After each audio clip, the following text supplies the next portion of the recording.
love Israel? Israel number one. No politics here. Why you no love Israel?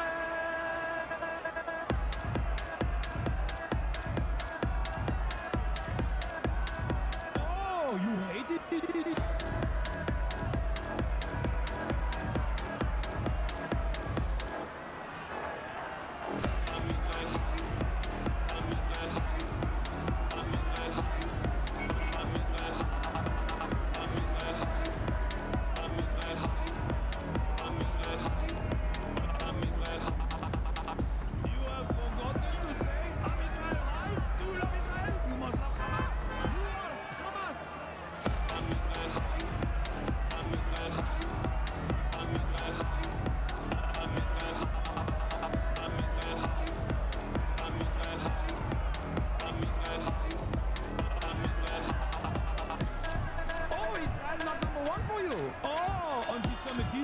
Israel, small nation. Israel, tiny nation, surrounded by scary Muslims.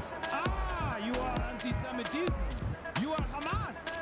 You are Hamas. No politics here. Say Israel number one. Tweet Israel number one. No politics here.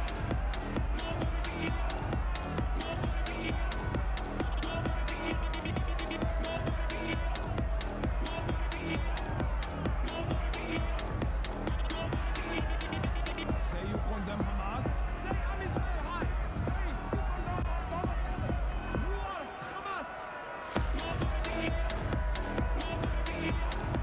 No politics here. No politics here. No politics here. No politics here. No politics here. No politics here. Wow. Put your hands up in the air, ladies and gentlemen. This is the least anti-Semitic podcast out there. Wow, that was incredible. That actually is a banger. That is crazy. That was uploaded 4 hours ago by Brilliant Drink. And oh boy, was that an absolute nutty banger.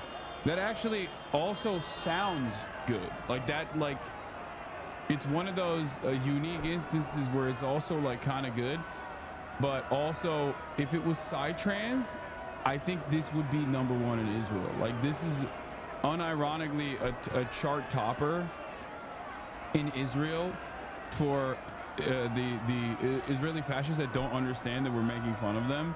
Like I could totally see them playing this song unironically at a club in Tel Aviv, being like, this is from an American who love Israel.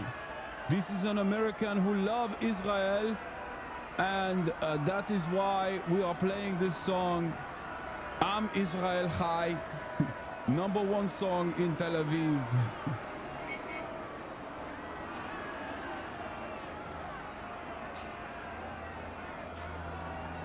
What?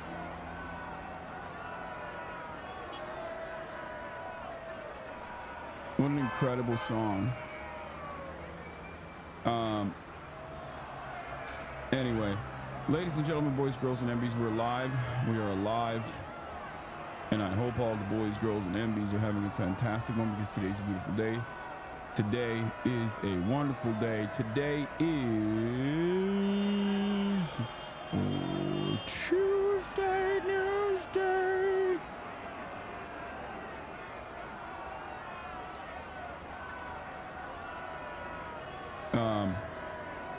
It's Newsday Tuesday, lads. It's Newsday Tuesday, lads.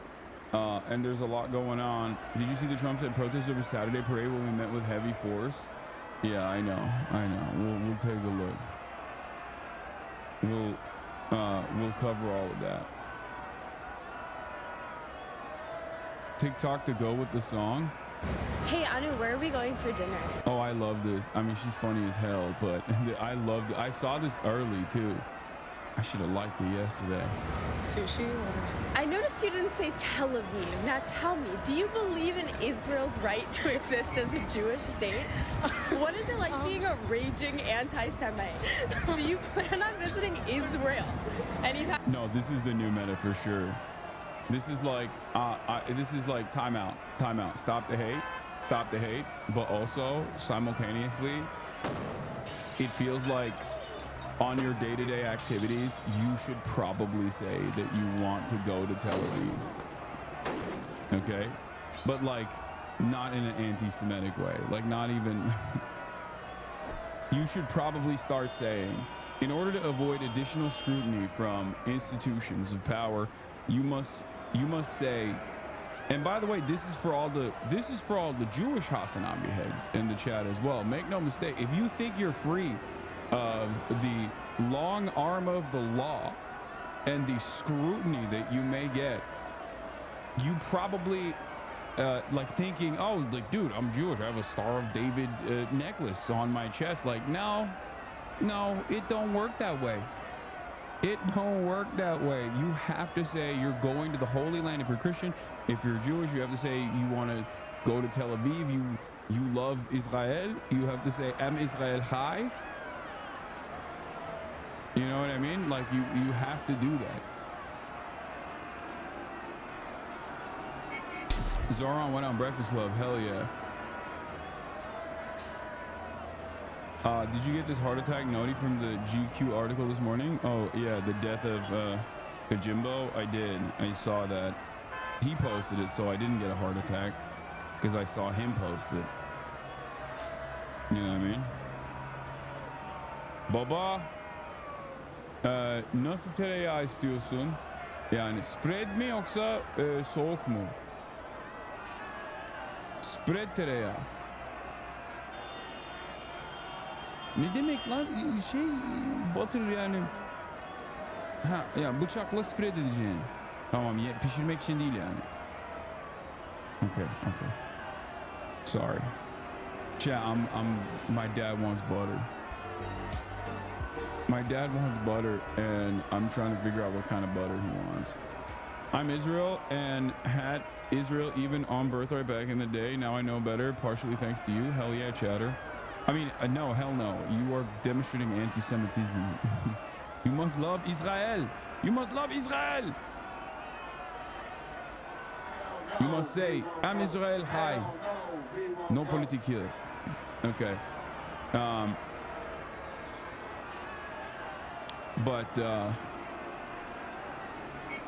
CENTCOM released the report as well. Anyway, this is part of the broadcast where I tell you about my personal news, man. I'm all over the place right now, but it's personal news time at the moment, you know? And as it is my personal news time,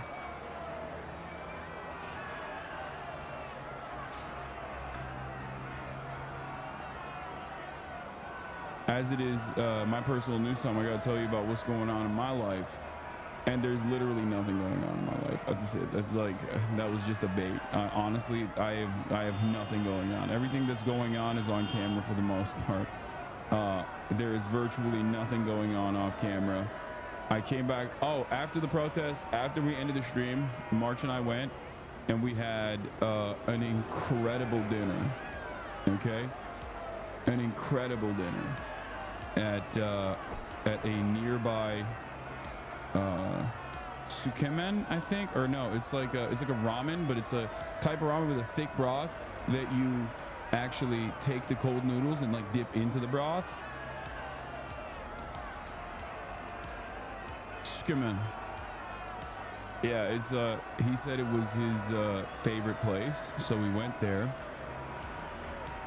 Sujita, I think that's what it was. Yeah, I think that's what it was. Yeah. But yeah, we had that. The dude who gave me the Zippo, the Hasanabi head who gave me the Zippo, was literally helping like I think like a homeless person who got shot 3 times in the leg, and then after he was done rendering aid to that guy, they also pulled up to the spot too, and they were also eating some ramen there as well. But yeah, shouts out to the Hasanabi heads. Do you enjoy the on-the-ground reporting? Yes and no. I enjoy it quite a bit. I enjoy being on the ground. I enjoy the solidarity that is expressed on there. I am, super stoked to see so many people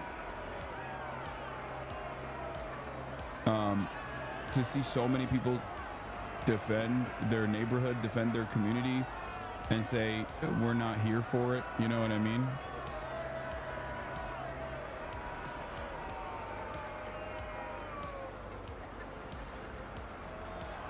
We didn't get hurt yesterday, and we didn't get hurt the day prior, luckily. But I think, you know, it's definitely a dangerous situation, and only dangerous given how police response is so goddamn aggressive and so militant and so undeserved, so ridiculous.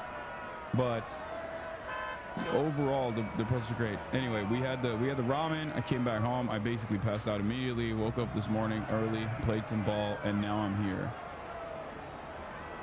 You know, my stream is dookie. Okay.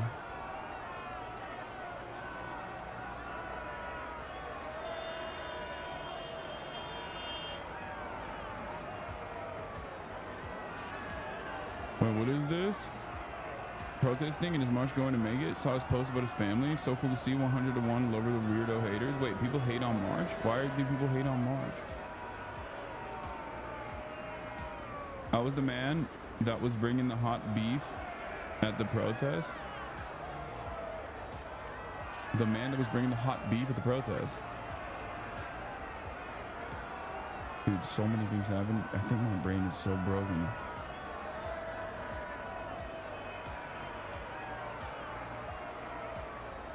Just Nazis saying me and my family should be deported. Nothing crazy. Oh God. I think I appreciate Thina Kitten speaking out on the ice raids. Yeah. That's why I was saying it's summer of jihad again. You know, it's summer of jihad again. I saw streamers now speaking out, which is great. I'm really happy because for the longest time it just felt like this space was so heavily dominated in one direction, especially like building up to the Trump administration, but certainly since the Trump election victory. And honestly, you know, it was weird. It felt weird. It felt as though people just did not give a shit at all.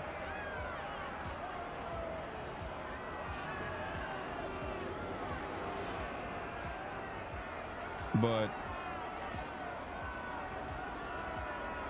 wait, what? What is this?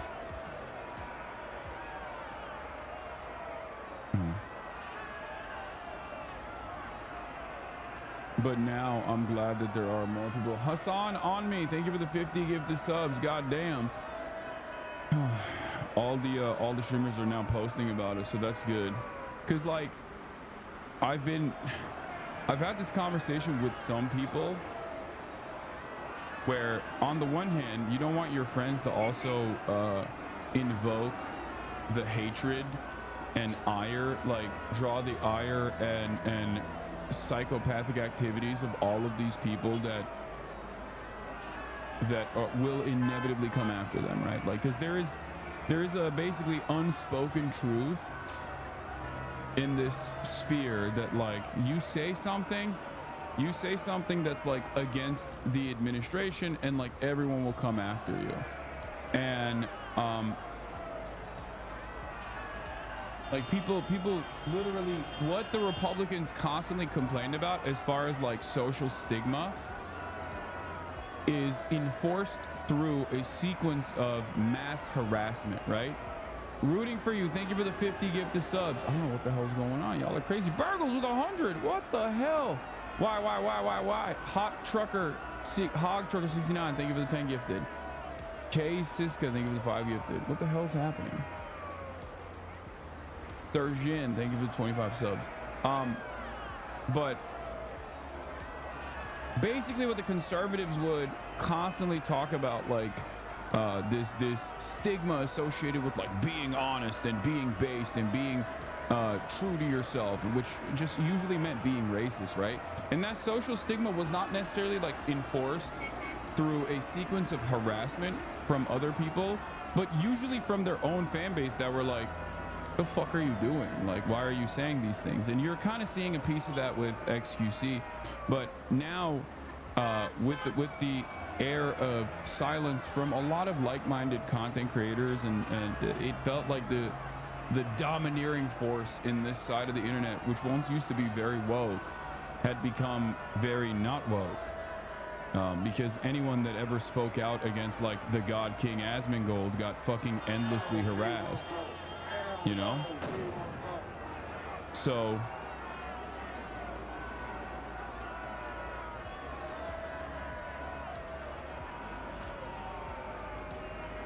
yeah, I'm gonna talk about the XCC tweet, don't worry. Wendy on Twitter found out the pig's pointing at y'all. Yeah, I saw that. Hasan on me, thank you for the 50 gifted. All right, let's just blast off, dude, because there's so much to talk about.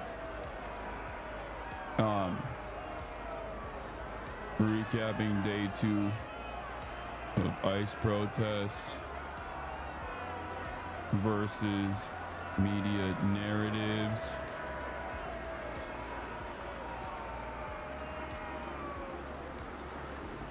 Trump wants more militant response. Updates on Israel's ethnic cleansing campaign and more. Get in now. Do I take it to the streets again? Potentially. I haven't decided yet, because I don't know what kind of actions are happening, but ICE raids are still ongoing, so we'll see. Did you see the right has synchronized tweets about banning third world immigration? I know. Hold on. Does anyone have a blast off or no? Hasanabi VOD. Okay, I like this. All right, I'll just use that. That's a good one. That's a good one. That's a good one. That's a good one.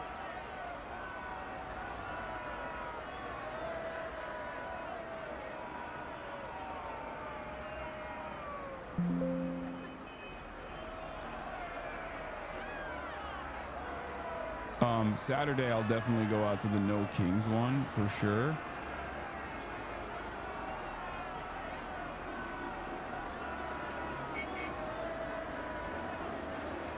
Did you see DSA LA is organizing something at 5? I did not see that, but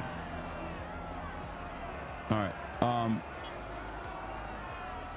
Let's just blast off real quick. Recapping day 2 ICE protests versus media narratives. ICE is taking farm workers in the fields in Oxnard and Santa Maria now. Yeah, they've yet to do like mass sweeps in the same way that they started doing in Los Angeles in like red states. I wonder what the response in red states is going to look like. I'm feeling like the red state response is also going to be as vicious, if not more vicious. I remember reading about the history of the Bracero program and the mass remigration of Mexican nationals and Mexican migrant workers and even Americans of Mexican descent, something that the Trump administration has basically pointed to as a positive. I remember that invoking a tremendous negative response from places like Texas back in the day, when all of the Texans themselves were hunting rangers with guns because they were deporting their ranch hands and their their migrant workers and their friends and their neighbors. So back then they would literally disrupt federal agents and federal agents trying to engage in mass deportation violently. And it was the hogs that were doing that, the hogs that had the guns that were doing that. They would roll around town in pickup trucks looking for fucking rangers. So that's the type of history this country had. No, before you say hands off my slaves, it's like that's not it. Okay, that's not it. There is a long history pre so much propaganda. There is a long history of like even right-wingers hating the cops in this country. for a multitude of different reasons, right? I wish New York City's had the same balls as LA. New York City is currently under the control of a criminal who had a quid pro quo with the Turkish government and was investigated by the DOJ for said quid pro quo, and then ironically set up a separate quid pro quo arrangement with the Trump administration in order to allow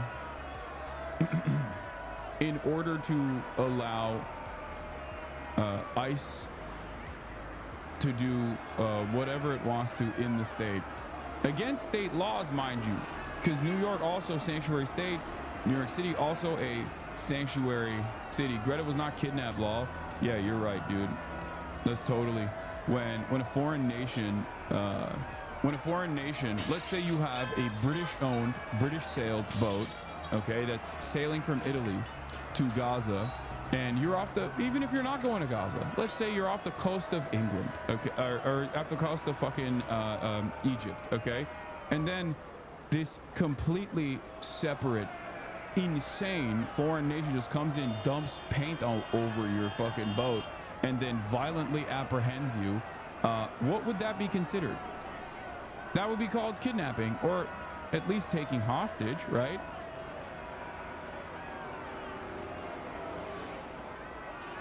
Like, people that fucking lost their minds over the Houthis enforcing a blockade, okay, have no issue with what Israel did.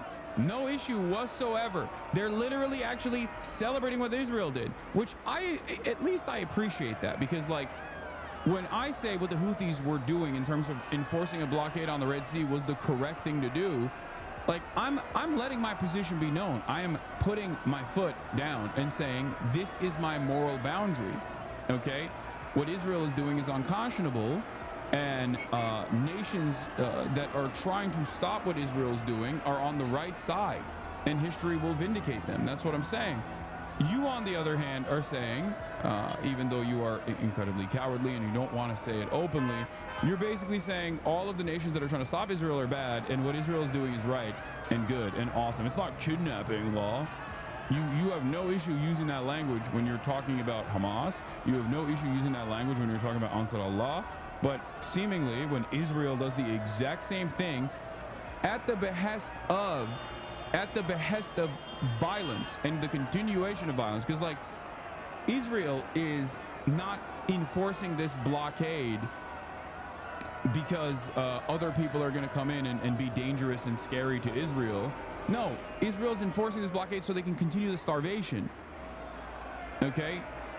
Like, you have to also remember why people are doing this, why countries are doing this. Like, when the Houthis enforce a blockade, it is to stop Israel. It is to render some sort of penalty to Israel for the crime of genocide.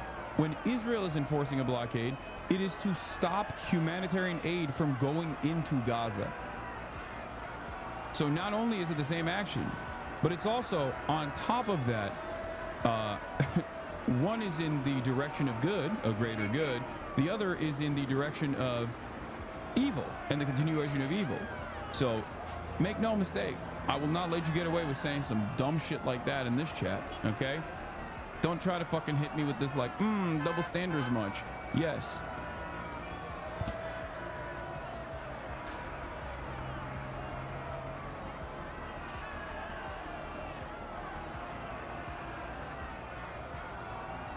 Hassan, watch this video from National Lawyers Guild. Okay, stop spamming this, please. Jesus Christ, chatter. Sure, we'll watch it.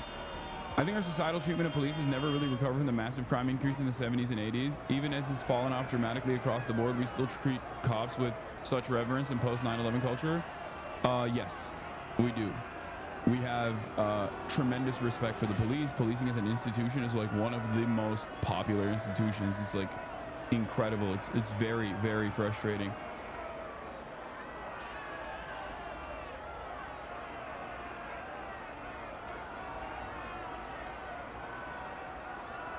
Yeah, Zoran is only 2 points behind Andrew Cuomo. We'll obviously talk about that as well. Do you think the parade Saturday will make things worse?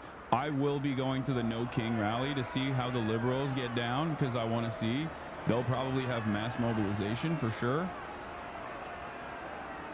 Liberals are going to be mass mobilizing in spectacular fashion in ways that you never even saw, ways that you never even heard of, and that's ultimately not a bad thing.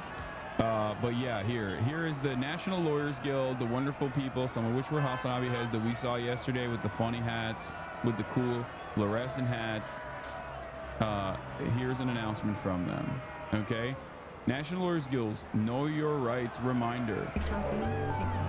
It's lovely talking to you as always. Oh, hello. We were just talking about you kids. I'm Denise Heberly. And I'm Bill Goodman. Together, we've been fighting fascism for over 50 years. And so much has changed over those 50 years, such as the ingredients to a successful firebomb. And the glass that bank windows are made of. But there's one thing that hasn't changed over 50 years, something that is so important to tell you kids who are new to this movement. Shut the fuck up. You're sitting in the police transport van after a protest? Shut the fuck up. In a holding cell with your comrades? Shut the fuck up. Cop knocks on your door? Shut the fuck up. Texting on an unsecured device? Shut the fuck up. Pulled over by the cops after a protest? Shut the fuck up. Cop just asking about your day? Shut the fuck up. Feds, call your mom? Tell your mother to shut the fuck up. Now, repeat after me. When the cops come calling, what do you do? Shut the fuck up! They're right. Don't talk to cops. Don't talk to cops. As I literally told you, even with my Customs and Border Patrol detention fiasco, don't talk to cops. Don't ever talk to cops. Don't talk to law enforcement. They're not your friends. Don't even talk to them if you're at a fucking barbecue. But that's for separate reasons, you know, because they don't deserve any sort of they don't deserve any sort of camaraderie and friendship from you. Okay? Unless you're asking where the horses are, or yeah, I mean, I'm don't do what I'm doing. Don't do what I'm doing, okay? When I'm on camera and I'm asking cops like, where can I piss, or where the horsies are, or whatever, like, don't follow my lead on stuff like that, okay? Don't do what I'm doing, just do as I'm saying.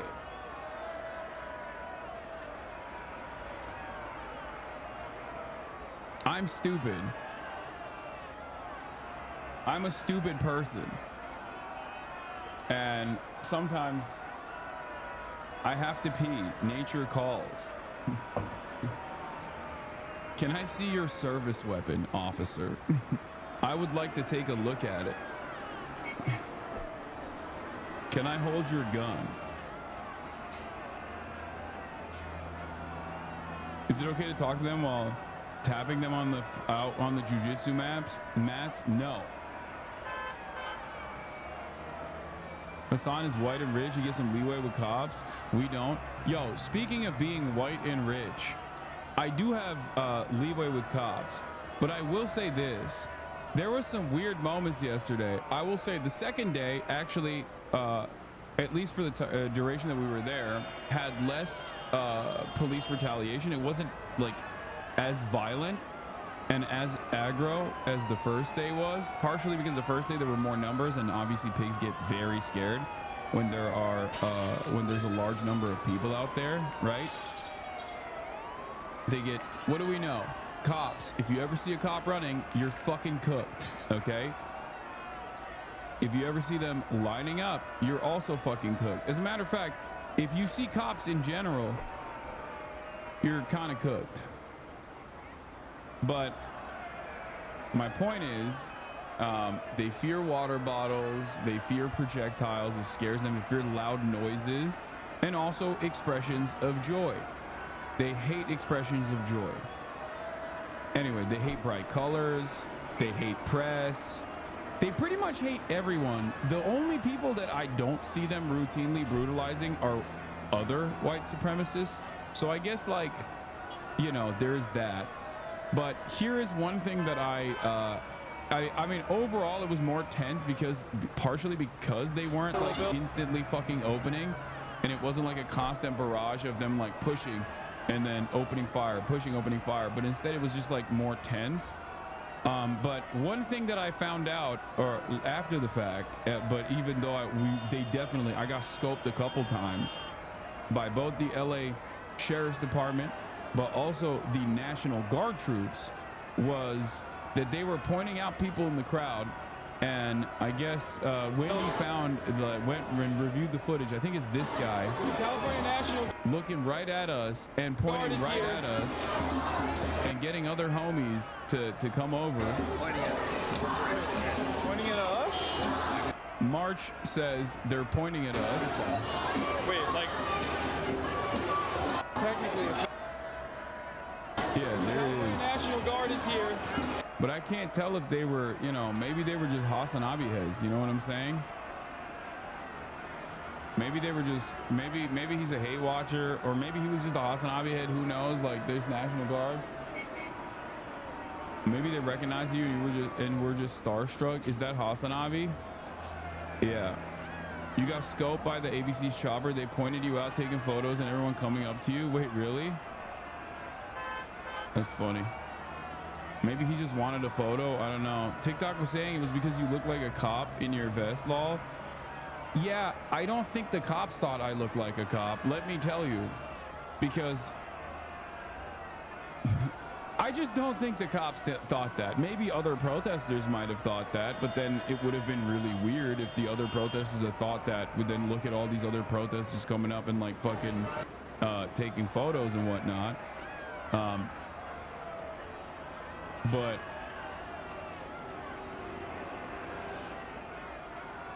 he thinks your head is small is a challenging target. Yeah.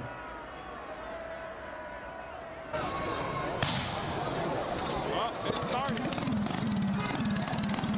This video actually kind of goes hard, I'm not gonna lie. Me with one hand in the pocket and the motorcycle also revving right at the same moment. Like that I don't know. Sometimes videos just hit. You know, CNN blamed the protesters when they found used rubber bullets. That's some top class reporting. I know. There's a reason why they're behind the fucking cops and we are on the side of the protesters. That is something that I wanted to explain. Like CNN and a lot of mainstream media is there to drive home that same fucking narrative that like, yo, these rowdy protesters are really making police work quite difficult today. Like that is their job. That is their goal. That is what they're there to do. Okay? That is what they're there to do. The video of you crossing the bridge yesterday while getting fired at was pretty crazy. Yeah, I know. That shit was insane.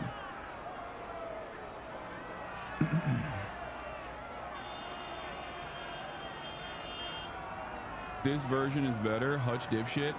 Oh yeah, I saw this as well. But anyway, there was a couple moments where you know, cops were being fucking I mean, cops were always being escalatory. They were always obviously opening fire without any reason whatsoever, just because they felt like it and to initially like move people, you know.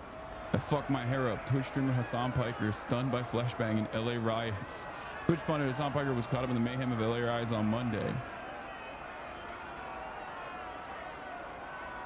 Twitch streamer Hasan Piker was caught up in Los Angeles riots with footage capturing the moment he was disoriented by loud flashbangs. Hasan Piker, who lives in LA, is known for posting YouTube videos under the moniker Hasanabi, was interrogated by border agents last month upon returning overseas with his anti-Trump political views. On Monday, photos and footage of him attending the protests were shared on social media. They're firing into the crowd route. I don't think that's fireworks, buddy. Piker is heard saying as he streamed from the scene. They're already deploying flashbangs. Not great. Look, what they're going to try to do is close down the other side of the road, he said while standing in a throng of protesters on a highway underneath the bridge. I think they're going to push from this side of the road. Oh, shit. Oh, that fucked my hair up, he adds as the loud bangs are heard. Piker continues to walk through the crowd as the loud bangs continue and fans are seen approaching him to shake his hand and take selfies. Yeah. Protesting for Gen Z has turned into a very different sport, I will say. Like, it is pretty crazy. I don't mind taking photos, you know, obviously, and it's great that like people are out there, right? And if you're out there and you're fucking Christ, the great bars are back. If you're out there and you want a little treat on the side to get a photo, like that's fine, because you're still out there. Right? You're still protesting. But, you know, don't overdo it. But it is wild how little people have, how little people care about their own safety and security. What is this? I saw the clip of you getting flashback on Instagram with thousands of likes. Cool to see you reaching places I don't usually see you in. Yeah. Like, y'all need to take better care of yourselves. Okay, you're already out there. It's already like a dangerous situation, and and you're just like, what's up? Can we take a photo as flashbangs are exploding?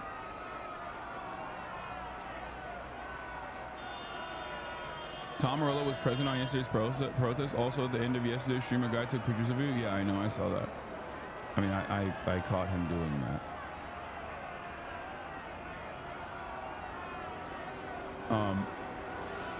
Wouldn't it be better just to look and wave at chat together real quick instead of fumbling with phones and gather a screen cap later? Yeah.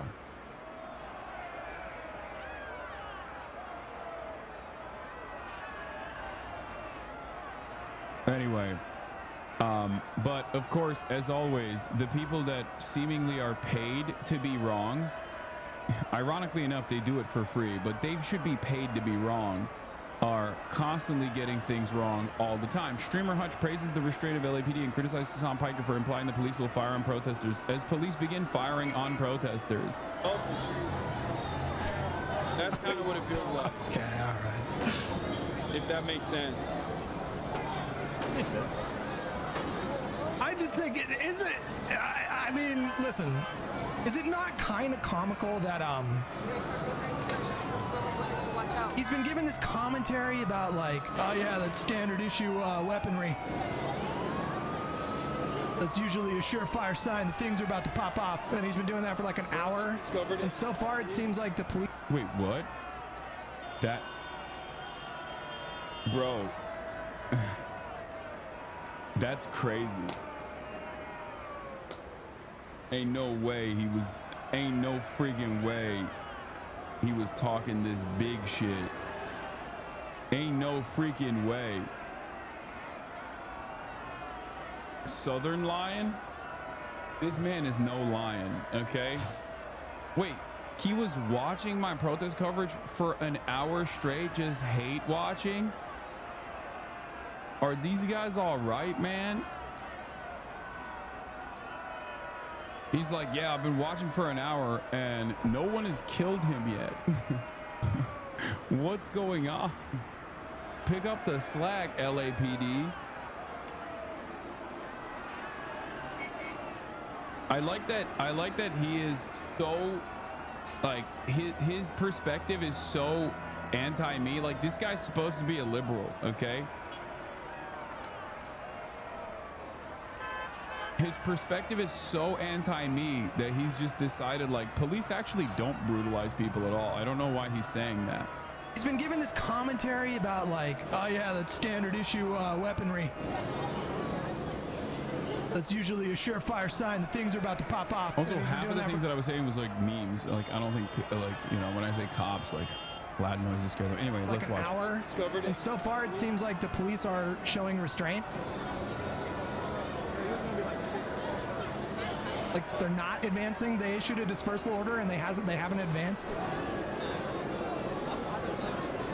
Oh yeah, no, they use that technology in Colombia.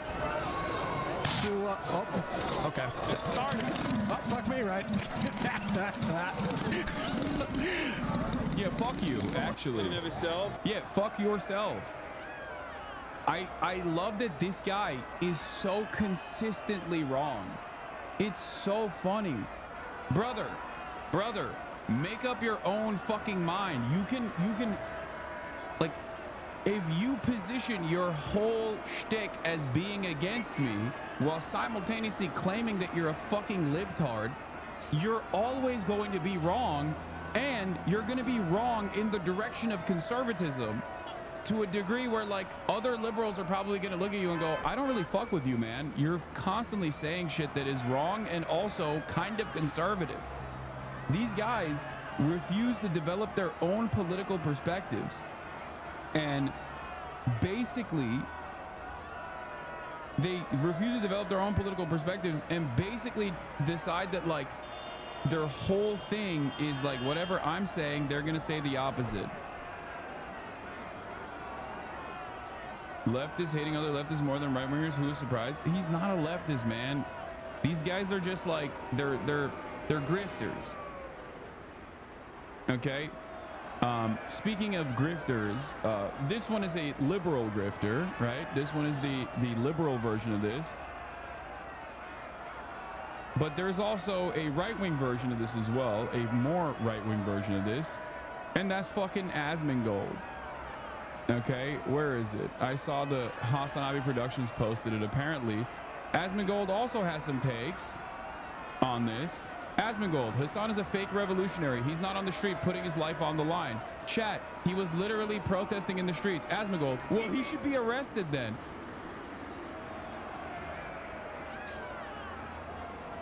Like they will go, hey man, why aren't you doing anything? Why aren't you getting off your ass? By the way, he never gets off his fucking ass, even though I get off my ass all the goddamn time whenever there's like an opportunity to mobilize. And then when they find out I did actually fucking get off my ass, then he goes, okay, well, then he should be arrested.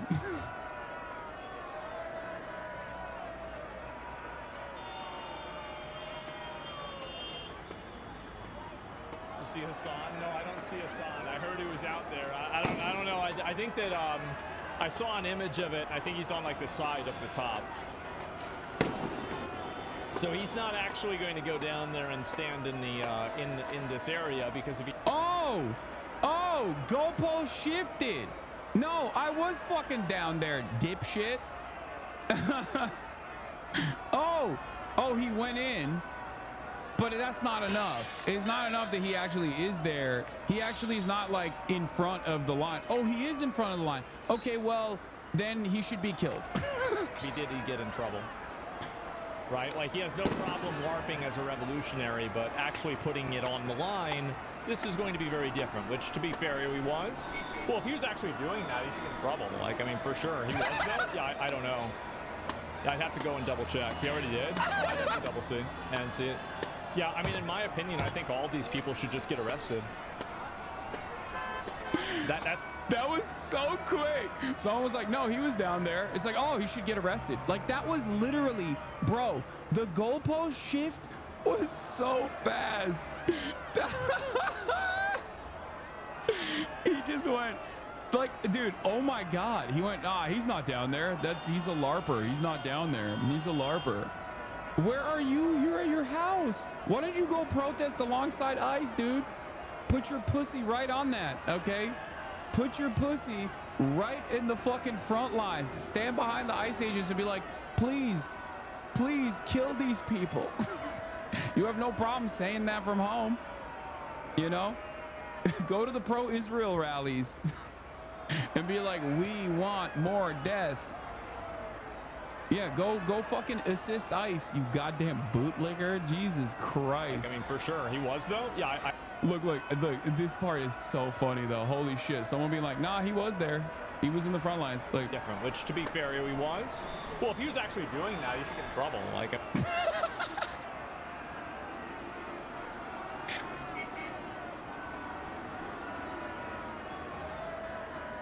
just no. Oh, you should just. Oh, he should just fucking then kill him, arrest him. Come on. What's happening? I mean, for sure. He was, though? Yeah, I don't know. I'd have to go and double check. He already did. Dude, right-wingers are such crybabies, dude. They have designed their entire culture around resisting against a tyrannical government. Okay, they're like, oh yeah, come and take it, bitch. Like, I got my gun. Like, I'll fight tyranny. You know, they wave the Gadsden flag, but then the moment that the government is being tyrannical, they're like, oh, please do more tyranny, please. Actually, can I assist you? Can I assist you in the tyranny? We love the tyranny. I'd have to double see and see it. Yeah, I mean, in my opinion, I think all these people should just get arrested. That's really how I see it. Asmongold looking at the picket lines during the civil rights struggle. Yeah, all these blacks, they got to get arrested. And the whites too, actually. Separate but equal, guys. Yeah, based. It's separate but equal. Too much, if you ask me. It should be separate and unequal. But they got equality. It's just separate. They don't like it. Yeah. Why are they resisting? Yeah. Based. Yeah. I was going to be on board, but LBJ, not really good that he sent the National Guard to Selma. Why is he protecting these criminals? Obviously, the law's the law. The law's the law, guys. Chat. The law is the law. These blacks that are trying to walk, trying to march, how about they don't march? I don't like it. We want to keep them separate. Yeah. Yeah, law's the law. Law and order. Restore it. Yeah.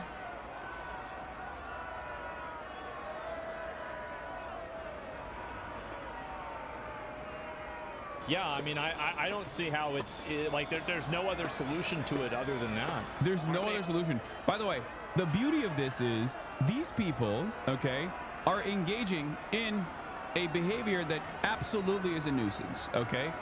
They're protesting and they've blocked off the highway in an effort to protest, right?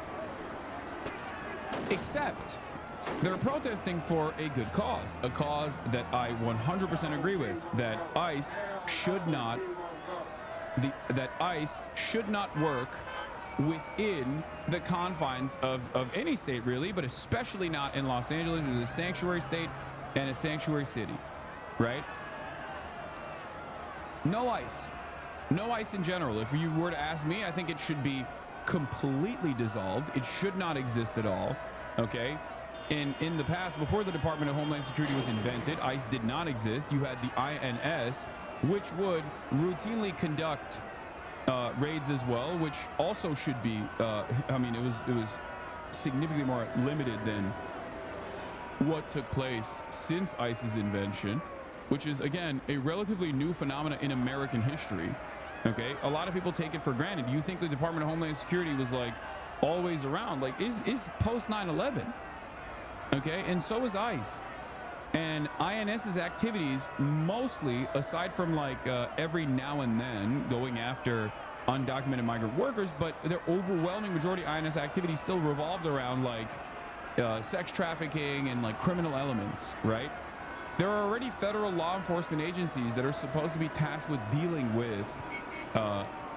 with like drug trafficking. You got the DEA, weapons trafficking. You got the ATF, right? And kidnapping and sex trafficking. You got the FBI. ICE does not need to exist. It simply exists as a way to militarize immigrant enforcement, which is a civil, which is not a real crime, basically. Like crossing the border is not considered a real crime. Overstaying your visa is not considered a severe enough crime that is supposed to be met with this level of force, this level of apprehension and mass detentions. If it was the case, then ICE wouldn't be routinely, when there's a libtard in charge, routinely conducting routinely conducting regular checkups with migrants that they are now kidnapping at the point of those checkups, for the record. It's not a crime. It's just paperwork. Like, you're waiting for your paperwork to be fulfilled to stay in the country. Right?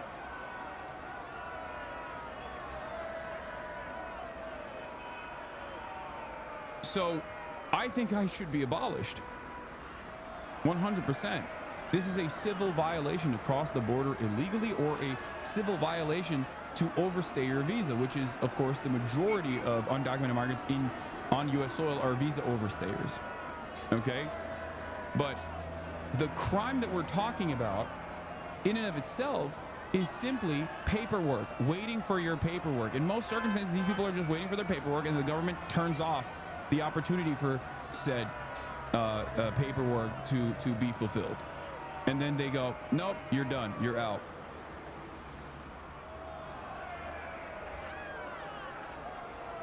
So I consider this completely ridiculous, completely unacceptable. ICE's affairs are unimaginably cruel and completely unjustifiable.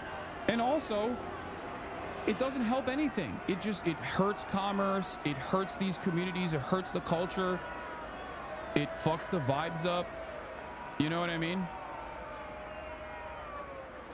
It's ridiculous. It is for no good reason. The only reason why all of these raids are happening is because Trump has been able to successfully whip up an incredible amount of hatred and dehumanization against migrants, claiming that they were all rapist criminals. So much so that even other people who are related to undocumented migrants themselves ended up voting for him. The alternative was so ass from their perspective that they went and they voted for Donald Trump. I understand that this is a frustrating moment for many liberals to turn around and say, well, sucks to suck, fuck them. Okay? You can never feel this way, because if you are a liberal, or if you're a leftist, if you're a progressive, you believe in the values, okay? You believe in empathy. Your first principles revolve around doing no harm to others or making other people's lives better. So do not fucking gloat. We were in an Uber going to Little Tokyo yesterday, from one part of the protest to the next. And the dude that was in the Uber was Latino. And he told me he was so sad that he had voted for Donald Trump, that he never actually foresaw this level of reaction, like this kind of ICE enforcement happening in Los Angeles. And he was wrong. And I fucking yelled about this every goddamn day. I yelled about this every fucking day on this goddamn broadcast. Every day. That Donald Trump was a fucking fascist, that he was going to do mass deportations, that no one in the media was actually talking about how severe these deportations were going to look like, how awful these deportations were going to look like. And you want to know why no one in the media was asking that? Because the Democrats themselves were also running on immigration enforcement.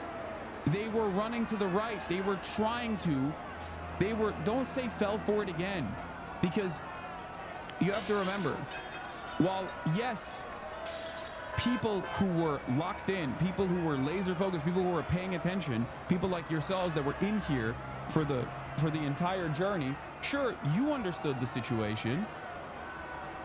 Okay? You understood the situation, but you have to recognize that the Democrats themselves also showcased a militant reaction to undocumented migration because they were so scared. They saw the incredible amount of reactionary, right-wing, fuck migrants type of sentiment coming from the Republicans for the 4 years that Brandon was in charge. And by the end of said 4 years, Joe Biden turned around and said he was going to do a border wall bill. He was basically going to implement Donald Trump's 2020 vision. They openly admitted that migrants constitute a national security threat. They basically handed that victory to the Trump administration by saying, you know what, we got caught. Trump was right. Migrants are actually criminals. Some of them are really violent ones, as a matter of fact. But we want to be the reasonable way. We want to be the reasonable party that deports some of these criminal migrants. They want to deport every migrant.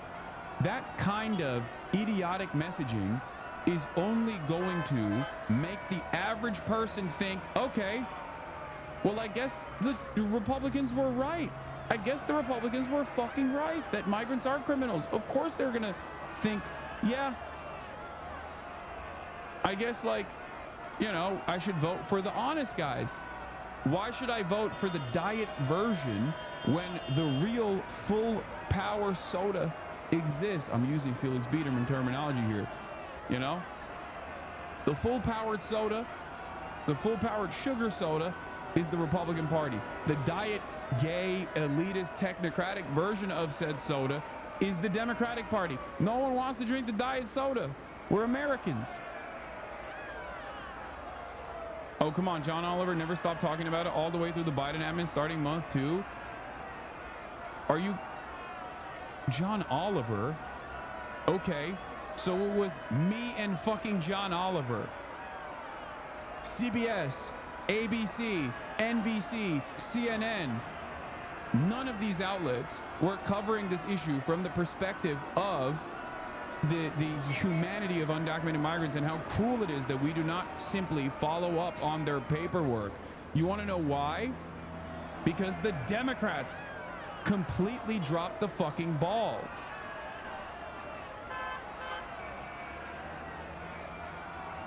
They ran a successful campaign against Donald Trump's ridiculous anti-migrant policies when Trump was in office.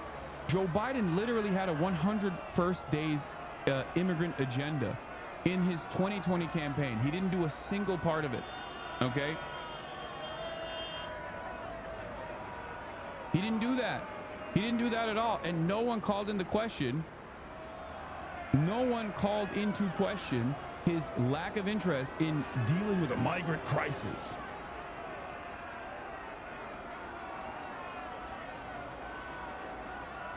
Impeding a highway? They are. They're impeding a highway. Yeah, they are impeding a highway, and that's unacceptable. But those cops are also then using said highway for the rest of the night to stage, okay, because that's what they did. Those cops then impeded the highway for the rest of the night as a staging ground, by the way. But Asmongold, of course, has no issue with that. These guys are impeding the highway in protest. That's wrong. They should be arrested. Cops impede the highway so they can use the same fucking taxpayer-funded weapons on their own fucking tax-paying citizens to defend ICE raids in the fucking state, a sanctuary state in a sanctuary city. That's perfectly valid. Do you understand the double standard? It all revolves around institutions and defending institutional power, defending state power. You're like, no, cops can do whatever the fuck they want. They can be as violent as they want. That's perfectly valid, because on the other side, the people that are receiving that violence are probably doing something that they shouldn't be doing. You're not even like entertaining the idea that maybe the cops should not be doing this.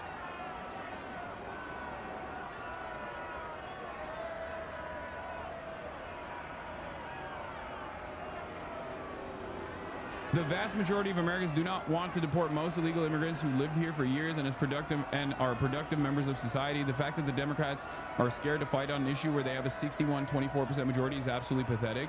Yeah, also, this is not new, okay? People wanted fucking mass deportations, right? Everyone said, oh, well, 60% of Americans want mass deportations. What did I say?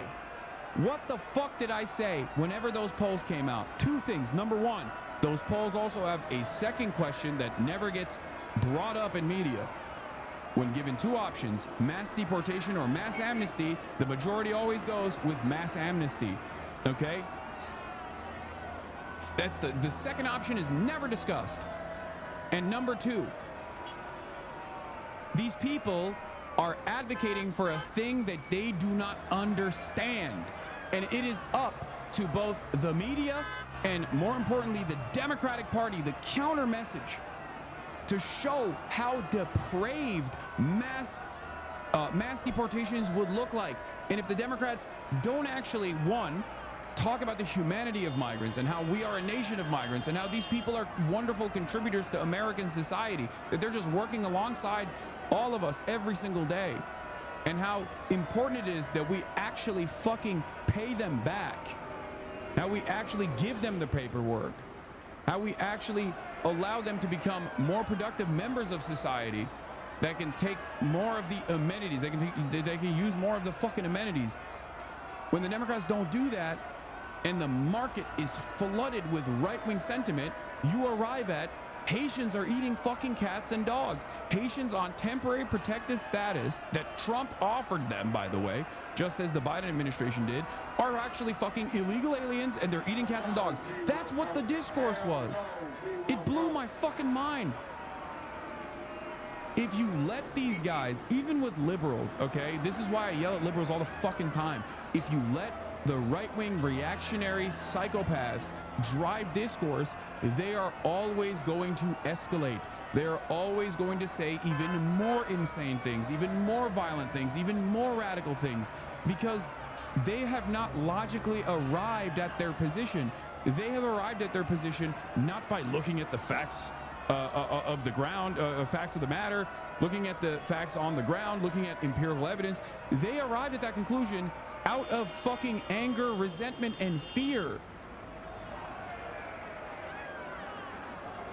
They arrived at that because they have a white nativist attitude, a white supremacist attitude, an idea that like third world migration is actually disrupting American culture and ruining American society. We don't want to be around these blacks and browns. Like that's their fucking mentality. That's their primary fucking focus here.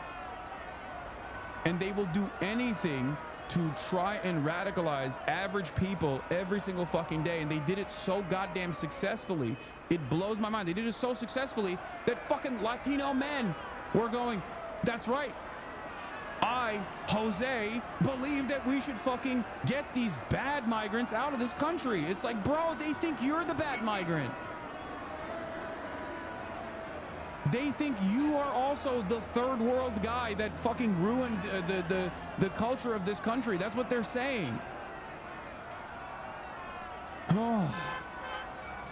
And now that this violence is unfolding, of course people go, oh, never mind. I didn't like that. It's just like, as I said, the Uber driver who was like, you know, really devastated that he was watching his fucking neighborhood get ripped apart by ICE agents and having his neighbors get packed up. ICE going to school graduations. Like, how fucking insane is that? Where are these criminals that they're apprehending? At school graduations? Are they apprehending these criminals at Home Depot? A dude that is so desperate for work that he's just gonna he's gonna do some drywall work, okay? For pennies on the fucking dollar. That's how desperate that guy is. That guy's the criminal, really? Not this goddamn administration filled to the brim with rapists and you know, drunkards and psychopaths, felons. That guy who just simply wants a leg up for his family. Guy who came here and is working in slave labor conditions with the hopes that maybe his next of kin will have a better opportunity, one that he is fighting desperately for. That guy's the criminal. Fuck you.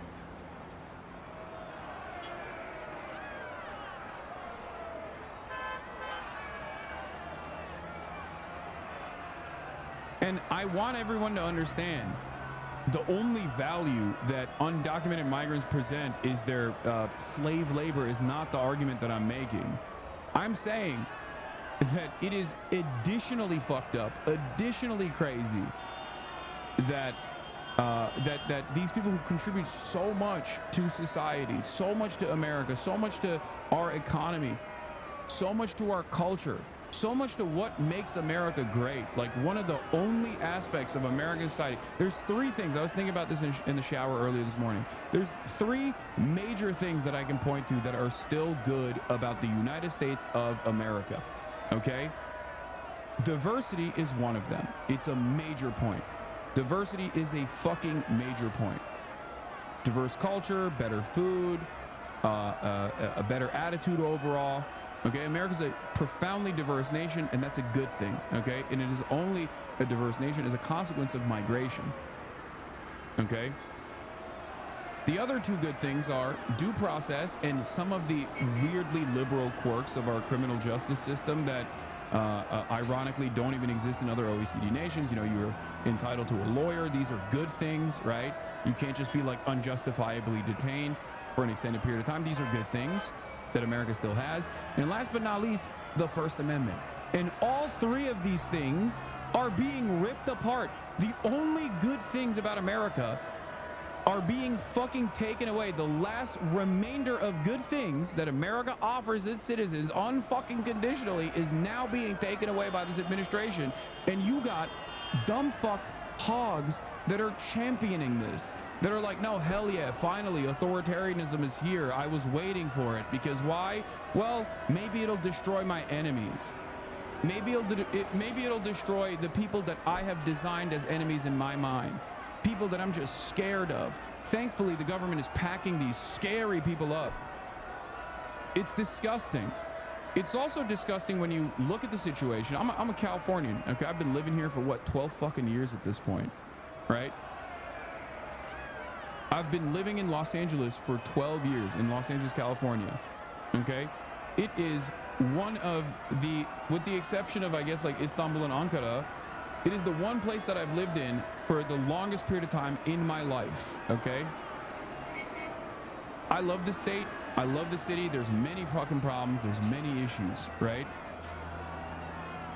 But I still love it because it's very diverse. It's incredible.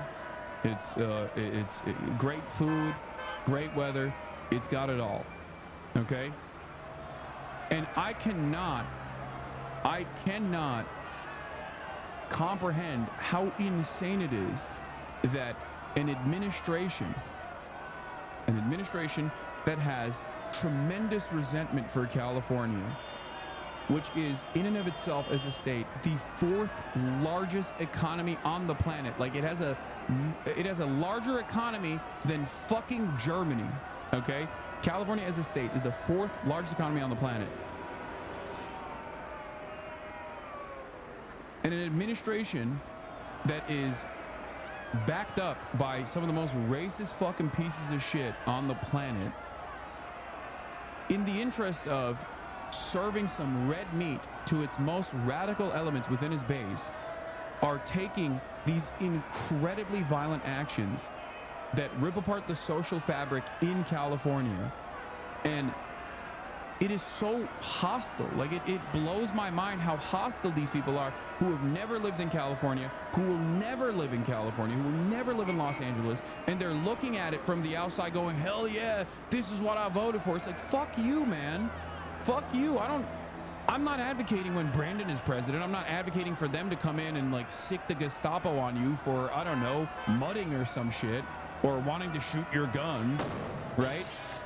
Like that's a fear that you have fantasized in your life. That is a fear that you have created in your mind. And that fear caused you to vote for the fucking Republican Party. And then the Republican Party turns around and goes, actually, we are going to use the federal government to destroy the social fabric of California. And you're like, hell yeah, that's right. That's great. Like, keep to your own fucking business, dude. What the fuck is this shit?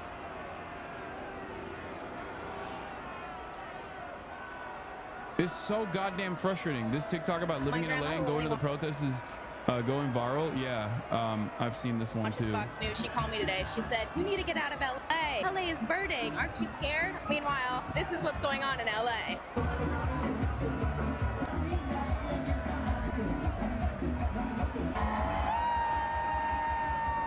Thank you so much. Yeah, thank you.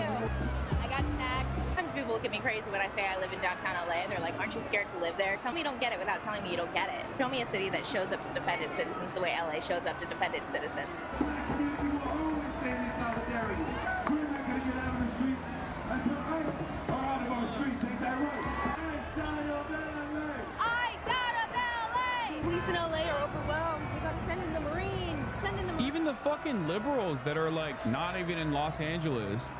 And I know they're not in LA because they're going, why are the brown people waving Mexico flags? It's like, bro, have you seen Los Angeles? Like, what the fuck do you mean? Why are the Mexican Americans waving Mexico flags in resistance against a fucking very clear racist act by the federal government that is targeting brown people? Of course they're gonna fucking wave Mexico flags. It's Los Angeles. What the fuck? Who gives a shit? What do you mean? What the fuck do you mean? It's not called the Angels. It's called Los Angeles. This shit's so fucking annoying. Oh, they need to wave more American flags. It's like, yeah, really? Is that what's gonna do it for you? Because clearly the acts from the Trump administration was not enough for you to say unconditional support to these people. You know, you have to see American flags for your sensibilities to kick in. Get the fuck out of here. Meanwhile, the Trump administration is also unironically using that as a reason to be like, see, it's an invasion, it's a foreign invasion. It's like, dude, they're American, you fucking idiot. They're American citizens. They're waving their heritage. Fuck your optics game. Holy shit. The fuck do you mean? What optics? The Marines, meanwhile, the police in LA.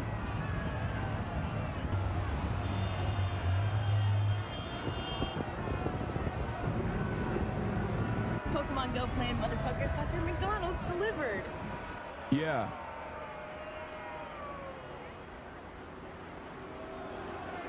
Like there is nothing more American, and I mean this in a positive way, okay? Normally when I say something is American, it's a pejorative, but in this circumstance, there's nothing more American in the positive affirmation sense than being able to fucking wave the flag of the country of origin while you are here, okay?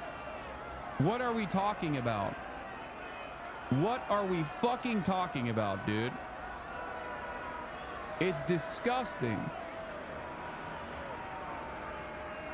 If you take issue with foreign flags being flown at protests, go take that up with Israel, which is a fucking Nazi country doing an ethnic cleansing campaign.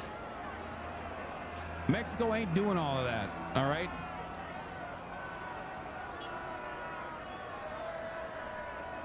Where's the smoke for St. Patrick's Day parade, you know? Oh, well, or where's the smoke for the Ukrainian protests?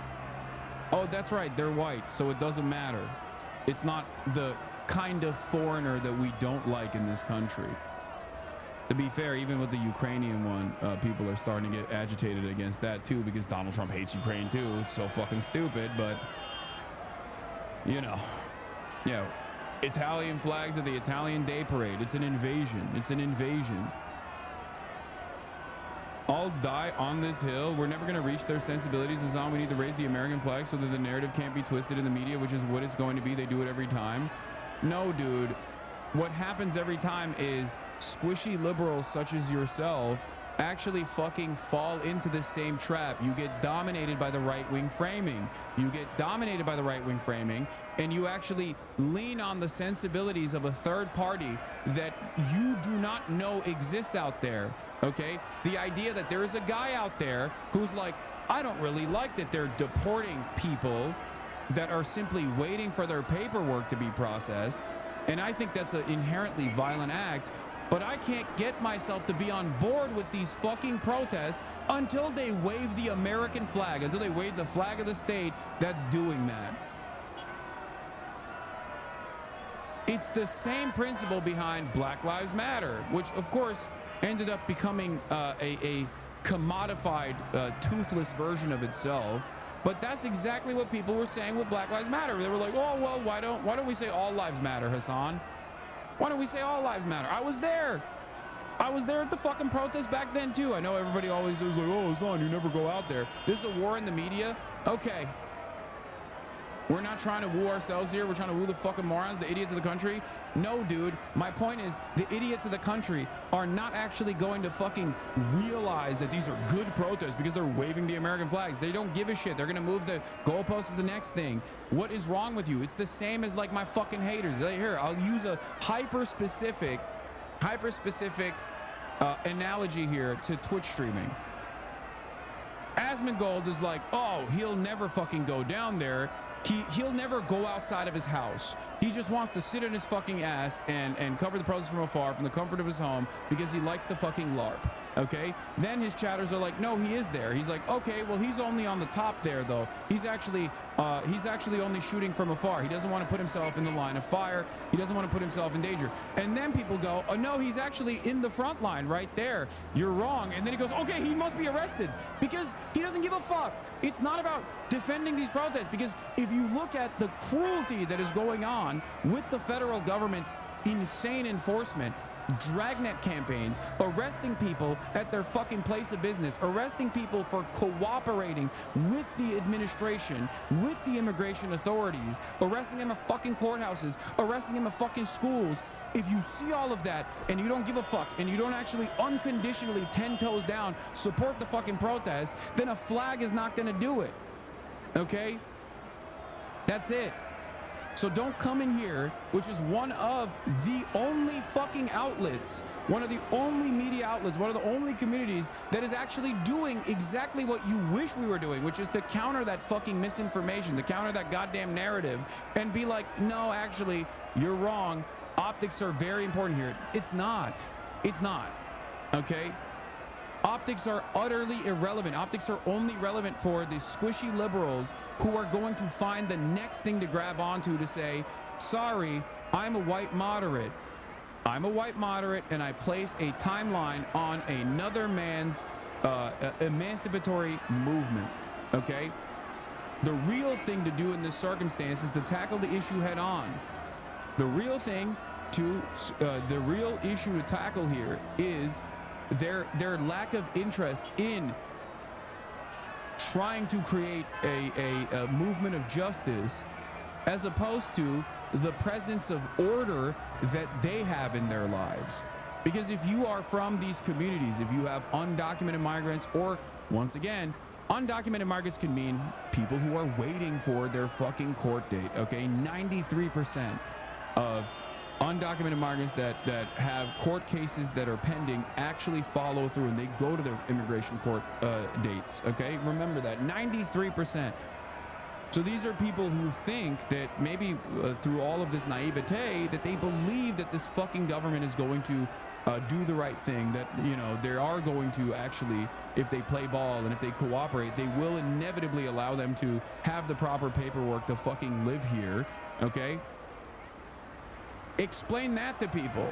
Explain the cruelty of the people. Okay? Explain the actual problem.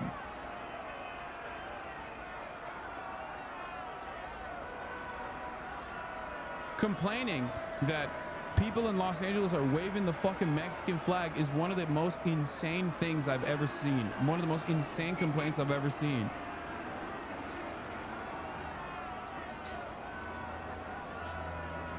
Netizens of Bitty Bitty are loving your coverage of the protests. This is the day you wore your red star hat. Support for Super Earth. The Ministry of Truth is fagging illegal broadcasts. What is happening to my camera? My camera is tweaking right now. Hold on. Here, we'll just go with this then. Oh.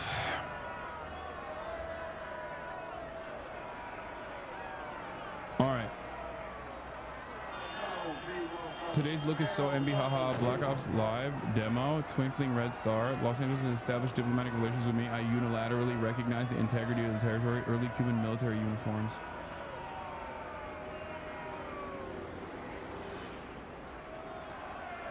Yeah, I think that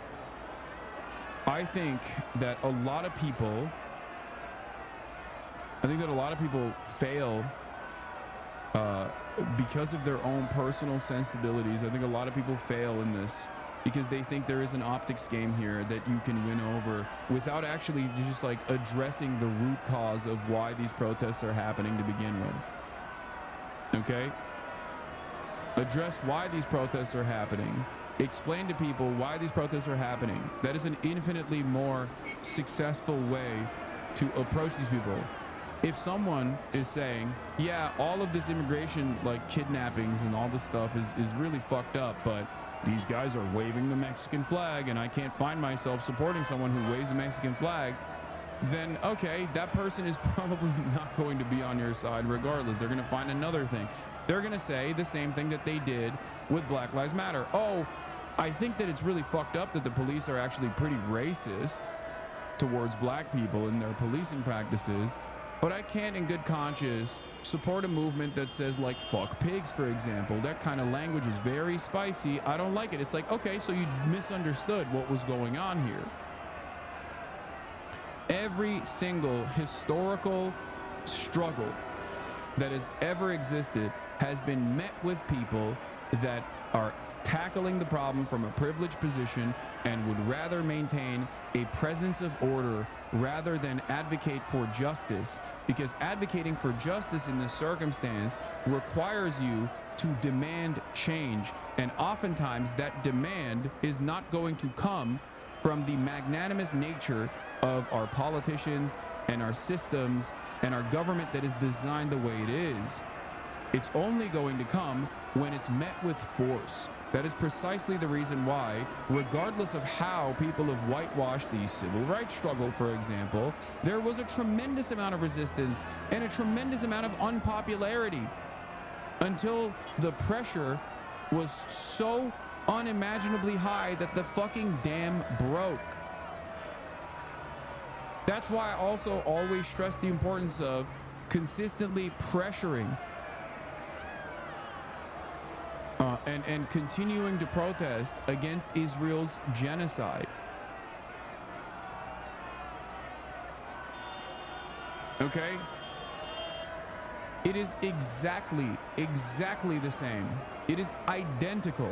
The response is identical.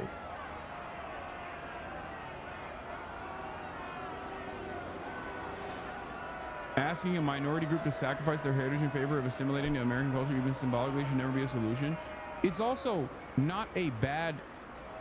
It's also not a bad thing. It's not even a point of contention. I have no issue with someone waving the flag of Mexico, man. I think, like, especially in places like Los Angeles, but anywhere in America, it's great. It's wonderful. Why would you care? Why would that be a bad thing? You know? It's these people's heritage. It is a part of being an American, okay? It is a part of living here that you get to do that. Yeah. Central Committee says liberal nitpicking and protest isn't some good faith advice. It is what they do to give themselves permission to do nothing in the face of fascist repression. Exactly. Well, see, I'm a good person who would totally fight fascism, but these protests have such bad optics that I can't. Very specifically, we had these exact debates about people saying ACAB in 2019. I literally debated Hutch on that point. We had to use the military to force desegregation. Exactly.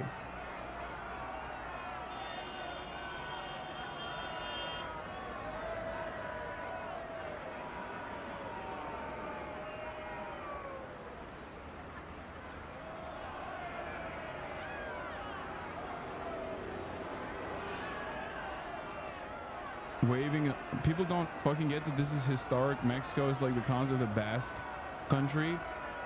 Yeah, even fucking Will Stancil had a really good take on this. I can't believe I'm saying this. I am not doing this 2020 it's racist to criticize protest tactics thing anymore. It was a catastrophic failure on every level. Okay, march down and tell them to stop being so Mexican. Good luck. You can either accept these communities exist and are proud and defend them, or you can side with the MAGA Nazis and tell them to pipe down, but for optics. This is a banger take from Will Stancil. What the fuck is going on? I can't believe I'm saying this. I saw another thing that he said that was also actually very smart. He was responding to another one of these like liberal optics peddlers, okay? There was another thing that he said.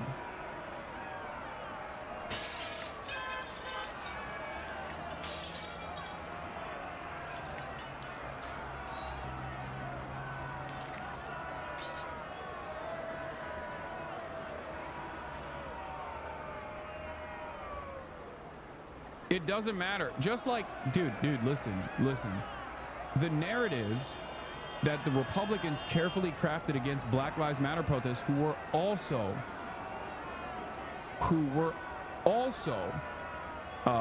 overwhelmingly peaceful, but was met with police resistance at every point and only became chaotic as a direct consequence of police resistance, okay? Considering that they were also, fundamentally anti-police protests. Of course that was going to happen. The only reason why people went, oh, well, this was a catastrophic failure. This was a catastrophic failure by every fucking metric. The BLM protests were a catastrophic failure by every metric. The only reason why they said that is because they didn't like it. Okay? They didn't like it.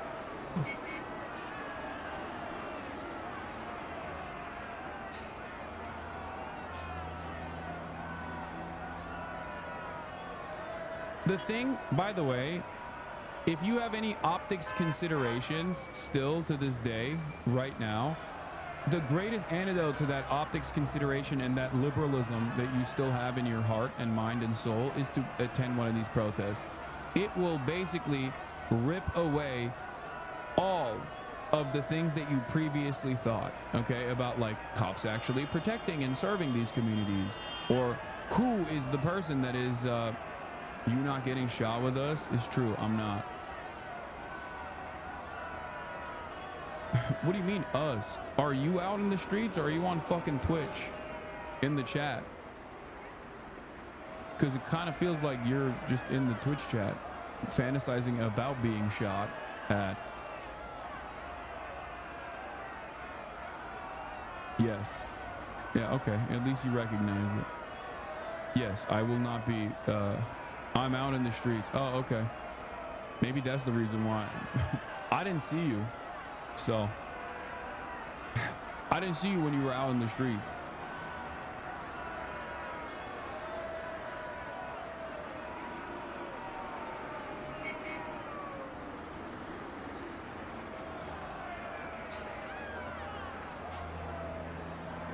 I love you. Shut up. I'm just saying, I didn't see you yesterday or the day prior. So maybe you're taking your sweet ass time to get out in the streets.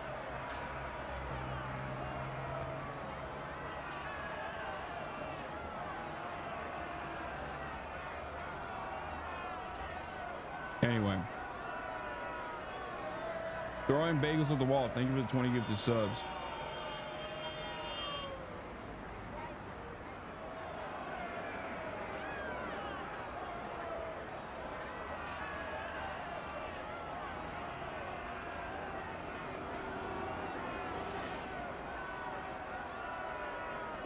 After your stream yesterday, I volunteered to be a legal observer for the National Lawyers Guild. Never had heard of them before. Thanks for your coverage. Hell yeah.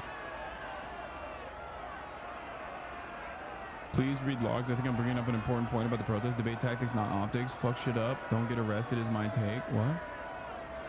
In my mind, being picked off individually caused the motion to lose steam, so we need the most amount of chaos while optimizing the least amount of arrests.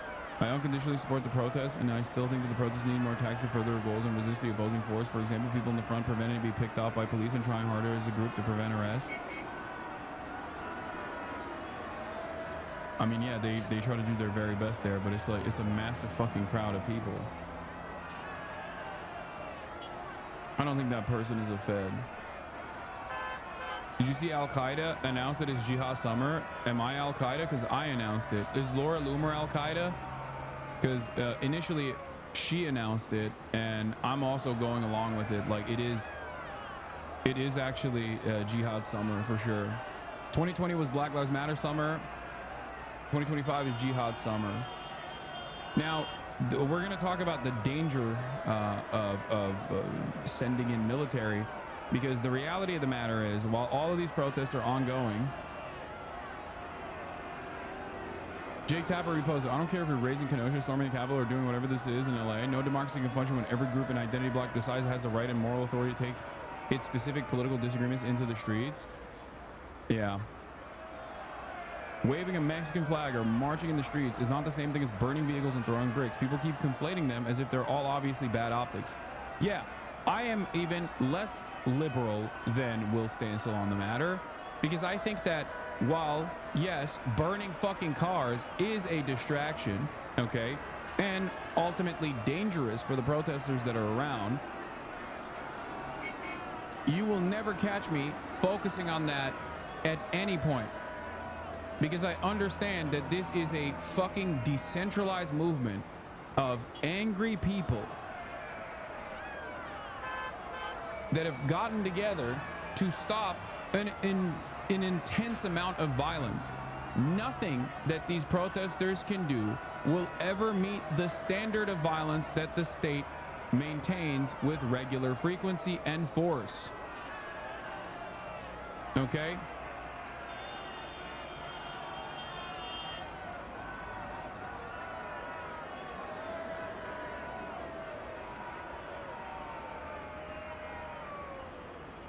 Guys, stop talking about JPEG Mafia and bringing up JPEG Mafia in this fucking chat, okay?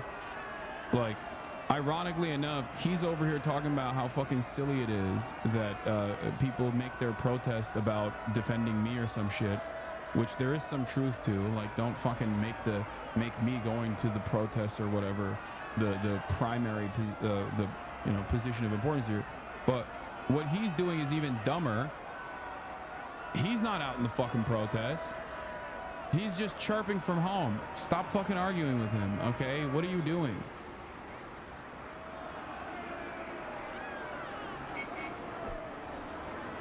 Anyway, I want to reiterate this point over and over again. No matter what, the protesters and the 1% of the protesters that like burn cars or whatever, or even fucking some of the people that are opportunists who like go in, there's people that went into the Apple store, which is ironic because like it's the dumbest store to loot because automatically every single thing that you took is decommissioned. You're never going to be able to use them. But like no matter what these people do, okay, it will never even come close to the standard of serialized, systematized, legalized violence that the state enforces every fucking day, including but not limited to the additional violence that even goes beyond the previously established standard of violence that people perceive as normal, like things such as poverty, okay? The structural violence of poverty, things like that are ever present, ongoing. Beating the shit out of homeless people, okay, instead of taking care of them. These types of things are inherently violent, and it's the type of violence that we don't even see. In order for the protesters to ever reach the same standard of violence of the state, they would have to be the state. They would have to literally have a militarized force conducting not even like guerrilla warfare, but like a militarized force with drones, with long-range acoustic devices, with full-blown riot gear, with lethal weapons and less lethal weapons that they use on the fucking cops. Like, think about that. That's like, the standards are so fucking distorted. The asymmetry is so crazy. So I always find it strange when it's actually other citizens, other civilians, other people that are not in the police force, other people that are not in the fucking military, or other people that are not in government that turn around and say, no, I can't believe they fucking burned a car down. It's like, yeah, that's fucked up, okay? It's fucked up. It's fucked up. But you are insane if you think that that is fucked up, but the other shit that's happening that the state is doing is not a million times more fucked up. Like, focus on the real harm here, please. Okay?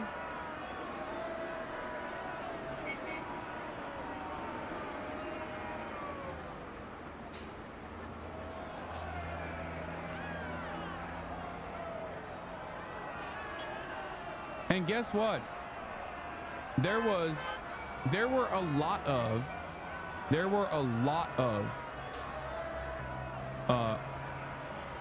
of fucking clashes, right? Born out of the police's incredibly violent reaction to people protesting that took place yesterday. But as opposed to the first day, the property damage was far more limited. And the reason for why the property damage was far more limited is because they weren't, cops were not escalating to the same degree as they did the first day. Okay? That's it. Because the standard of violence is always dictated by the party that holds all of the power. The state dictates exactly what kind of violence will happen in retaliation to the level of violence that they are presenting towards people who are protesting.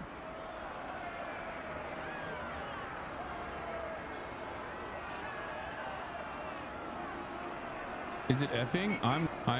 What? What happened? What?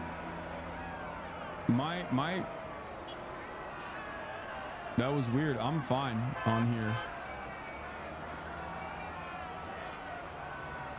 I don't know what's happening.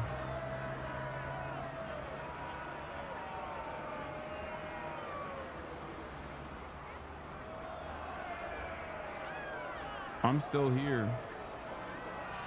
Nothing on my end. Refresh. That was the weirdest stutter I've seen in a while. Maybe the fucking feds are coming after me finally.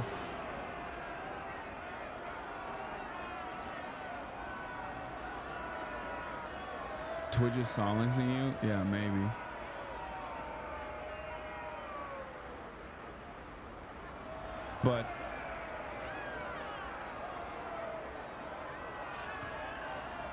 But I hope you guys understand this, okay? What I'm saying, what I'm stating here is not fucking crazy.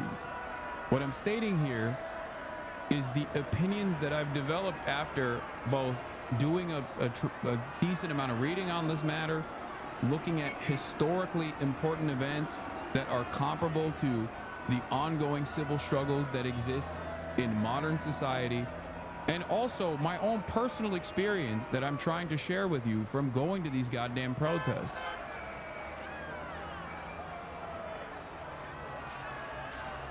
Do you understand? And I know for a fact that if you were to attend one of these things, you would recognize, one, very quickly you would recognize that you are surrounded by like-minded individuals, and it is an incredible feeling. It is an incredible feeling to experience that solidarity.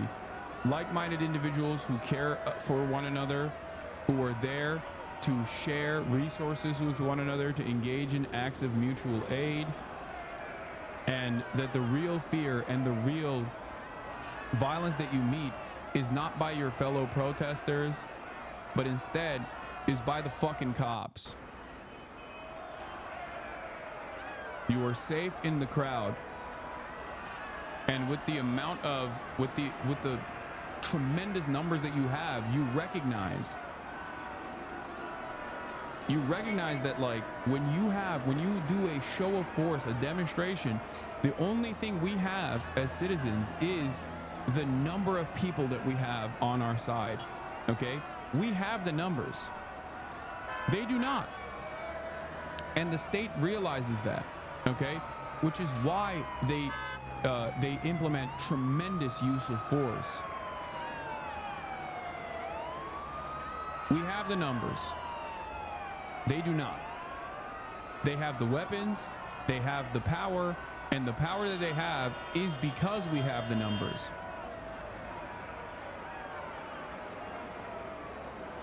This is why I try to urge people to participate in these protests.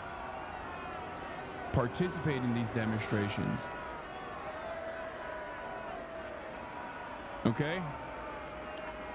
At some point, you have to pick whether you will defend immigrant communities as they actually exist, or will only defend them if they shape up and start acting American enough. And frankly, the rhetoric about the protests is telling me that too many liberals are picking option 2.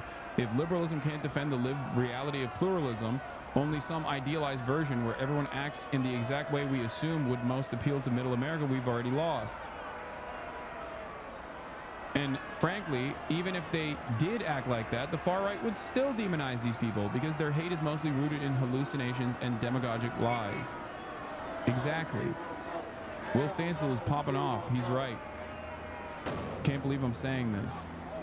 Anyone that does not actually offer support by recognizing the real vector of harm here, which is the state's ridiculous enforcement of violence upon communities that do not deserve it at all, okay, is basically giving ammunition to the Republicans.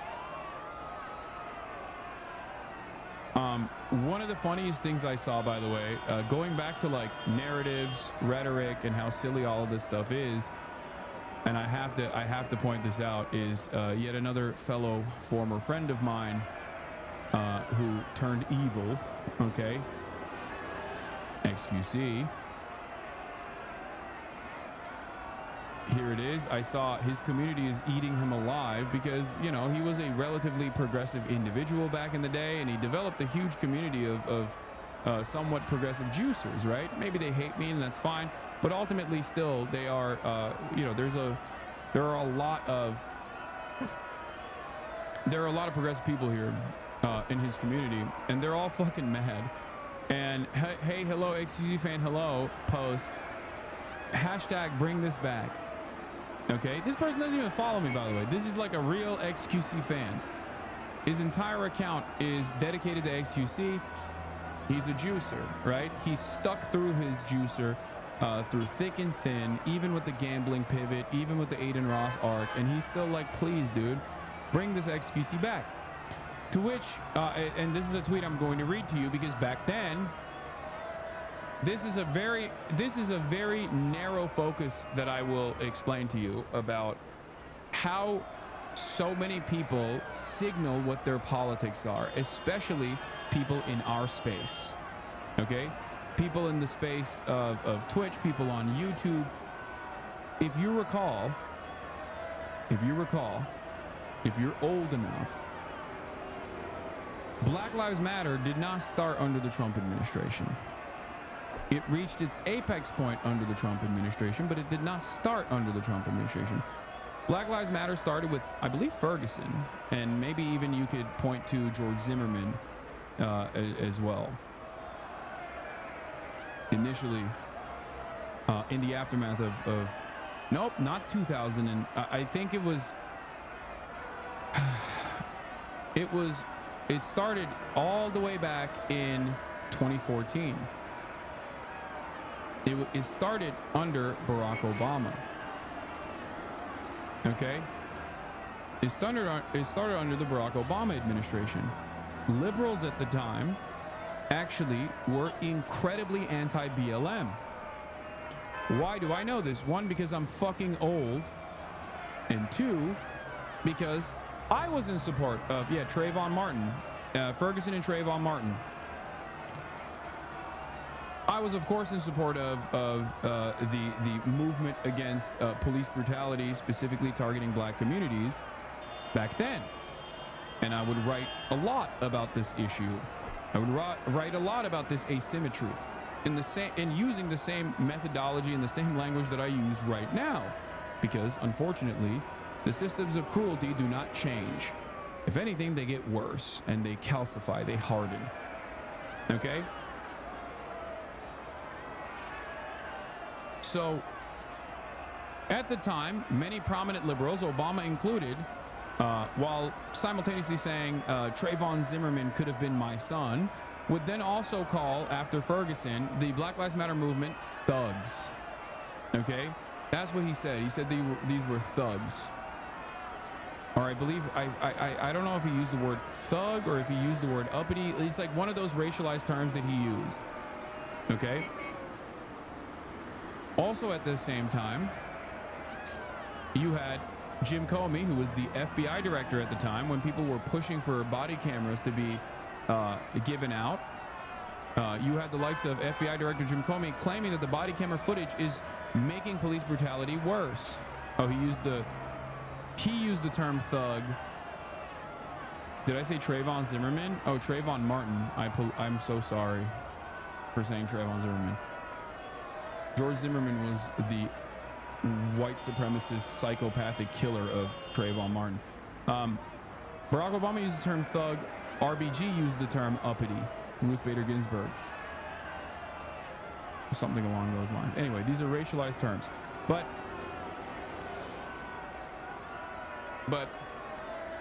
the reason why I'm bringing this up is because only after the wave of anti-Trump protests and the wave of liberal resistance after Trump's victory and Trump putting the crosshairs on Colin Kaepernick and also the Black Lives Matter movement, did liberals actually get on board with this? The No Kings movement that is existing right now, that's going to happen on Saturday, or the the 501 movement. Like, these are liberal movements, right? They're massive. They're massive forms of protest, but they're ultimately liberal. They don't have that same radical element. They don't fully understand why they're protesting. They just like hate Trump, right? Or they hate like some aspects of Trump's governance, but not all. But only after Donald Trump stood in opposition to BLM did liberals actually universally condemn Donald Trump, universally condemn all lives matter style narratives, and get on board with Black Lives Matter. Now, in the aftermath of that, of course, Black Lives Matter became commodified. You had Walmart throwing up the fucking black fist while simultaneously still funding their local police unions and things of that nature, you know. It became an aesthetic. It created a permission structure where you were expected as a human being with fucking, you know, an observable conscience. You had to say you're pro BLM, you're pro Black Lives Matter. This is a great example of people who were not even thinking twice about openly stating their support. June 8th, 2020. XQC tweets, in all caps, "It is a shame it has to even be stated, but of course, hashtag Black Lives Matter. We fucking love you. Keep fighting the good fight so everyone understands this. I want everyone to feel safe, respected, and have all the same opportunities to do great." To which XQC himself didn't fucking realize he had tweeted this and said, "The replies on this really give good insight on how much fact-checking is being done on X these days. Most of the replies are saying he changed. LMFAO. Literally not a single person even verified if the tweet was real. Cringe. I guess he was right, because he was one of the people who didn't even verify that the tweet was real. And then he realized it was real. He said, wait, the tweet is real. Ah ha ha ha ha. I'm not even going to delete the main reply. That's just too good."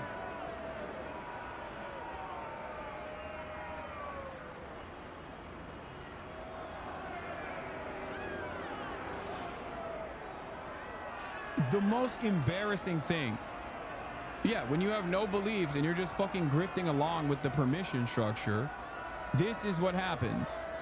When you, like, because this take in and of itself is so stupid. It's like, there's no way I would have defended black people in 2020. Like, that's your argument now? That's who you've become?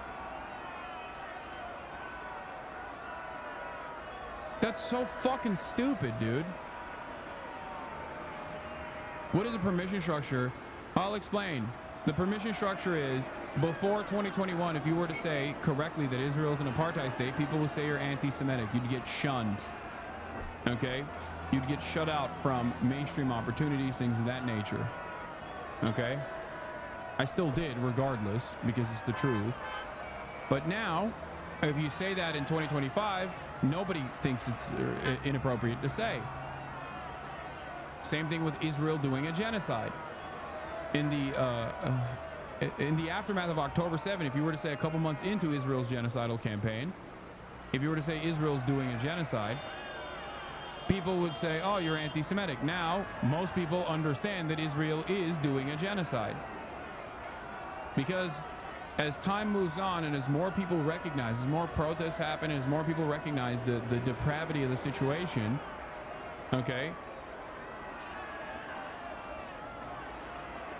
there is more people exhibit comfort to be able to say what they truly mean, or when it reaches a boiling point, they are expected to say the quote-unquote right things. Okay? Also, here's Donald Trump at the military demonstration. We're obviously going to tune into it in a second.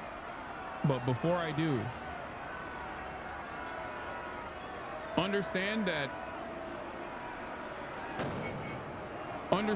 guys like this are just simply doing it not because they actually believe it, or maybe he did believe it at that point and doesn't anymore, but in most circumstances they're doing it because they're expected to. They're doing it because they want to show that they're a good person. Okay, that's it. They will never get there until it reaches a boiling point. For some, there are for some in even this community, like in this space that we're in, they are fearful of repercussions. They are fearful of not being able to like defend their position and maybe not articulate their position well enough, and therefore they are apprehensive at first to say like, yeah, I think what ICE is doing is fucked up. They might believe it, but they won't say it. For others, they are fearful of the repercussions of like coming out against a domineering force in politics in this space that we occupy, like the XQCs and the Asmengolds of the world, where they don't want to say something then and offend the sensibilities of Asmongold and basically create this unimaginable wrath for themselves, because no one is fucking able to deal with the sequence of the endless torrent of harassment, right? So then they just stay quiet. And what I think a lot of those people don't realize, a lot of those people that are not like inherently political people, right? Or they're not like political commentators or whatever. What those content creators don't realize is that like, if you don't build a permission structure to say, no, what the administration is doing is wrong and people that are fucking defending it are also wrong. If you don't do that, then the only voices that you hear are going to be voices like Asmongold and his community, and it creates a permission structure for right-wing attitudes to fester. Okay? And that's what happened since the Trump administration's victory. And a lot of these guys that are content creators themselves basically fucking move along with clout. The Tectones of the world, the Asmongolds of the world, the more domineering a force that they become, the more other content creators that are in the periphery look at that and go, I guess this is like, you know, I guess I have to be kind of right wing. Or if I'm not, I'm just going to shut the fuck up. That's it. The reason why I'm narrowing in on this incredibly specific, you know, Twitch streamer orbit is because the exact same structure occurs in mainstream institutions as well. The exact same cultural shift occurs, and that's how you arrive at the entire fucking the entire media apparatus basically only framing immigrants from an incredibly right-wing perspective. What is happening? Why does it keep effing, dude? What the fuck? There is no issues on my end. There are no issues on my end at all. It's got to be on the Twitch side.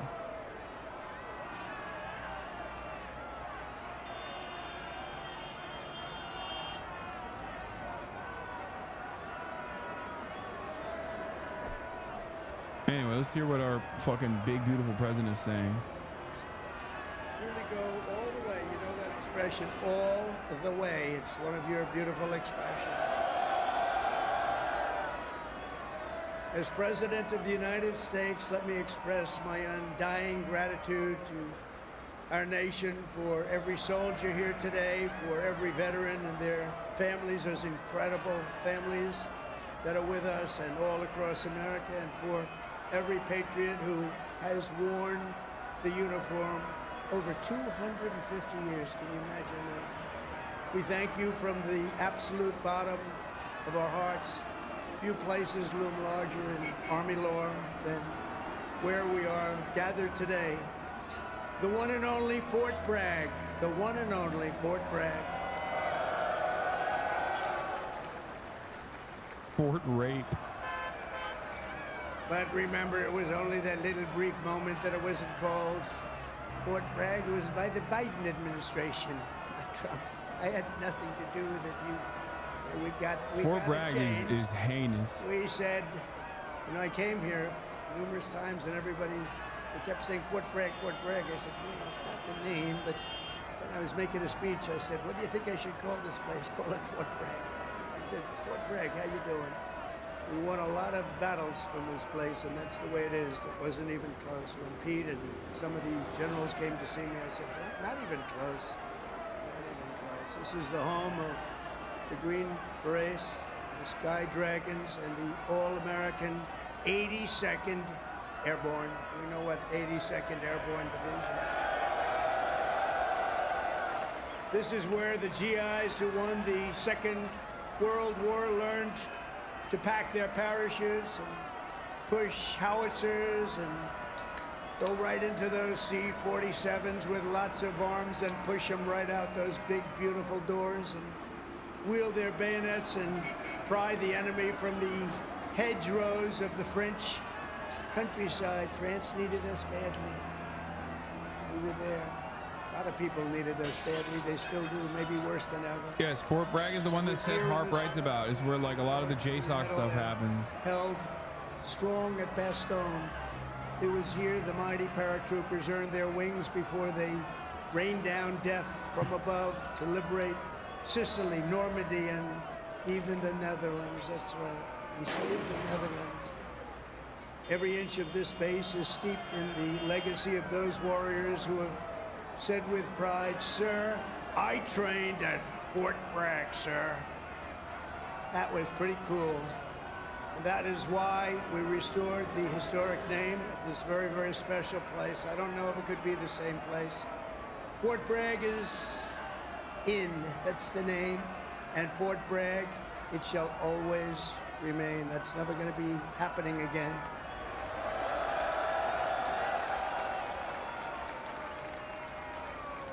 And for a little news for the fake news back there, the fake news. Ladies and gentlemen, look at them. Look at them all. Oh, what I have to put up with. Fake news. What I have to put up with. But they're all right. They've been very nice today. They were impressed with that display, I can tell you that. I think it took them a little by surprise. But for a little breaking news, we are also going to be restoring the names to Fort Pickett, Fort Hood, Fort Gordon, Fort Rucker, Fort Polk, Fort A.P. Hill, and Fort Robert E. Lee.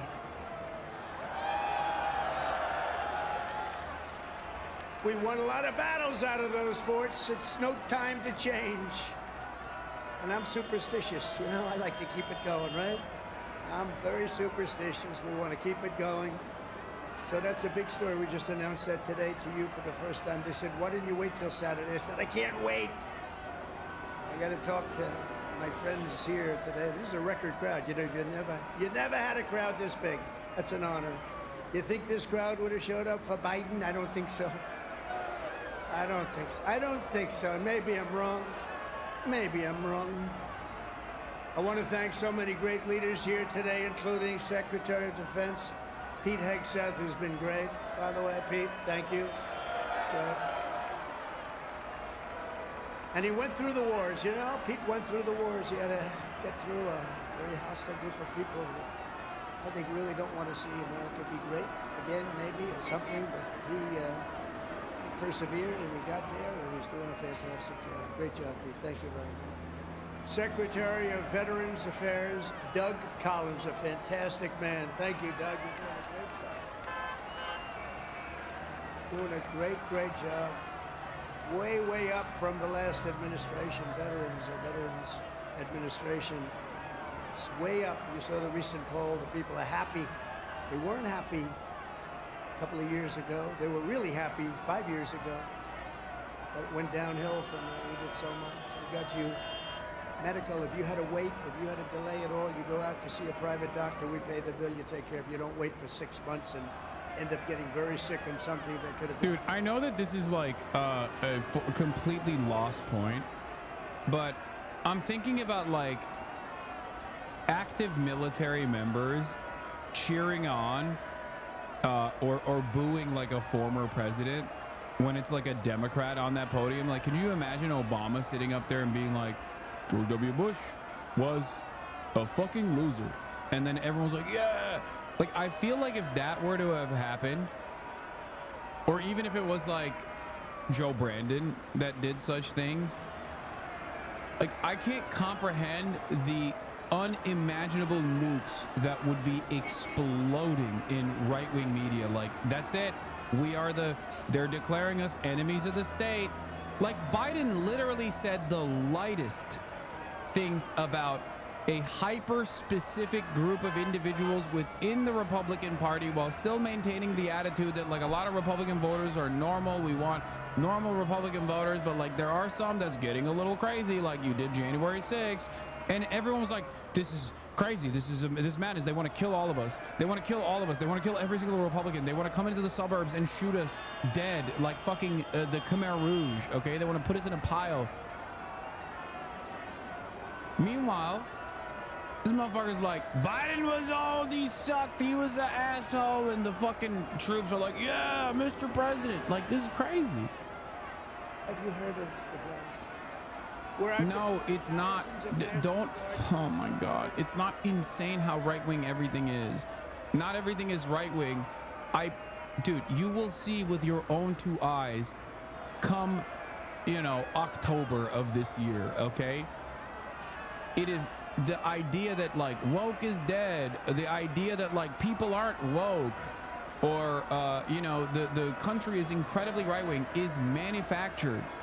This is a manufactured narrative. It's because we spend so much time on Twitter. We spend so much time on social media. We spend so much time looking at media narratives, and the media narratives are dominated by a strong authoritarian right-wing party that is constantly cutting reactionary propaganda with no liberal opposition.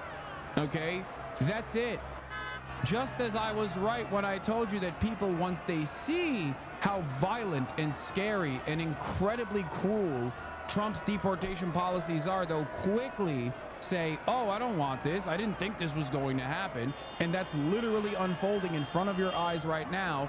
Trust me when I say that the average American does not have this level of appetite for this level of death and destruction. This man is trying to collapse civil society with authoritarian strong arm measures. And he's doing so while simultaneously the media in tow is saying, yeah, these protests are violent, without actually recognizing why the protests are happening, or without actually recognizing that the institutions that drive said violence are usually institutions that are tasked with defending, like the police.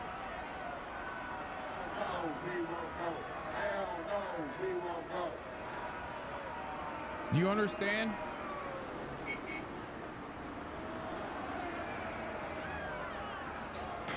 If you constantly look at this stuff and actually allow the convictions of the right and the carefully crafted, domineering narratives of the right to take over, and also then turn around and capitulate the right-wing framing in an effort to like find the reasonable middle ground there, instead of trying to push the middle ground to your fucking side, you will always lose. This is at the heart of liberalism. This is the biggest problem with the Democratic Party. This is, if there's one thing that I get actively angry about with regular frequency, the most common point of resentment from my end towards the Democratic Party is this. Liberals constantly allow the Republicans to flood the market with insane fucking takes, with no counterbalance, with no counter narratives, with no countermeasures whatsoever. And then that discourse moves people into adopting reactionary frameworks, even if they don't recognize how that right-wing that right-wing legislative agenda, when it bears itself out, is going to look horrible when it's going to come to their neighborhood. Only until it comes to their neighborhood do they, only after it comes to their neighborhood do they recognize that this is actually cruel and unusual.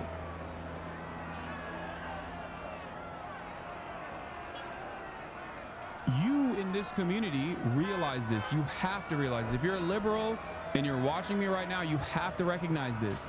Move people to your side in the same way that Republicans actively are trying to basically pull people to their side by fucking lying. They lie all the time. You don't even have to lie. You can just say the truth. Stop compromising to right-wingers. Stop compromising to right-wing frameworks. Stop fantasizing about this weird middle-of-the-road people, okay? that exists out there in the fucking periphery. They're in the ether. They're Midwesterners that just want, like, you know, reasonable tax policy and a strong border patrol or whatever the fuck, okay? Make the argument to them that a lot of these narratives are just completely fucking made up. They are hysterics born about the fantasies of racists. What is this? Your wife is on the line. 3. Right-wing agenda in a nutshell. Deregulate the rich, criminalize the vulnerable, politicize education, and weaponize faith. Exactly. They don't listen? Yes, they will. If they didn't listen, I wouldn't have almost 50,000 people in here right now. What are you talking about? When I started broadcasting on Twitch, I had 35 people watching me. Look at how large this community is. We go out there to the fucking protests. Half the goddamn protesters are wearing Hasanabi merch. Half the goddamn protesters are coming up and being like, yo, I'm here because, like, you fucking really radicalized me. Okay? Enough. Stop. Stop leaning into nihilism. Stop succumbing to nihilism. Maintain faith. Maintain revolutionary optimism. Okay? Have a little bit more faith in your fellow man. Okay? I'm gonna shake you, yes.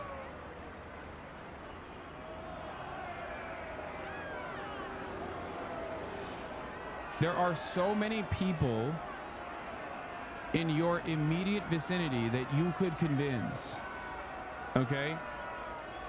And at a time of unprecedented violent rhetoric and unprecedented violent acts coming from the Republican Party, this is your opportunity to explain to people that they're doing this because they don't want to fucking give you health care. They're doing this because they don't want to fix your material conditions. They don't want to fix your fucking living standards.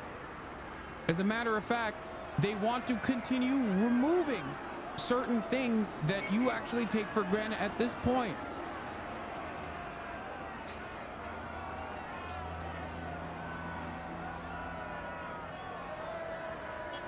They came from Asia.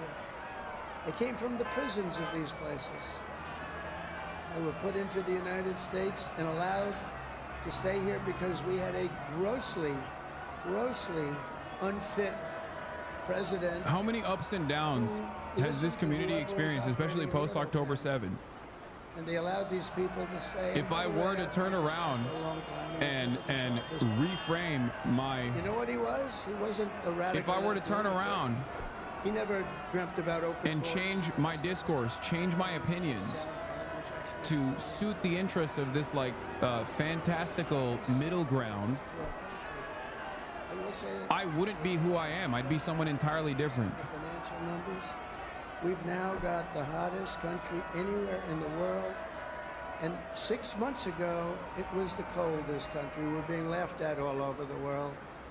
I was in Saudi Arabia, Qatar, UAE. We brought back $5.1 trillion into our country, and all three leaders, they're great leaders, all three said, you know, you are presiding over the hottest country anywhere in the world. And they said the exact same thing they said 6 months ago. It was the coldest country. I'll tell you, it changed on a date. You know what November 5th was? It was the election of a president that loves you. And that's when it all changed. That's when it all changed. Within the span of a few decades, Los Angeles has gone from being one of the cleanest, safest, and most beautiful cities on earth to being a trash heap with entire neighborhoods under the control of transnational gangs and criminal networks. It's horrible what's happened so quickly.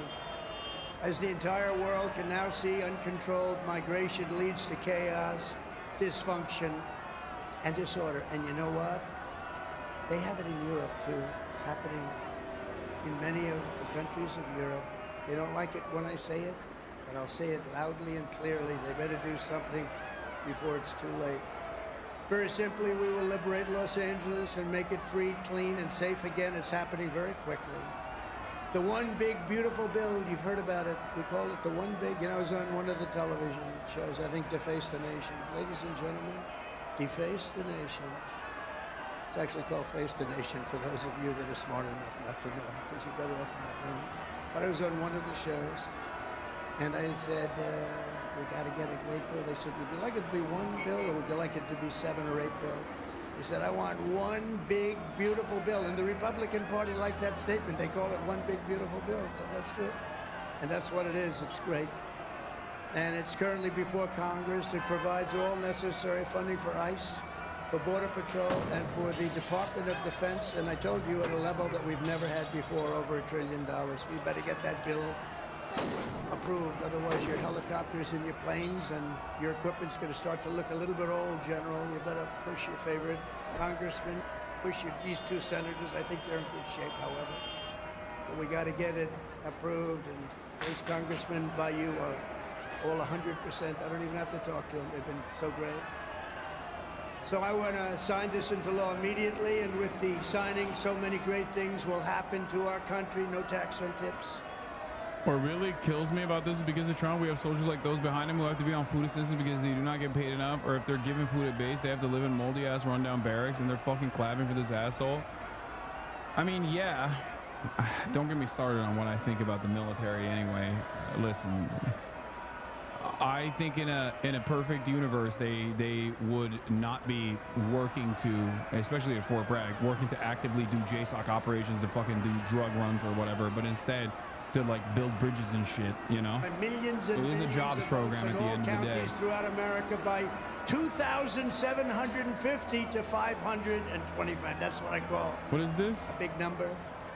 But this is a mandate from the people to restore the sovereign borders of the United States.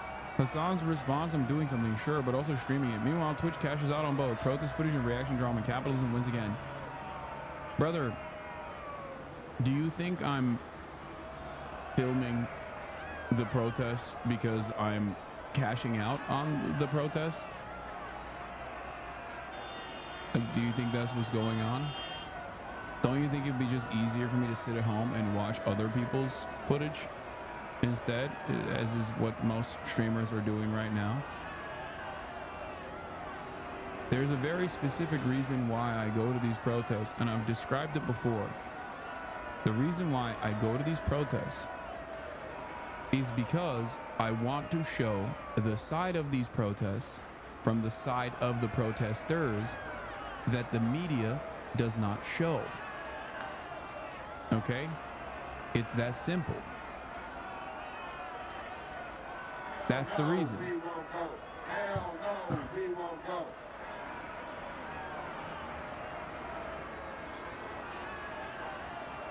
That's the reason. I said, we're going to run again, and if I win, I hope. The other reason is because I want others to go out there as well. We did. And show up in numbers. Millions and millions of us. So beautiful to watch. That was such a beautiful 9:02 in the evening. He said, ladies and gentlemen, Donald Trump is projected to be the winner. I said, well, you think that was easy? I don't think these ladies from North Carolina think it was easy. You know, they followed me. I don't know what happened to their husbands. They're married to very nice people, but they've been to, what, 138 rallies? They said more. And they're from North Carolina. It's nice that we have one nearby finally, right? They go all over the country. I don't know what the hell's going on, but they're great. They're North Carolina, beautiful, wonderful woman, and we appreciate it. Like 130 rallies or some crazy number. Are your husbands satisfied with that? Are they okay? Oh, here he is. He showed up. One of them showed up. That's great. Congratulations. Great women, actually. The great patriots. We will use every asset at our disposal to quell the violence and restore law and order right away. We're not going to wait 7 days and 8 days and wait for a governor that's never going to call and watch cities burn. And let me tell you, if we didn't do this, Los Angeles would burn. It would be burning to the ground right now, just like the houses burned to the ground just a few months ago. And the only flag that will wave triumphant over the streets of Los Angeles is the American flag. So help me God. The American flag. This is why I get extra mad at liberals when they go, oh, the flag thing. Like, you don't have to hand it to these fucking losers, man. This is why the optics thing is bullshit. The reason we're here today celebrating. Do you see what I'm saying? This is why the optics thing is fucking bullshit. You're literally just conceding to their framing. Instead of being like, who gives a fuck what flag they're waving, dude? Yeah, they're Mexican Americans. That's the beauty of America, okay? Do you like tacos? That's how important it is. You like burritos? When the Continental Shut the Congress fuck up. created the Army and appointed its first commander, name happened to be George Washington. Has anybody heard of him? George Washington. Are you okay, darling? Are you all right? Also, obviously, the notion of like the city being burned down is also ridiculous. I'm here, okay? There ain't no burns happening. Thank you very much. These are great people. They've been waiting here a long time, General, so, you know, we want to give them all the time they need, right? Thank you very much.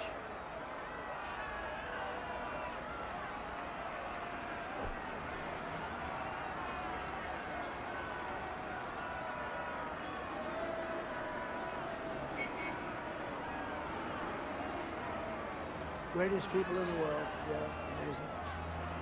Amazing.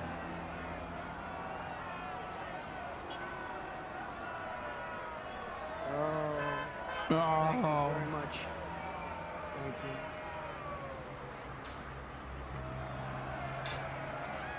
Okay, honey, thank you. Beautiful young person. Beautiful young person. We have a lot of young people. We won young people, old people, and everything in between. It's sort of nice. Remember they used to say, but Trump doesn't have the young people. We won everything. Thank you very much, Doctor. Great job. When the Continental Congress created the Army and appointed its first commander, General George Washington. Okay, I'm bored of this. This shit sucks. All right. Protests against federal immigration raids have gone into their 5th day. Trump administration is sending 700 Marines to the city. And President Trump ordered the deployment of 2,000 more California National Guard troops, making for a total of 4,000 over the objections of Governor Gavin Newsom, who was challenging the action in court. Our chief national correspondent, Matt Gutman, is on the scene for us there in L.A. We saw him. We saw him yesterday. The sexy man, sexy war correspondent man with the sexy hair. He was there. He was fucking. Let's see what beautiful, sexy things he has to say. Yeah. Problem yok.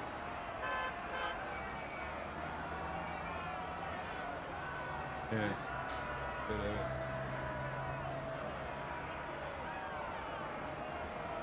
He was there being sexy.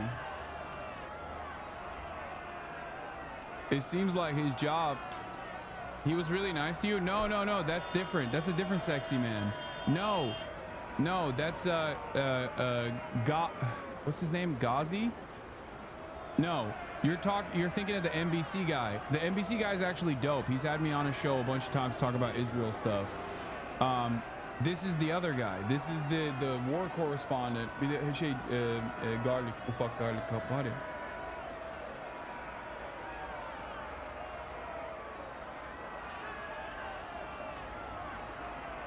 Is it Gotti?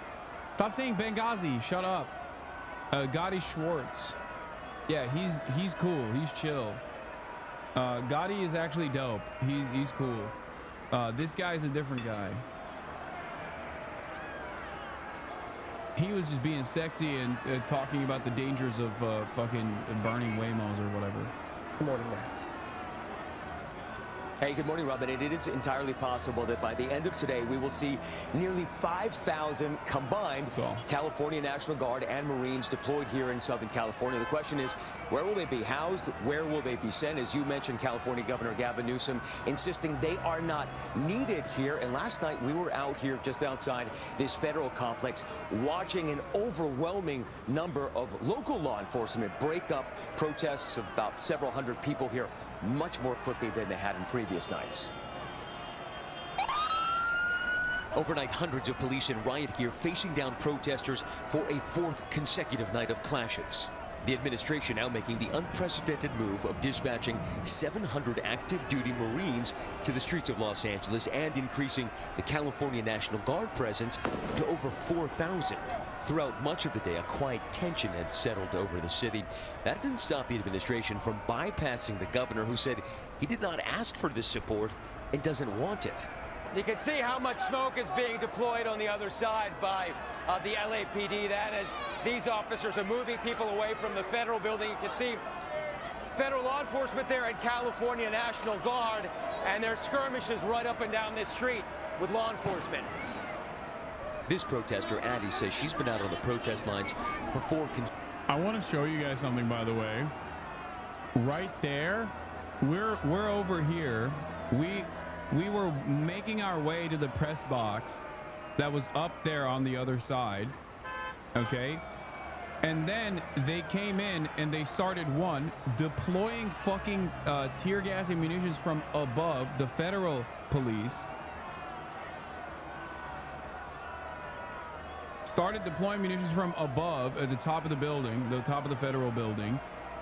And the cops started fucking exploding, okay? They started just going crazy. That's that funny footage of Hutch being like, oh, this guy, why is he lying about, like, the cops being violent when they're clearly not?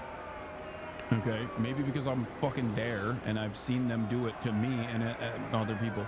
But one of the unique things that I saw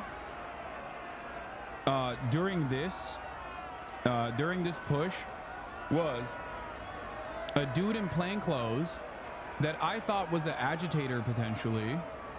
Like I thought was a protester with a fire extinguisher, because in the chaos I didn't fully recognize what was going on.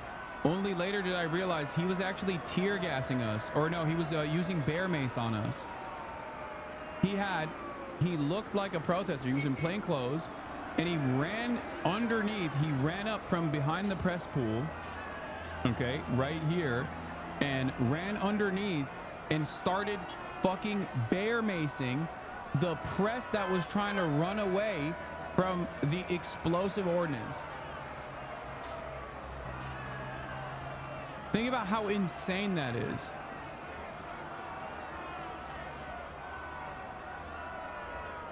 Like, that's local law enforcement. Damn. Oh. All right. Excuse me. You good?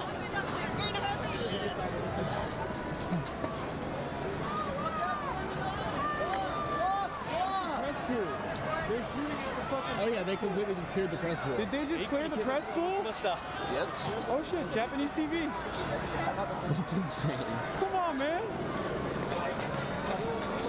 Oh shit.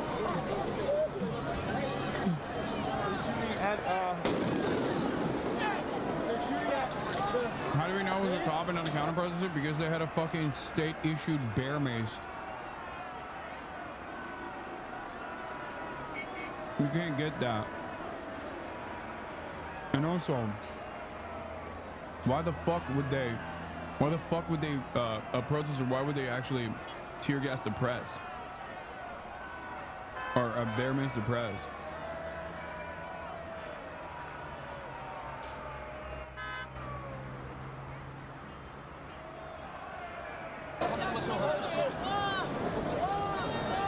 They're shooting at the bridge right now and all around us.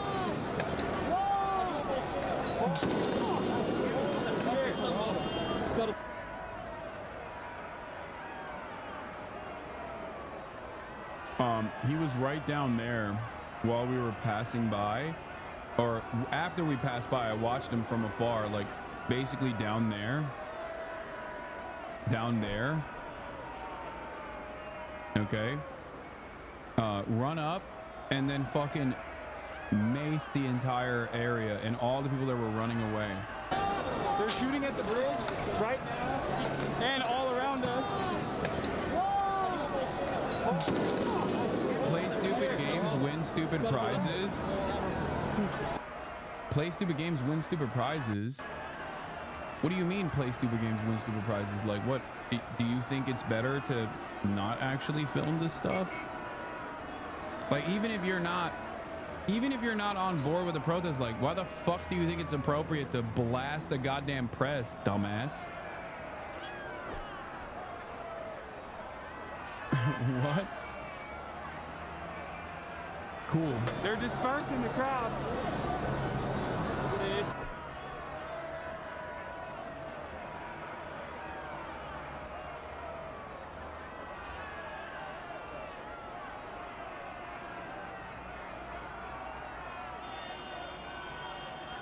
law enforcement.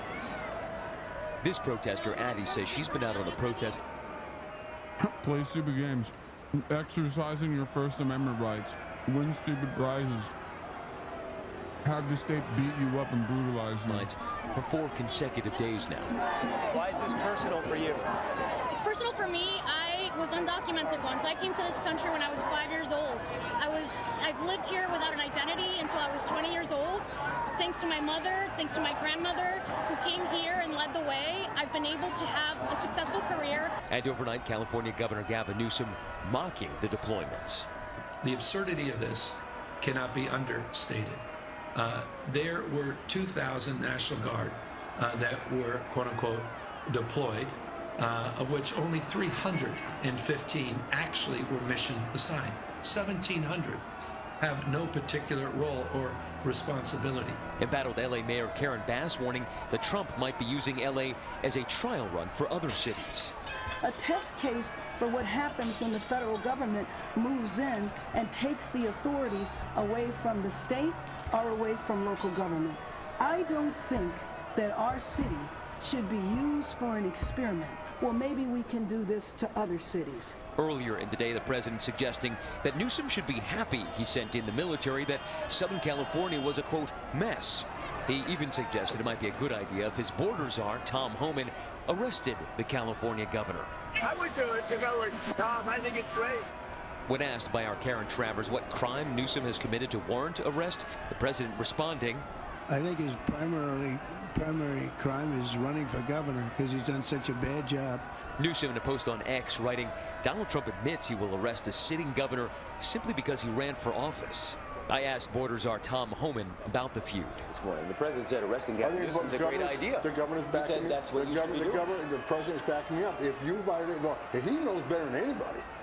He's a president of the United States, and they arrested him. Homan overseeing part of the federal response on the ground from Los Angeles. The administration recently slamming protesters for concealing their faces with masks. Critics arguing ICE agents have been concealing their identities using face coverings and unmarked vans. Why don't you ask me why the protesters are wearing masks? Why are they wearing masks? To hide their identities because they don't want to go to jail. Correct. But they're protesters and not employees of the federal government. Our officers are wearing masks to protect themselves and their families. Now, wait, why can't the protesters want to protect themselves and their families?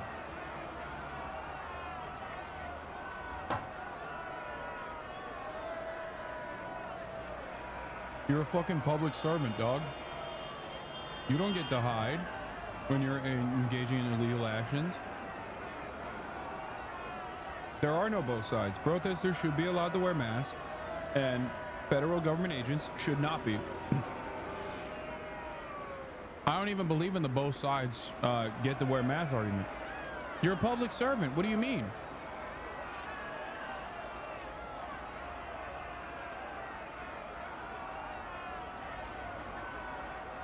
But I'm paying your fucking salary. If you're gonna tear gas me, I might as well see your face while you're doing it, you know?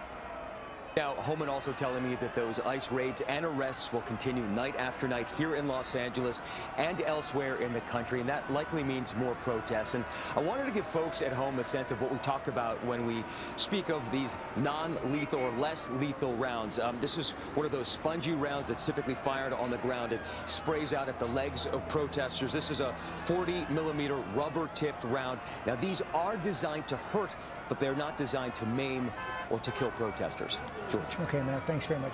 We're going to begin in Los Angeles, where the president is doubling the number of National Guard troops being deployed to those immigration protests and adding 700 Marines. Thank God he said that, because this fucking, where's the clip? Dumbass.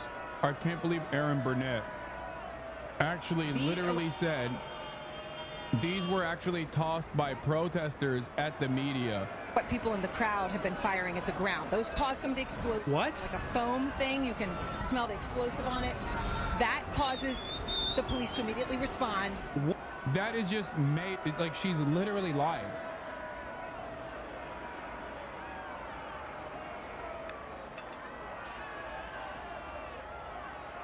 That is the shell of the 40-millimeter rounds that they're firing into the fucking crowds. It is insane. ironically enough, the fucking very same people that she's defending here ended up detaining another CNN journalist later that night. Once again, the media is so predisposed with defending the police that if she was fired upon by those things that she's pointing to, that means the cops fired it at her. But she can't say that because in her mind it's like, no, the police are good here. Their presence are good. They're a force for good. So even when she's being fired upon by the cops, she's like, yeah, these other protesters have been doing it. Clinton News Network, dude. CNN, fake news. Fake news, CNN, lying again.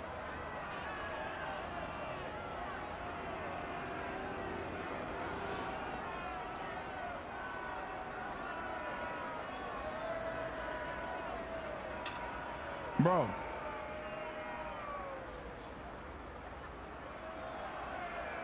What's actually wild about this shit isn't even the fact that like she's lying at the behest of the cops, but she's also dropped even self-preservation at this point. Like, she's not saying don't believe your lying eyes, she's saying don't believe my lying eyes. What? Charge.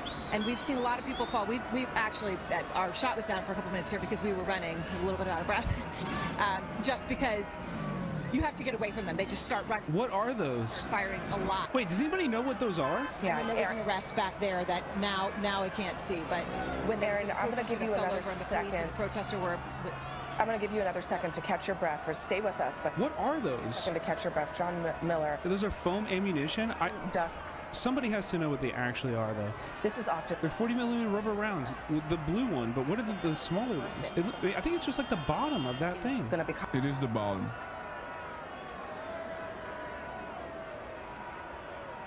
I think. Yeah. It's fucking crazy. I can't believe she said that. I cannot believe she said that. Yeah, I watched the LAPD shoot these directly at the protesters and saw multiple protesters wounded by them. 0 protesters were shooting rubber bullets at the police.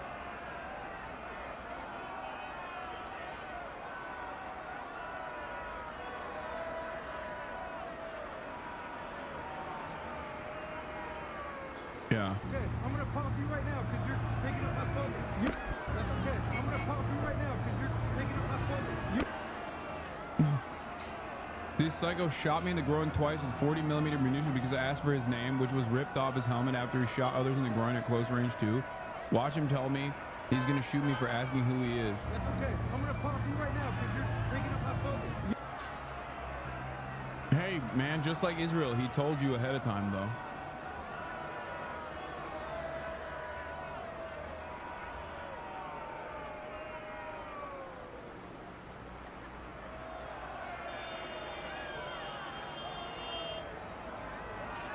Multiple foam baton round is most widely used by crowd management tool where standoff distances are limited. It may also prove valuable in riot situations. You would not be able to purchase this if you don't have law enforcement, if you don't have like a Leo certification, for the record. The idea that like, also you have to deploy these from a fucking weapon again. Like the notion that they're like actually fucking using these and the grenade launchers, like the protesters are using these and the grenade launchers, is pure and utter fantasy. Next level, dude.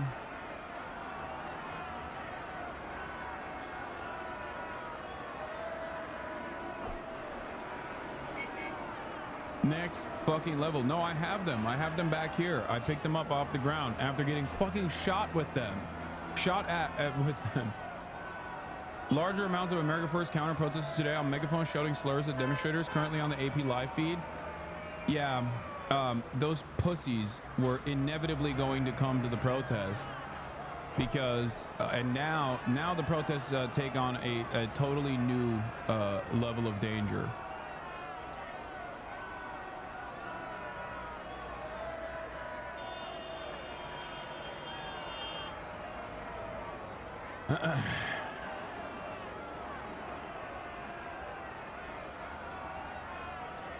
I was watching you and some other news sources at the same time yesterday. Literally, as you and others were being shot at in the crowd, the other news sources saying the troops are pushing forward so far. No shots have been fired at the exact same time that you were getting shot at. Yeah. Here, this is the CNN reporter that they fucking detained. CNN? It's time to escalate. Wait 1 second, John. Hold on. I want to. Jason, what's going on? I hear you. Am I seeing Jason Carroll being? What happened, Jason? I am being detained. I am being detained, Laura. I'm not being arrested. Correct, officers? Did you hear what he told you? No. We're letting you go, but you can't come back. Okay. Then if you come back, then you go. Okay. Okay, please? Okay, thank you. Thank you, officer. Take care. You too. Nice to meet you. Thank you. Okay, thank you. What happened, Jason? If you guys can still hear me, what happened was, yes.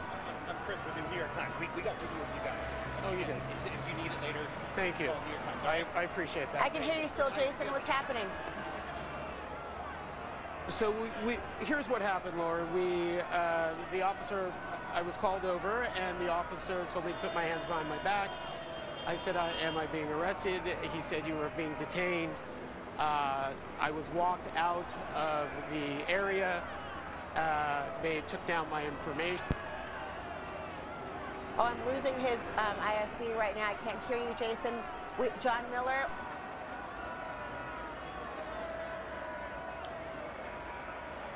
Bro's thanking the officer for fucking almost arresting him. No, we won't go. Hell no, we won't go. Thank you for detaining me, officer. You're so brave. There has been a fourth night of protest over the deportation sweeps by federal agents. Yesterday, rallies were mostly peaceful after outbreaks of violence over the weekend. And the war of words between California's Governor Gavin Newsom and President Trump, well, that is heating up big time, with Newsom accusing the president of disrespecting the troops. Jonathan Bigliotti is in downtown LA with the latest. Jonathan, people very worried about what we're seeing in LA these days. Good morning to you. What can you tell us? They are, and good morning to you, Gail. 4,000 National Guard members. That's more personnel than protesters we've seen on the streets. The governor yesterday tweeting out saying that they were deployed in haste, with a photo showing the conditions inside the facility behind me. You can see the members there on the floor, their accommodations lacking very much so in that case. Meanwhile, yesterday, protests were largely peaceful. The LAPD having control until the evening. I think we are too. A lot of people are throwing bricks. I think we're moving into a very dangerous place. I think we are too. And I think that's the place we need to be in. I think that people should know that this is extremely dangerous, and they should be afraid to do this. And they should be afraid to be in these crowds of people that are violent and that are attacking police officers. I want them to be afraid. That's the goal. A lot of people are throwing bricks. I think we're moving into a very dangerous place. I think we are too. And I think that's the place we need to be in. I think that people should know.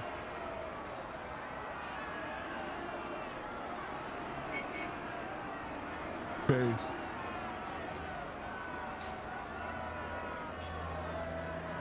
How can someone be such a ginormous pussy while also simultaneously try to present themselves as this like mighty force to be reckoned with at the same time? Well,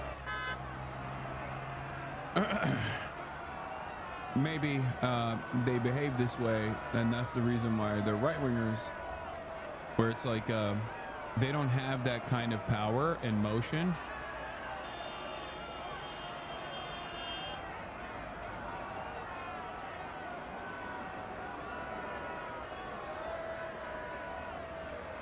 They don't have that. They don't have the power to do anything. They're utterly powerless. So they just hopefully latch on to state power and state enforcement.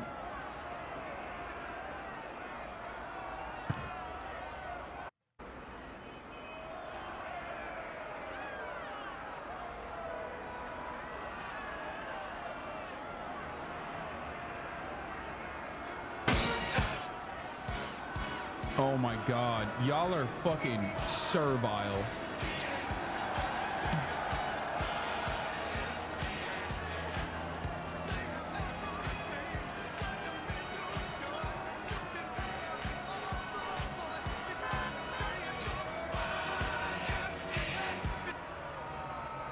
I love the police state.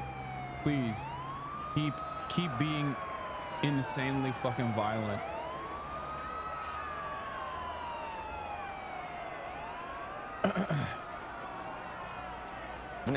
When conditions here pick.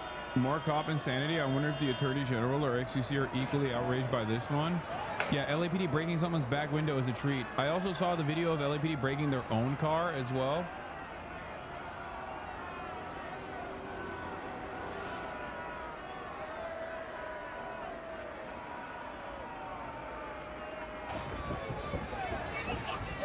Did anyone find that video?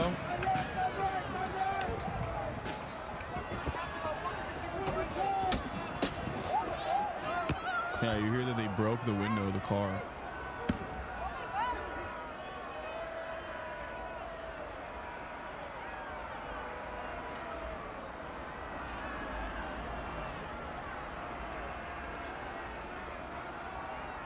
Look at that motherfucker.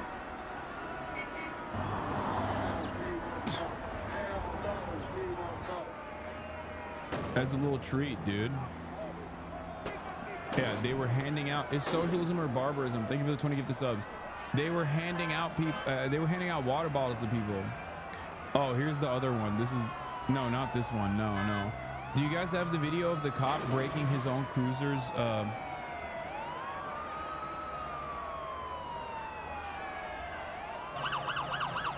Yeah.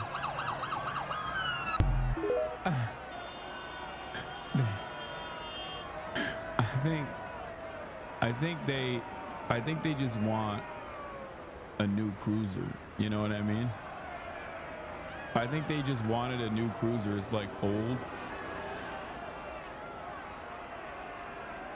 Or maybe it's because they want to break the window so they can drive it later. I don't know.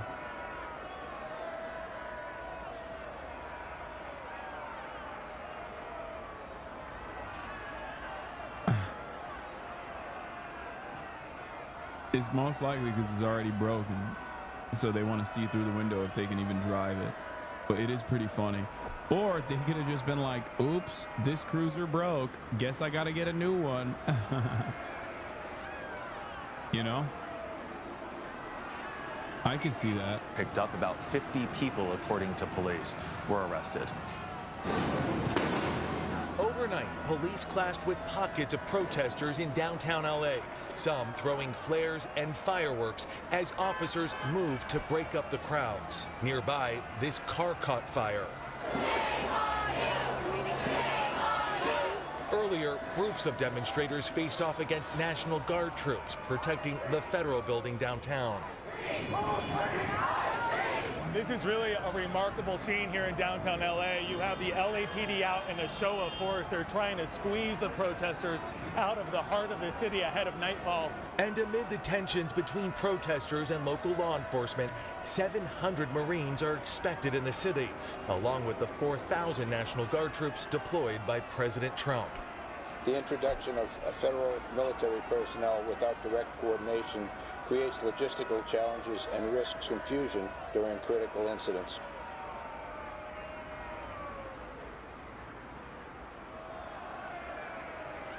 Clip, they broke the windows because the windows were already smashed. They had to drive away. I know. I know. I said that.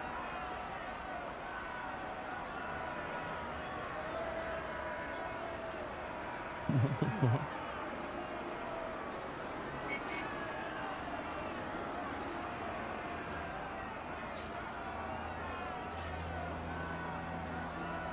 Anyway, there was more that I'm gonna talk about. Oh, another one of these moments that I think is like really stupid is when the media's like, they're throwing fireworks in the direction of cops. It's like, bro, they're throwing fireworks in the direction of cops. What are the cops throwing? The cops literally have all the gear. if you think protesters throwing fireworks is a scary situation, what do you have to say about chemical weapons that they're using? Like, they were using chemical weapons on not that large of a crowd to begin with, like with regular frequency.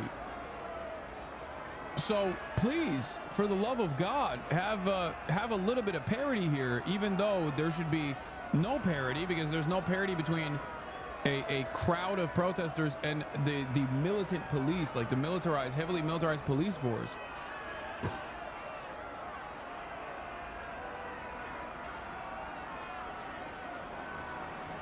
It's so strange. Around the country, demonstrators are showing up in solidarity to protest the federal immigration crackdown. As immigration sweeps take place in communities across Los Angeles, federal agents are seen targeting schools and businesses. And heartbreaking videos surfacing like this one. Yeah, famously where the crime manifests. You know, schools and businesses.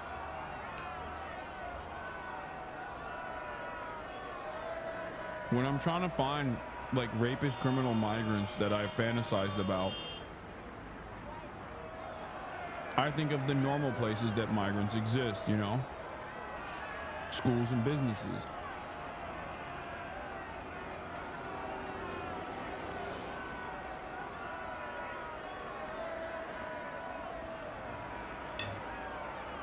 Appearing to show a father being detained and taken by agents in front of his family at this Culver City car wash over the weekend. How did we get from gang members to Home Depot? LA Mayor Karen Bass spoke to CBS Evening News anchor Maurice Dubois on Monday. And what's your message to the immigrants who live here who aren't documented? This is a city of immigrants. This is a city that wants to help you get your legal status. This is a city that embraces everybody that is here, regardless of when you got here or where you came from. And while the president has described conditions here in Los Angeles as dire, the mayor and the governor saying that does not match the reality here on the streets. Meanwhile, the state's top general is saying troops will likely remain here for at least 2 months, Nate. All right, Jonathan, thank you. And we will have more of that interview with Maurice Dubois and the mayor, Karen Bass, in our next hour. The pop of flashbangs is the soundtrack of these protests. Like, look at this, like point blank, bro. Fucking assholes. Of weapons sending demonstrators scattering down city streets. He got shot! He got shot! Some not able to get away fast enough. Los Angeles is on edge. This part of downtown in the grips of a military operation, the center of a political standoff. This is one of the main government buildings in downtown LA. Earlier on, it was being guarded by police and sheriff's deputies. Then the National Guard moved in, and the real anger is being directed towards them because these people, the protesters who are filling this plaza, believe that troops have no place on the streets of LA. National Guard! But the president sent them anyway, he says, to restore law and order. Now he's preparing to bring in 700 Marines too. California Governor Gavin Newsom posted these pictures of soldiers sent here now sleeping on the floor, calling them pawns in Trump's political game playing. The LA mayor agrees. We didn't need the National Guard. Why on earth? What are they going to do? Do you know what the National Guard is doing now? They are guarding 2 buildings, so they need Marines on top of it? I don't understand. Yeah, the real reason why they're bringing this in, by the way, here's the rub. I'm gonna tell you in a second. Hold on.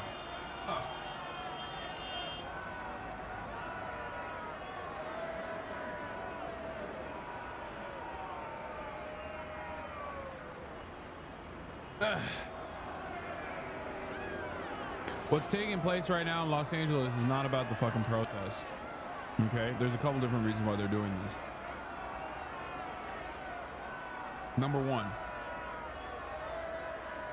obviously they want to invoke some kind of response and use Los Angeles, a obvious blue city, deep blue city, as a testing ground for implementing authoritarian principles.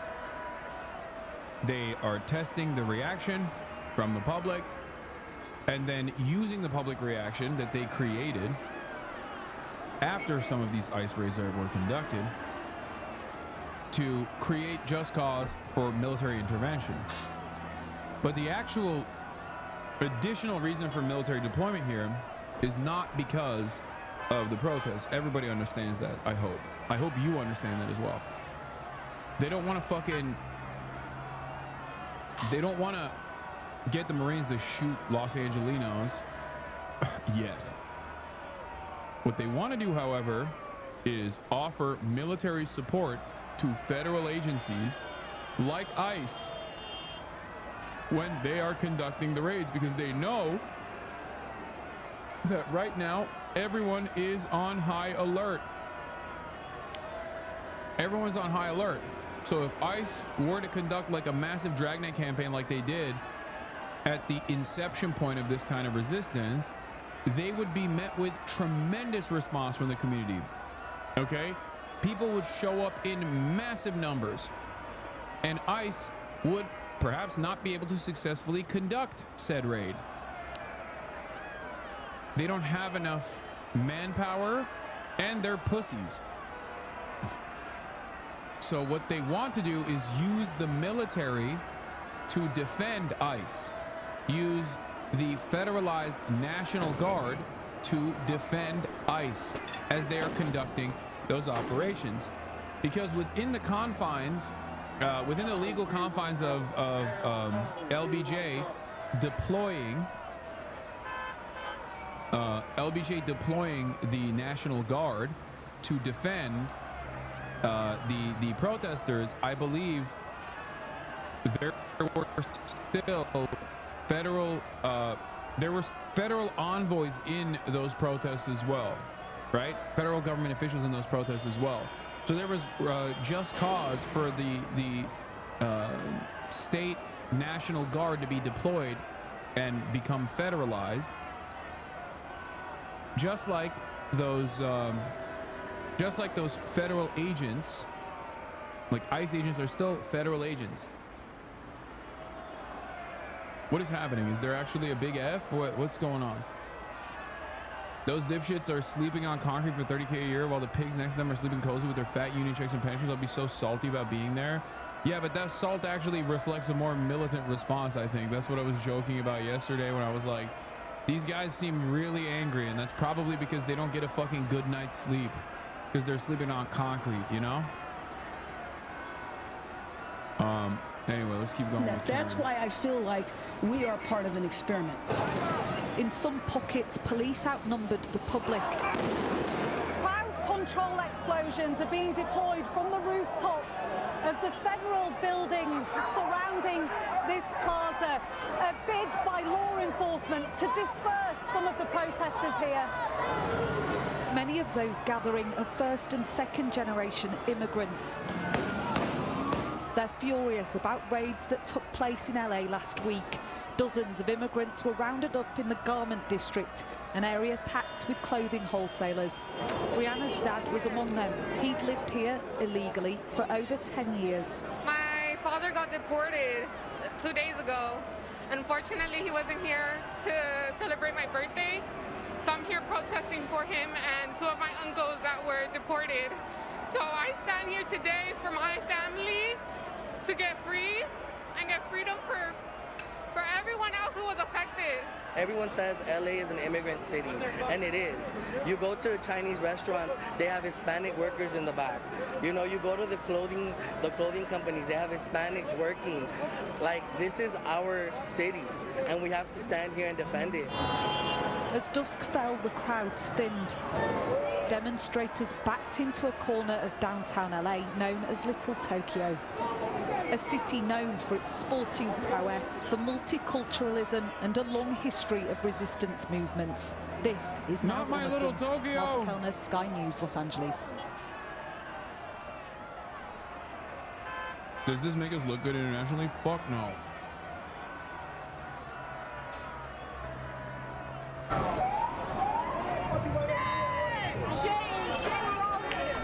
As anti-ICE demonstrations in Los Angeles continued for the fourth day in a row on Monday, the Wall Street Journal was on the ground. The day started with thousands of people gathered at a rally in downtown LA. We're out here at Grand Park. This is the demonstration for David Huerta, the union president for the SEIU union, which represents the service employees of the California chapter. The plan here is to demonstrate, followed by a march down to the courthouse where Huerta is due in court. When I say free David, you say now. Free David! Free David! Free David! If you are in any way involved with the local government up to the state level scene, you know exactly who David Huerta is. He has brought a lot of dignity and a lot of story to the workers that take on those jobs that nobody else wants to do, such as janitorial and custodian.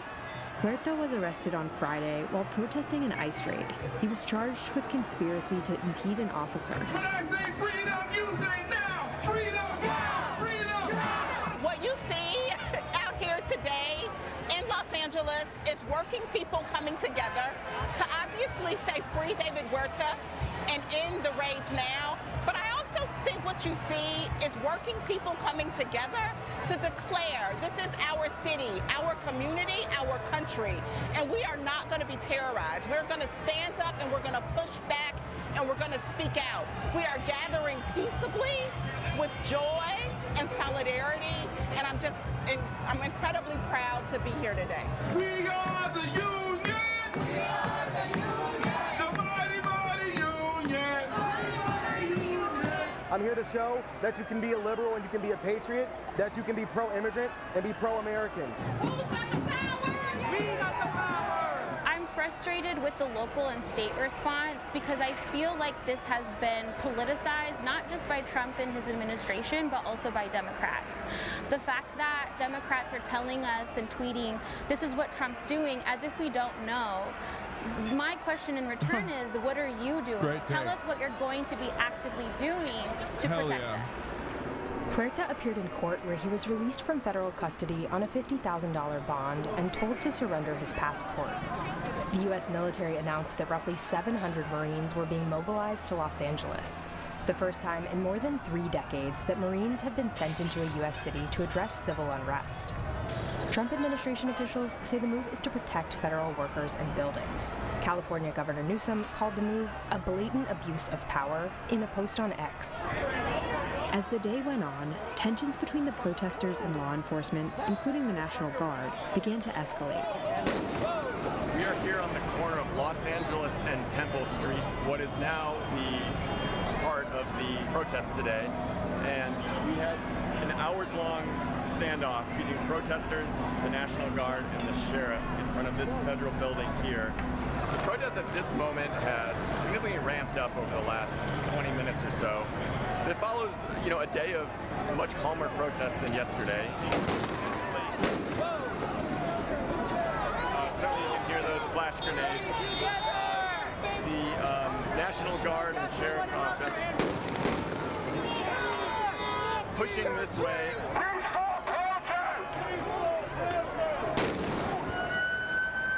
The Trump administration announced it would be sending an additional 2,000 National Guard members to Los Angeles. Protests are expected to continue this week.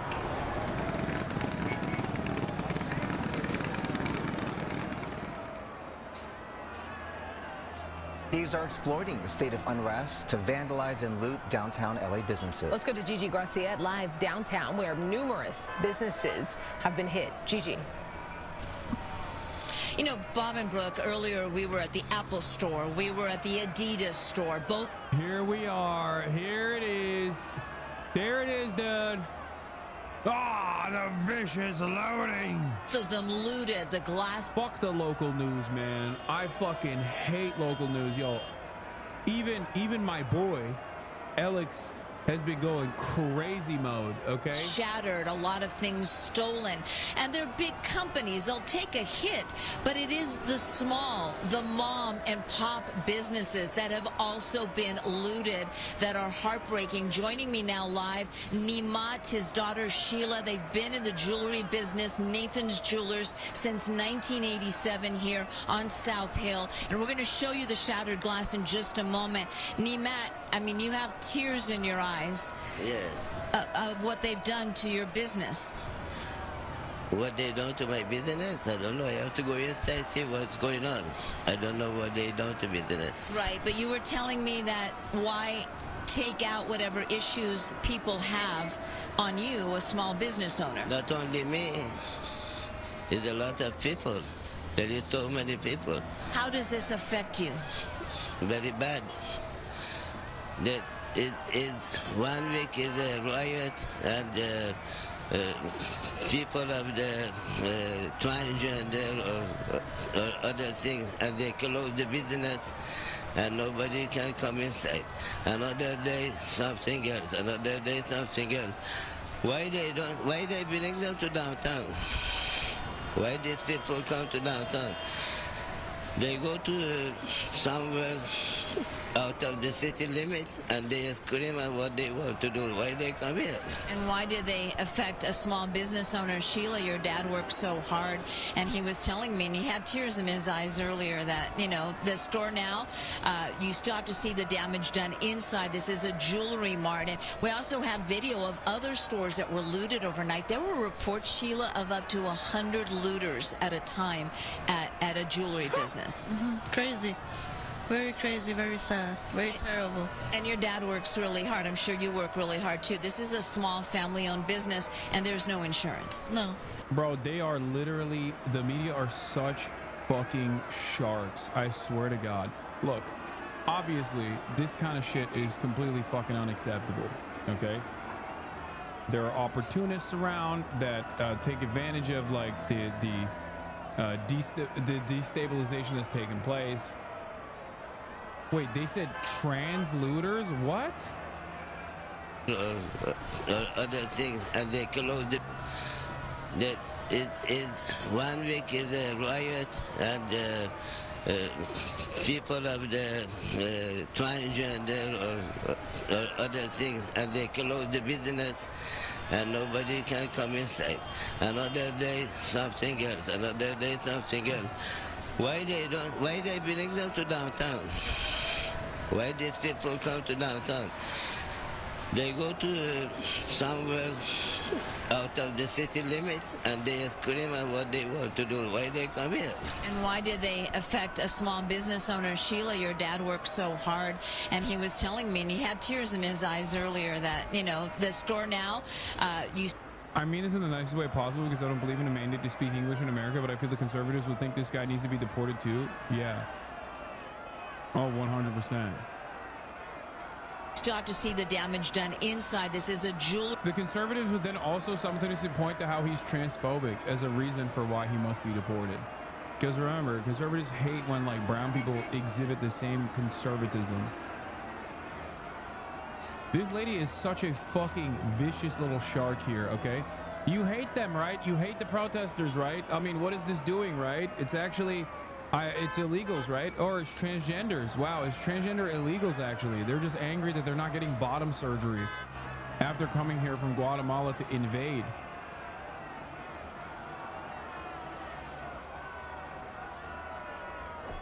What? Back on Fig, shouted out your stream. Smack and Ben spotted in the field. Hassan Piker stream, 80K in the chat. What's back on Fig? Put your hand over the opening to see if you can breathe.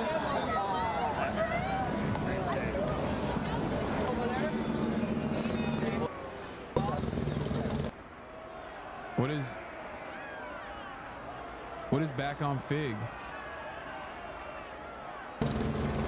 Figmunity World? They're calling you Princess Diana now? Love watching videos of Hassan Piker going to protest because that dude's literally the people's princess. He's shaking hands. taking selfies. People are like, man, dude, I used to hate watch you, but now you're my hero. Thanks for being here. He's so pure. Yeah, I mean, let's not make me the focus of the story, though. You know, what's important is that people are going out there and protesting, and you know, that's what's important. But thank you for saying I'm the people's princess. I'll take it. It's a honor that I will carry with me. They left Adam the 16 or 22. Okay, the dudes that left the Adam 22 podcast, they also saw you with the inmates combating the fires.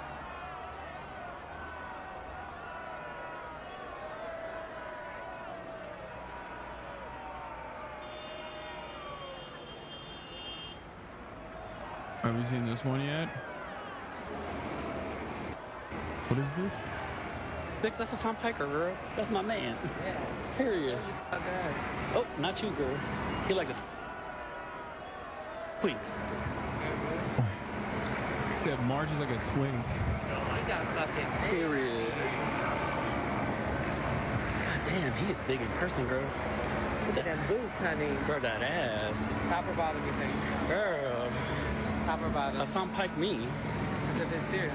Hassan Pike this ass, honey. His ass, honey. Hassan Piker. And you know what? He probably want a matcha. I know. You just want a little something. He out here trying to get his little sticky. Oh, were those the guys that were yelling at us?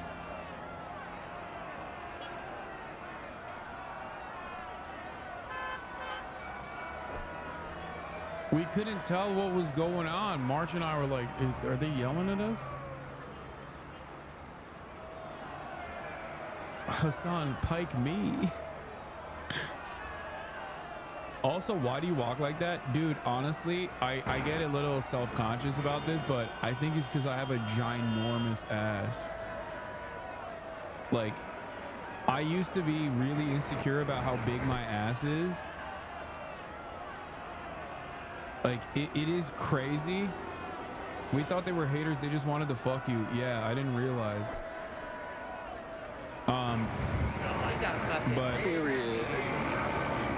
Like, it looks weird. It looks weird because my proportions are weird.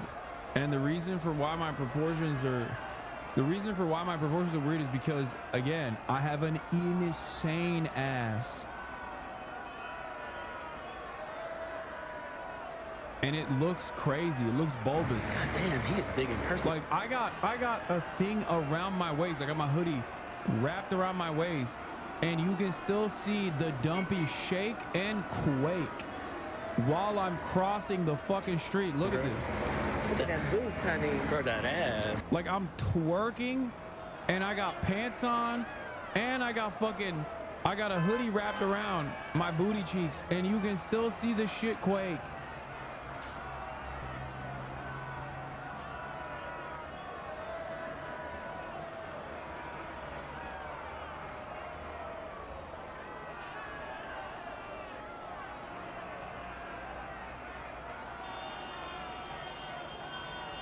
The self-graze is crazy. No, I'm insecure about it. I'm insecure about my ginormous ass. Like, it's not even, I'm not. Girl. Showed up to throw ass protest. We're about out of protest, girl.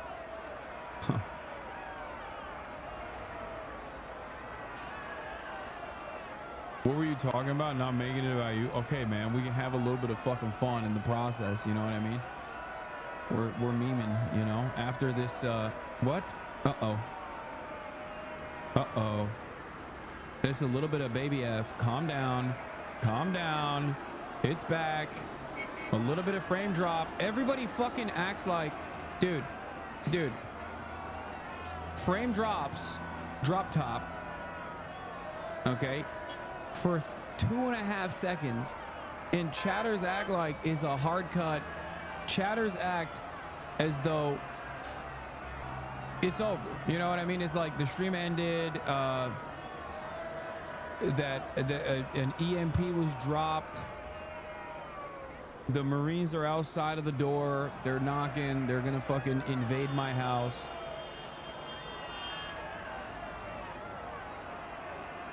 Yeah, huge F, unwatchable. Half the time, while people are spamming F, like by the time they get to pressing enter on that F spam, the F is over. At a jewelry business. Crazy. Very crazy, very sad, very terrible. And your dad works really hard. I'm sure you work really hard too. This is a small family-owned business, and there's no insurance. No. How is this going to affect your family? Really bad. Really bad. People are stupid. People are stupid. What can you do? And why target you? You have nothing to do with any of this. I know. I don't know why. I'm sorry, Sheila. I'm sorry, Nimat. I hope the damage isn't too bad inside. We live in San Bernardino. Chino Hills. It's far away to come in here. And we are scared to drive the car, comes in here, they damage the car. We took the bus at 2 o'clock and we came right now in here. I hope the damage isn't too bad. Your business was one of many businesses that were looted overnight. But I don't sell jewelry. I sell like custom jewelry, silver. You know, I'm not a big guy. I'm not a big fish. You're not a big fish. Well, that's why it hurts even more, because you're not a big fish. You're not Apple. You're not Adidas. Yeah. And they're going to take a loss, too. Yeah. I'm so sorry for this. Multiple businesses. There were many arrests made. The irony, of course, is that if that dude is undocumented and the government comes in the middle of the fucking workday and storms his fucking jewelry store and black bags him and ships his ass to CCOT, this woman's gonna sit there and be like, well, another day where law and order is restored. And that's my fucking point. Like, you can't, like, this is unacceptable, certainly. Okay, I'm not gonna sit here and be like, oh, brave theft has been happening. Revolutionary theft is occurring here. Okay, like, I don't give a fuck about Adidas's bottom line or whatever, but ultimately, obviously, there's gonna be opportunists. Okay. Like, there's gonna be opportunities. These aren't fucking protesters. There's people. I mean, there was a dude who stole a bag in front of us. There was I assume he was like a rival skater. He walked up to a bunch of skaters and just ripped his bag and just dipped. Okay, it happened in front of us. It happened on camera. And like, does that mean that the protest is now bedlam? Like, that's what the protesters are there for, to fucking steal shit from other protesters? No, of course not.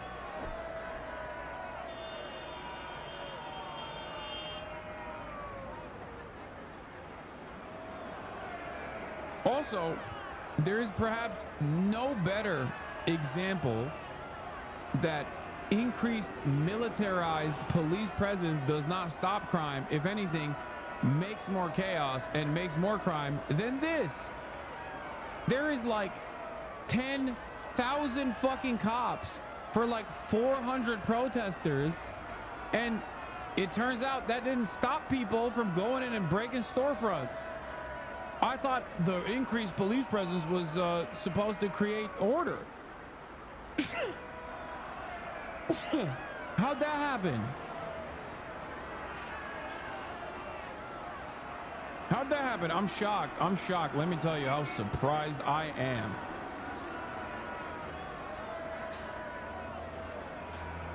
And we're waiting to get those numbers from the LAPD. We'll send it back to you. All right, Gigi, thank you. If we didn't get involved, right now, Los Angeles would be burning, just like it was burning a number of months ago with all the houses that were lost. Los Angeles right now would be on fire. Chat's delayed by like 20 seconds. Even after you guys... Oh, wow, it is delayed. All right, there is going to be a baby F that you're going to experience. If you're in here right now and it's not delayed, baby F...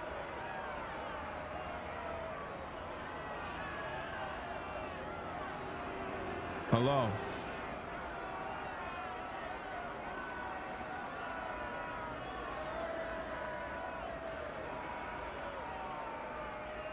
Okay. I had to do that.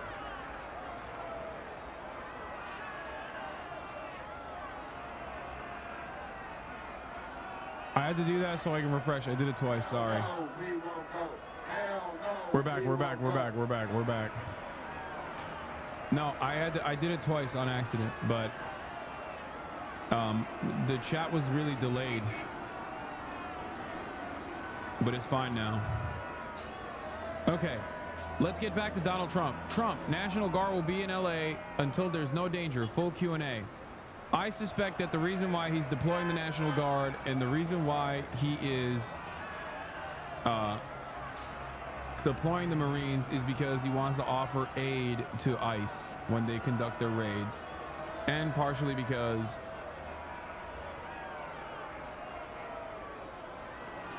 and also partially because he wants to use this as an opportunity. He wants to use this as an opportunity to test it out, to see if he can do like military he can claim insurrection and then utilize the military to punish states that he doesn't like. Chat is so fucking stupid. Holy shit. He's obviously not saying trans rioters. He's saying every week is another issue causing riots, either trans issues, which yeah, doesn't happen, but being duped by moral panic, or now this new issue, no ability of understanding English as a second language.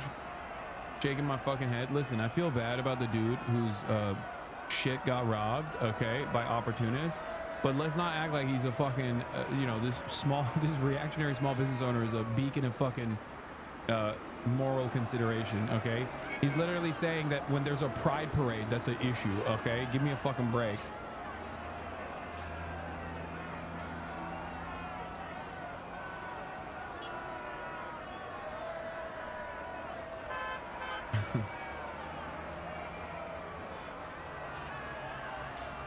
Like he acts like a pride parade where there were trans people in downtown Los Angeles was a riot, okay? A transgender riot specifically, which I personally think is insane. It's not true. And we have it in great shape. We're not playing around. How will you determine whether or not there is an insurrection? Well, you'll take a look at what's happening. I mean, I could tell you there were certain areas of Los Angeles that you could have called it an insurrection. It was terrible. But these are paid insurrectionists. These are paid troublemakers. They get money.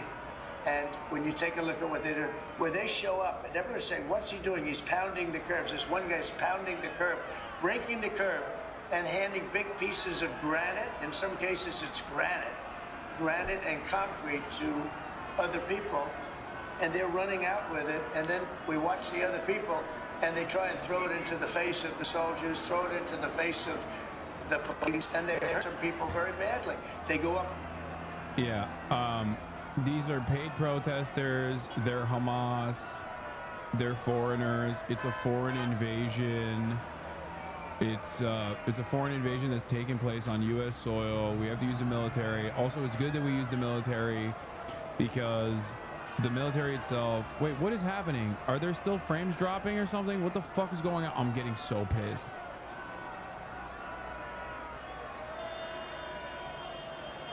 What the fuck is happening, dude?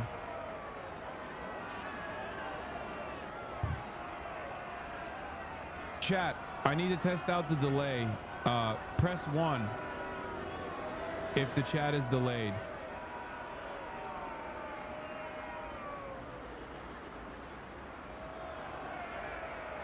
Oh my God, why is the chat delayed again? What the fuck? There's like a 25-second delay. What the fuck is happening?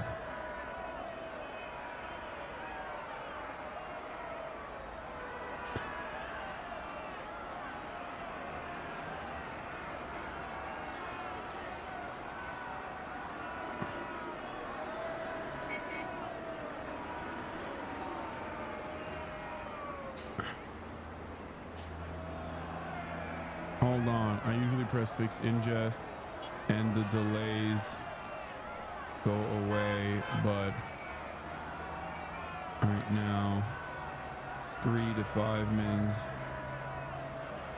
after I hit fix ingest, there's still a 20-second delay. Not sure why. This chat isn't delayed. Keep going. No, it is delayed.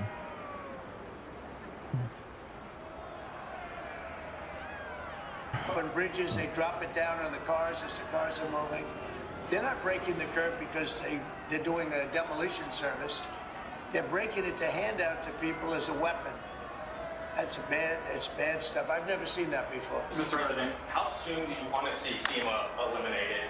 And what's your message to the governors about how much more of an expense it's going to fall to states? Yeah, well, it's not going to be so much the states. We're going to give out less money. We're going to give it out directly. It'll be from the president's office. We'll have somebody here.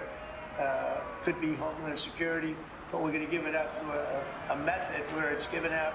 As an example, I just gave out $71 million to a certain state. They were looking to do about 120. They were very happy with the 71 million. We did a little cutting, and they were very happy with it. So we're going to do it much differently.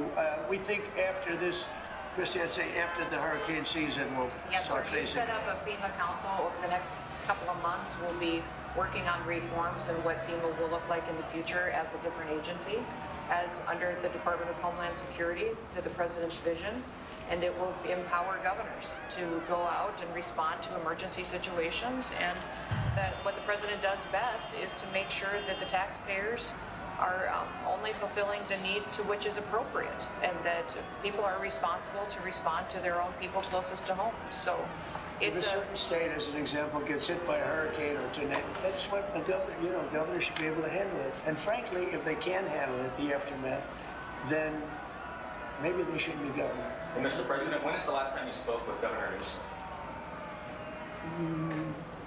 A day ago.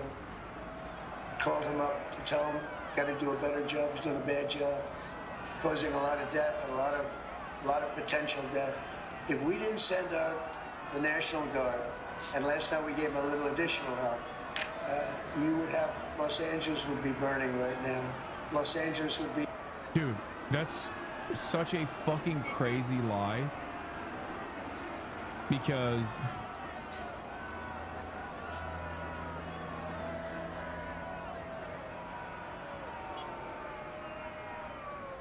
Wait, hold on. Kidnapping when interacting with the remote too much? I know this weird disability of Twitch disconnection protection enabled.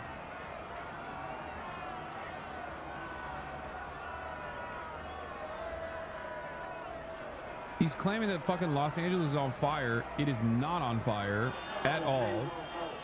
That's completely made up. And police presence or any kind of fucking presence like that has not been helpful. It's only been harmful, even though it's also been like relatively limited.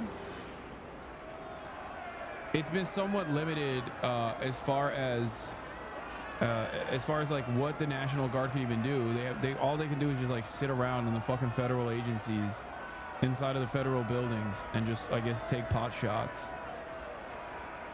So it's all bullshit. Be not a lot different than what you saw. I found the guy who sprayed the press. It's only like 6 seconds. Oh, here it is. Yeah, this is the guy.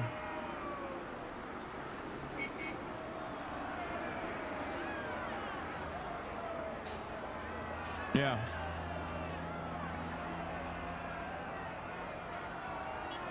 Sorry, I know there's like a major delay between chat and you guys seeing it, but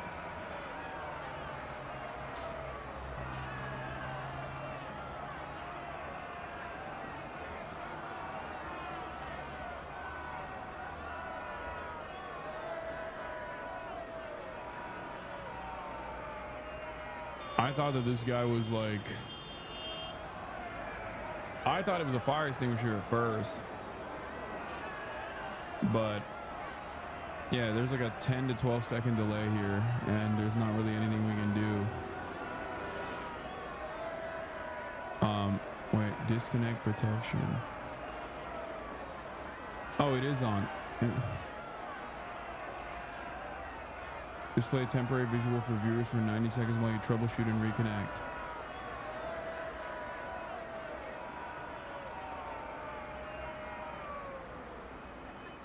How long would it take to...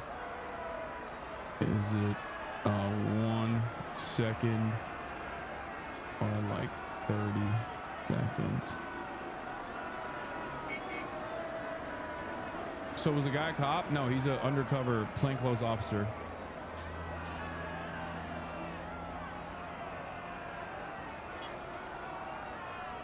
The delay's not that bad. No, it's like 12-second delay. I'm annoyed by it. I'm gonna fix it, depending on how long it takes to fix it. Right now, there's like a 5 to 10, 12, 20-second delay. Video clip of the moment, there's only like 6 seconds to show the man in the question, hence the screenshots.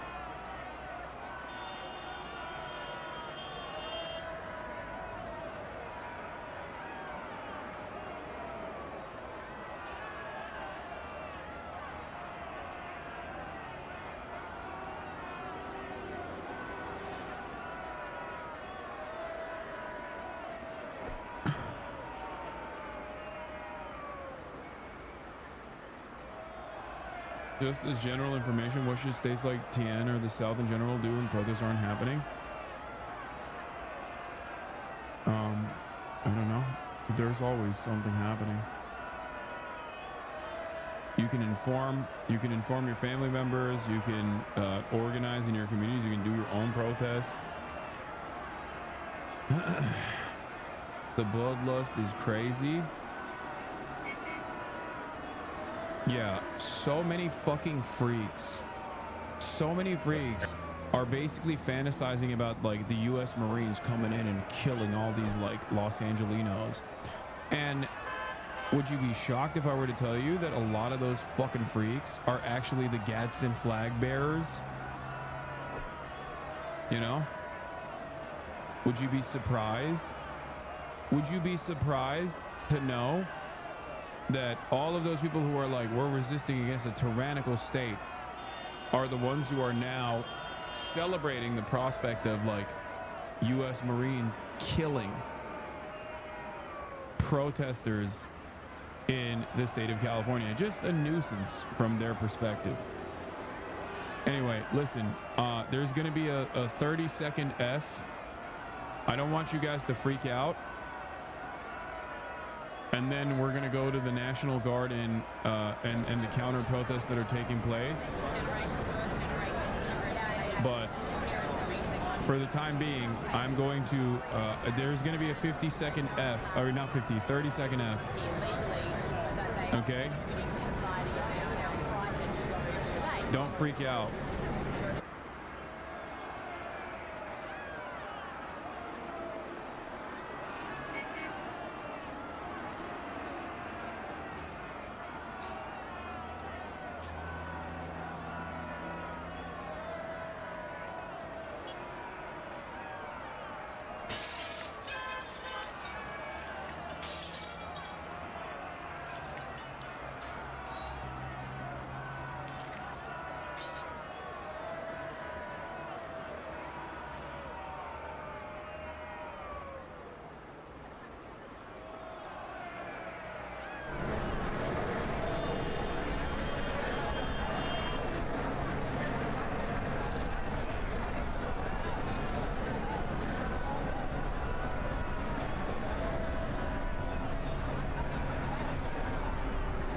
Are we back? Is it back? Oh, we are back. Okay. Well, it fully shut it off, so... You're allowed. You are nobody. That didn't work. Nobody here. Exactly. I think no, it's not necessary. I'm so fucking annoyed.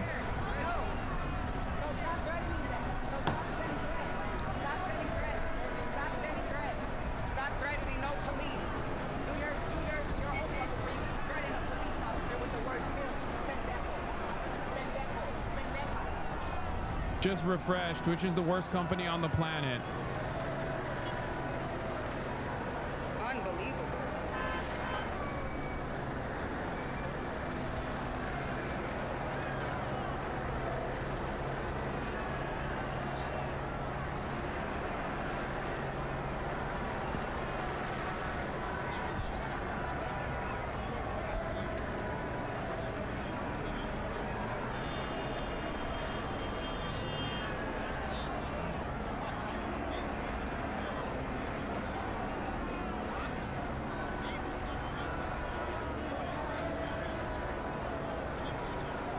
Yes, the fucking the chat is now no longer delayed, but it doesn't fucking matter because it hit a hard reset on the stream.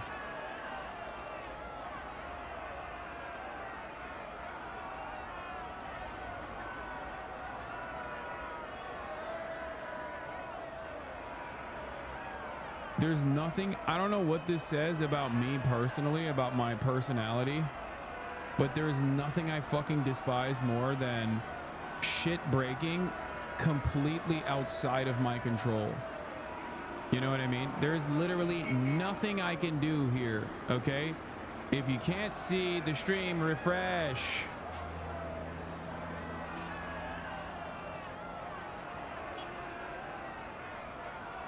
Like, and this is like, this is going to knock out like 30,000 fucking people who are boomers who watch me for fucking uninterrupted news broadcasts, who just don't know how to, they don't know what to fucking do. So they're just gonna be like, all right, well, I guess the stream ended. I don't know.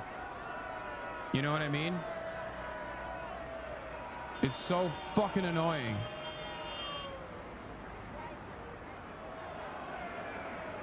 The fact that Twitch just entirely and irreparably fucks the viewership if you have any sort of technical issue that requires the stream refresh is so fucked. I know.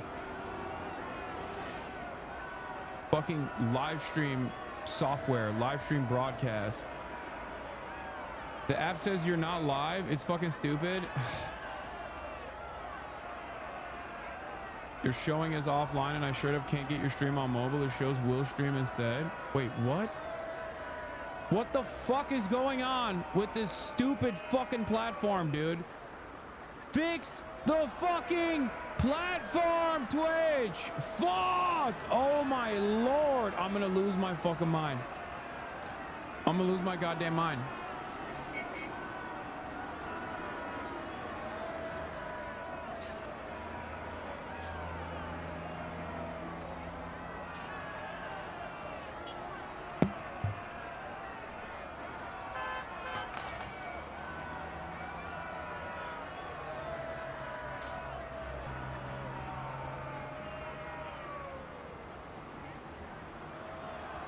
Oh.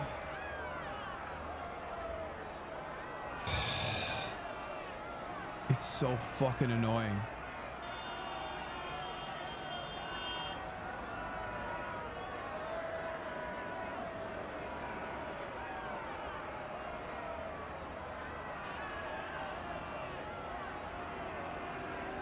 What's up, dude?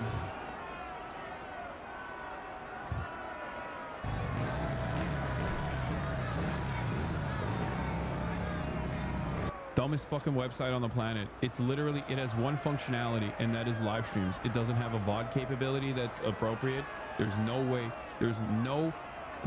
to fucking literally even reset VODs. There's no way to fucking edit VODs. There's no way to rewind VODs. The one thing that it's supposed to do, it still can't do well, okay? The one thing that this stupid fucking website is primarily tasked with is literally just live streaming. That's it, okay? But there is no physical way, there is no physical fucking way for this stupid fucking live streaming website to unironically continue a live stream uninterrupted when there are technical issues happening without a hard cut of the fucking VOD, and then it literally kicks you off. Like, it kicks every single person that's viewing the fucking broadcast physically off the broadcast. They're like, nope, get out of here. Please leave. Please don't fucking watch any longer because this stream is over. In the process of, like, they have a service, they have a software, they have a new thing that they added called disconnect protection, okay? The disconnect protection that they actually have on the goddamn stupid fucking website is supposed to literally go, okay, you know, you can do a hard cut for 90 seconds, okay? Disconnect protection is supposed to go on for 90 seconds. If you are offline for 90 whole seconds, the website is not supposed to automatically kick you off.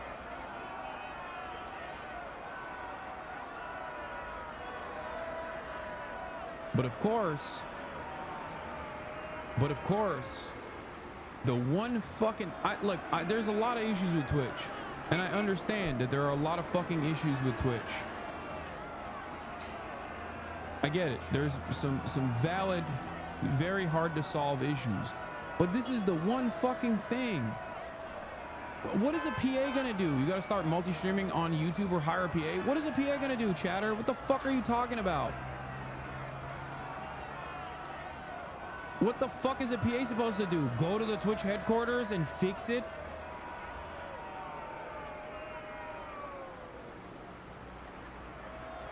This is a problem entirely outside of my control. There is literally nothing I can do, and I feel so helpless about it, and that's precisely why I'm so fucking mad, okay? There's nothing that anyone here could do. There's nothing that even individual engineers at Twitch can do. The only thing they can do is maybe try and add another fucking setting to Twitch that hopefully won't shit the bed. Oh.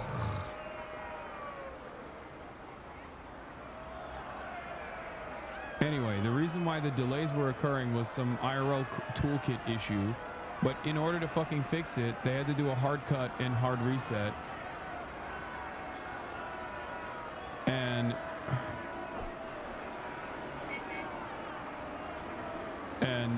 the disconnect protection literally fucking cut after 15 seconds instead of the 90 seconds that's supposed to happen. And because we came back in like 16 seconds instead of the 15 that is allowed, I guess, or some reason why the disconnect slate just cut in 15 seconds. It just completely shut down the VOD, made the fucking channel offline. Anyway, whatever.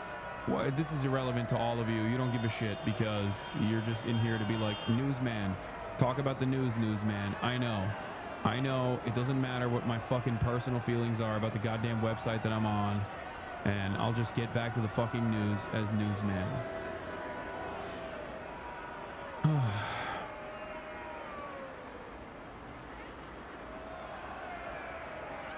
Take place in California and Los Angeles just a little while ago.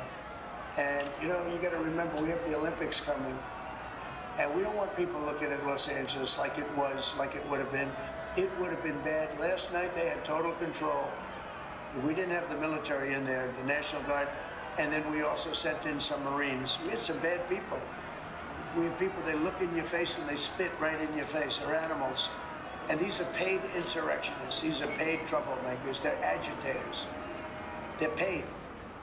Do you think somebody walks up to a curb and starts hammering pieces out, has all the equipment necessary, and starts handing it out to people to use as a weapon? Jaeger Larson, think of it 100 gifted. These are paid insurrectionists or agitators. Valisa, think of it the 5 gifted. Whatever you want. And the Gavigas, think of it the 10 gifted. Custody some very bad people. Some very bad people. Mr. President. Did you see the guy throwing the rocks at the police cars as they went by and crushing their windows and endangering our police? We're not going to let that happen, yeah. Pardon me. Mr. President, on those Marines, Governor Newsom has described them as political pawns. Yeah. Also, once again, the dudes in the fucking ICE cars kidnapping that guy's community members and his neighbors, that's fine. That's, of course, we need to do that. How dare you fucking, how dare you try to disrupt, dude? How fucking dare you? Those people were destined to be political pawns, right? Those people were destined to be political fucking pawns that will have their lives ripped apart by an authoritarian psychotic fucking government that is simply using them as though they are. Sorry, there's mic noise, I know.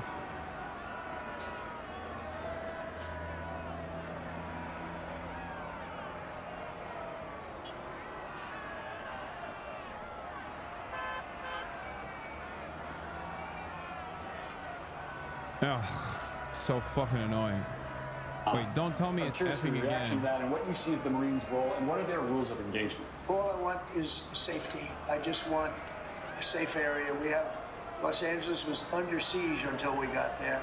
The police were unable to handle it. You can speak to the chief. He said it on television 3 nights ago. He said, this is more than we can handle. They said that. And the LA police, I know a lot of the police in LA, they're great people. But like, do you approve of Trump's new YouGov poll? Do you approve of Trump's handling of deportations? Disapprove 50%, approve 39%. That number is still high.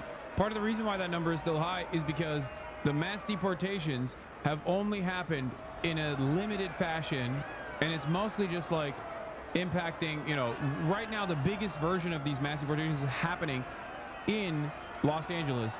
Wait till it happens in fucking Arkansas, okay?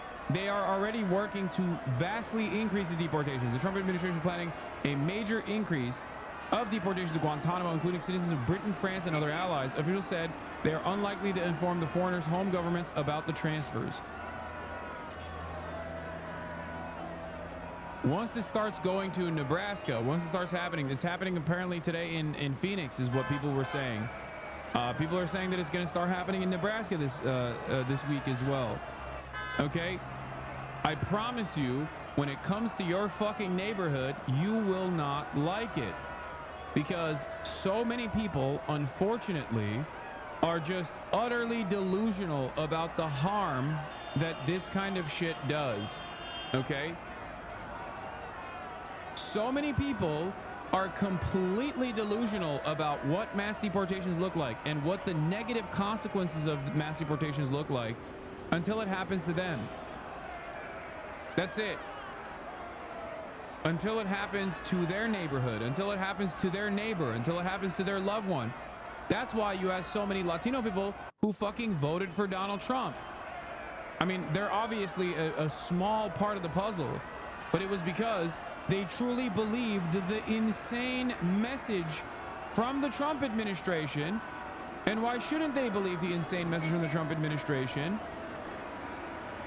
when the Democrats were also in agreement with the Trump administration that immigrants, there were some immigrants that constituted a national security threat? Just in, protesters swarmed a law enforcement vehicle in Nebraska during a massive immigration raid at Glen Valley Foods near Omaha. The crowd tried to block federal agents from leaving after they reportedly detained over 100 undocumented immigrants in one of the largest single-site arrests this year. Tensions are rising across the country as protests erupt everywhere.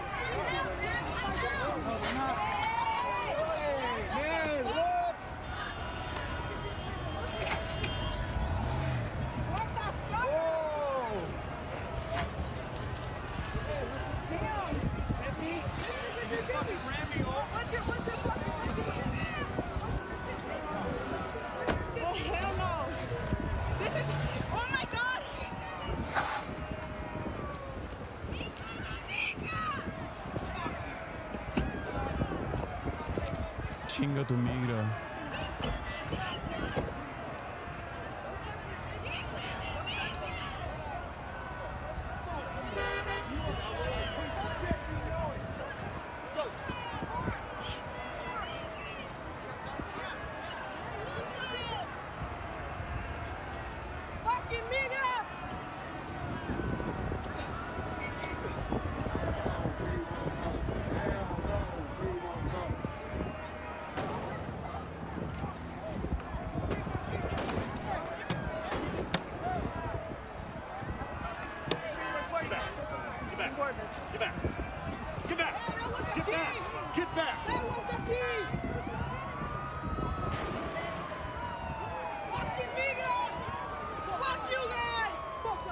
Is he trying to pop a tire?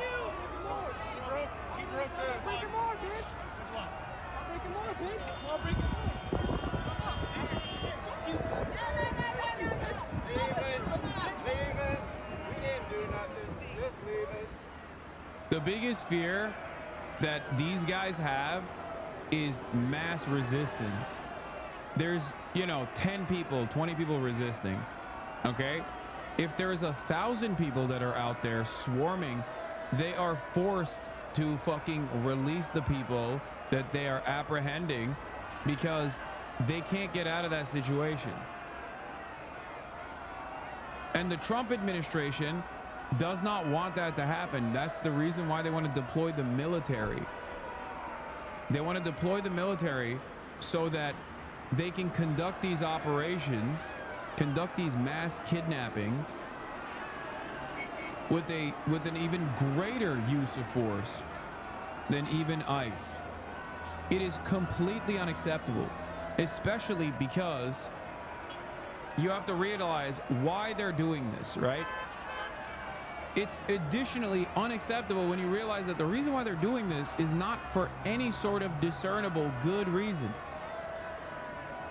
They have designed a expertly crafted and very racist lie that undocumented migrants are responsible for all the crimes and all the awful shit that's happening in American society. This is a lie. Okay? It's a very productive lie for those in power, though.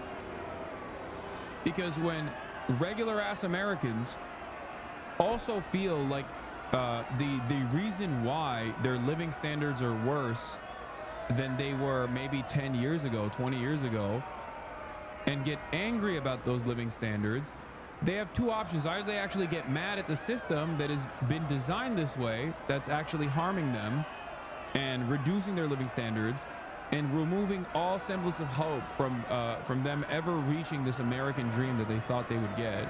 Upward social mobility, maybe being able to own a home, all this stuff. If they were to realize that it's actually those in positions of power that are responsible for this, then it's really terrifying for the federal government. It's really terrifying for the existing hierarchy. So, right-wing reactionary forces will take that anger, will take that resentment, and redirect it back to some of the most vulnerable and some of the most defenseless parts of the population. And they happen to be the undocumented migrants that comprise a massive chunk of the labor force in this country.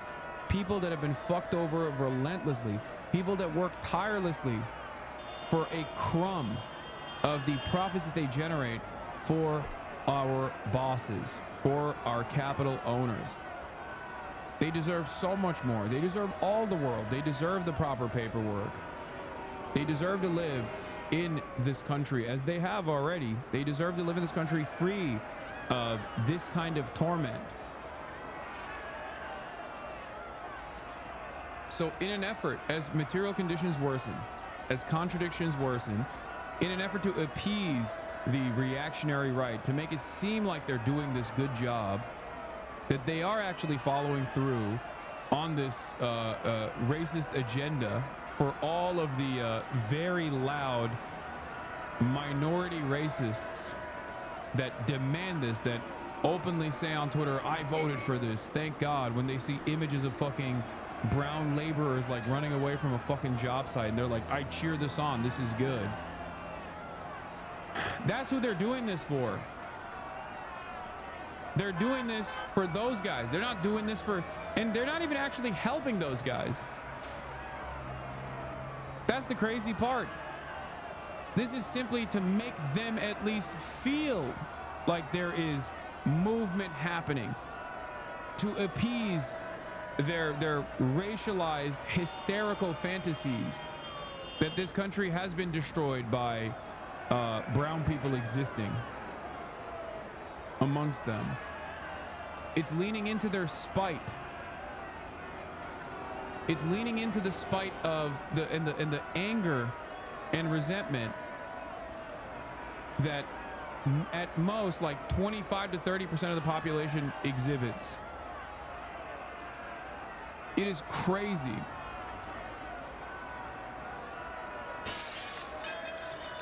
If they were going after these like supposed rugged criminals, they wouldn't be going to the fucking courthouses.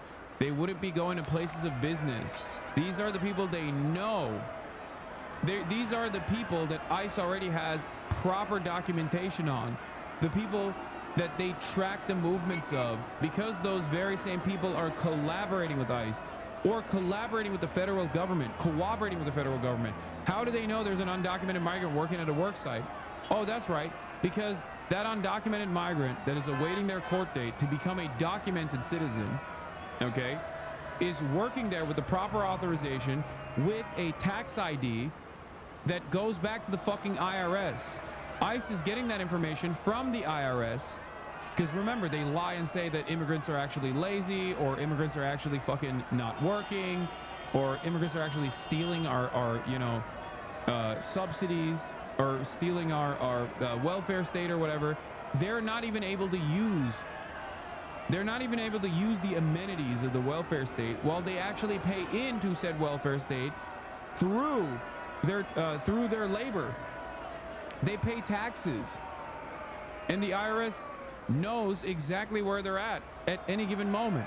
And ICE is getting this information from the IRS.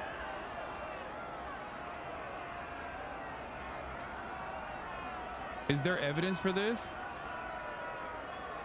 Do you think I'm making this up?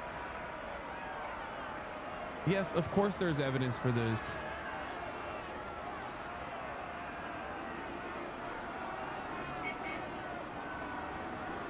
The Internal Revenue Service finalized a memorandum of understanding with Immigration and Customs Enforcement on April 7, 2025 to share sensitive taxpayer information to aid in deportation efforts.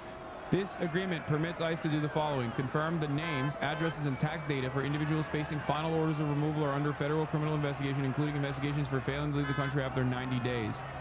So what ends up happening here is that instead of offering them the proper documentation and paperwork to continue working in the country, what the immigration courts, in cooperation with the federal government and their needs, will decide that that you are no longer eligible to remain in the country, okay, unceremoniously, for no cause whatsoever, because it corresponds to the anti-immigrant white nativist agenda that this administration has designed. So they just go, sorry, you're not allowed anymore. You've been here for 10 years. You've been here for 5 years, 6 years, 7 years. You have actually cooperated with ICE the entire time. But sorry, now you're done.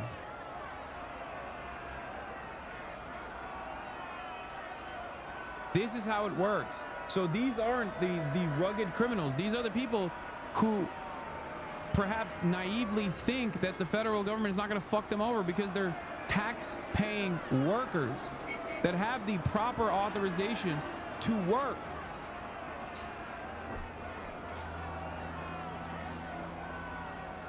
This unprecedented agreement represents a drastic shift away from IRS's long-standing commitment to taxpayer privacy. Taxpayer information is strictly confidential, with IRS privacy laws only permitting information sharing with law enforcement authorities in very specific and narrow circumstances to help in certain criminal investigations. Acting IRS Commissioner Melanie Cross, who was appointed by President Trump earlier in 2025, resigned in protest over the signed agreement. Other top IRS officials, including Chief Privacy Officer Kathleen Walters and Chief Privacy Officer Teresa Hunter, also resigned over concerns that the MOU likely violates taxpayer privacy law. The MOU primarily dictates how ICE agents will request the information and handle the data provided to them by the IRS. According to terms of the MOU, this new data sharing allows ICE to make a request for a taxpayer's name, address, and taxable periods for which the return of information pertains, while providing IRS with the federal criminal statute being investigated and an explanation of why disclosure of this information is important to their investigation. After the IRS receives this request from ICE, they will match it with the administrative data, and if they find that the information is relevant to the investigation, the IRS will verify the information such as name and addresses. Parts of the agreement are redacted, preventing the public from fully knowing the agreement's scope. Again, these are taxpayers. They are tax-paying migrant workers awaiting their proper authorization and full clearance for naturalization, or at least like a legal permanent residency status. Okay? They are in the country. They have an ongoing court case with immigration authorities. Many of you are fortunate enough to have been born on U.S. soil, myself included. It is a tremendous privilege that we all have. So we don't understand the delicate and complicated nature of this process, a lot of people are automatically considered illegal immigrants or illegal aliens, if you want to fucking call it that, like the administration does, because the administration chooses to now decide they are illegally on U.S. soil. This is precisely the reason why I always say the difference between an undocumented migrant and a documented one is just simply the push of a button. It's just paperwork. It's just proper documentation and proper clearance. A lot of these people that they're talking about, the overwhelming majority of these people that they're talking about, are actually here working, paying taxes, and have the proper clearance.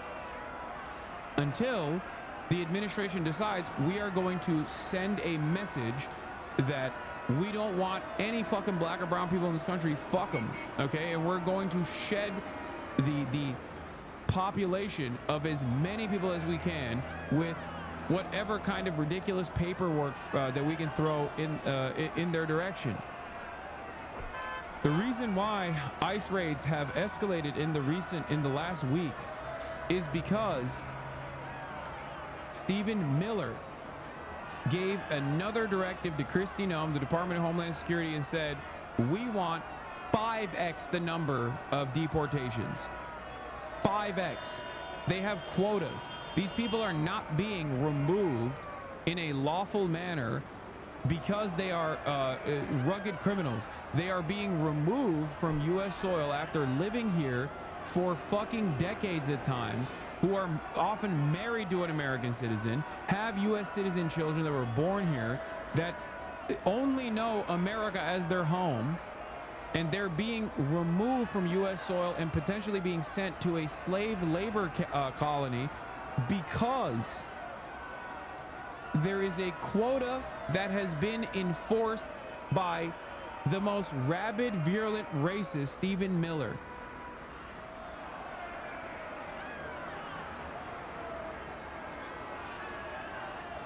That's the only reason. Here, Stephen Miller told ICE agents to target Home Depot, where day laborers typically gather, or 7-Eleven. He bet he and a handful of agents could go on the streets of D.C. and arrest 30 people right away. Who here thinks they can do it? Miller asked, asking for a show of hands. Agents didn't need to develop target lists of immigrants suspected of being in the U.S. illegally, a long-standing practice, Miller said. Instead, he directed them to target Home Depot, where day laborers typically gather for hire, or 7-Eleven. Convenience stores. Miller bet that he and a handful of agents could go out on the streets of Washington, D.C. and arrest 30 people right away. ICE agents appeared to follow Miller's tip and conducted an immigration sweep Friday at the Home Depot in predominantly Latino neighborhood of Westlake in Los Angeles, helping set off a weekend of protests around Los Angeles County, including at the Federal Detention Center in the city's downtown. On Saturday, Trump ordered 2,000 National Guard troops to Southern California despite objections from Governor Gavin Newsom. Those people that they're fucking sweeping, this is what I mean when I say a dragnet, by the way, because here's what they do, okay? Here's the other technique.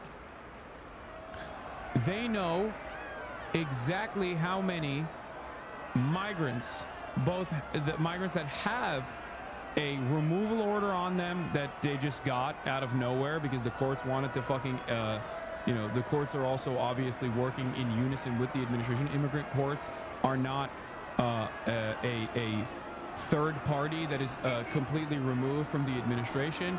They are working in unison with the executive office. Okay?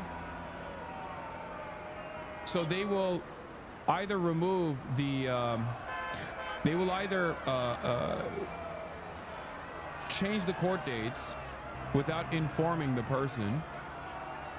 And then when they don't show up, then they have a lawful removal order, knowing full well that there are other migrants with actual, like, full-blown documentation that are working at the same work site. They go in and they grab as many fucking brown people as they can. That's literally how it works. Okay? They grab as many brown people as they can when they go into the work site. As many people as they think are illegal. As many people as they think are, looking foreign. That is what a dragnet is. And then, once you are detained in that process, they try to, once again, revoke due process or do another thing that's really fucked up. This is why immigrant attorneys always say, never sign paperwork, okay? They literally will go in. They will even arrest people who are American citizens in the process. They will detain them in the process. Okay? And they will hand out paperwork to every single person that they know is not a full-blown naturalized U.S. citizen. That paperwork is a self-deportation order. So if you sign that paperwork because you don't speak English well, or because they lied to you about what the paperwork contains, which they can do legally, okay? It is not illegal for them to lie to you. That's the other side of this. It's insane. Okay? When you sign that piece of paperwork, it's over. You have signed your own self-deportation order. You signed a piece of paper that says you are going to self-deport. This is why you're not supposed to. This is why immigrant attorneys, if you have undocumented migrants in your family, tell them they should not sign any paperwork that ICE hands them, no matter what. The only piece of paper that you sign is the one that your attorney gives you. And you have still, right now, the legal right to an attorney. You can get one pro bono. When you go to your immigration court hearing, because they're supposed to take you there, you say, no, I'm not, you know, signing any paperwork. When you stand in front of an immigration judge, you have to show why. Obviously, if the only thing you're going to say is your name and you know, whatever, the only thing you ask for is, I want a lawyer. I want a lawyer. And if you don't have money for a lawyer, then the court has to assign you a lawyer for free. Again, one of the best parts about the American criminal justice system. Okay? Not for immigration, love? No, yes, for immigration. What? Yes, for immigration as well.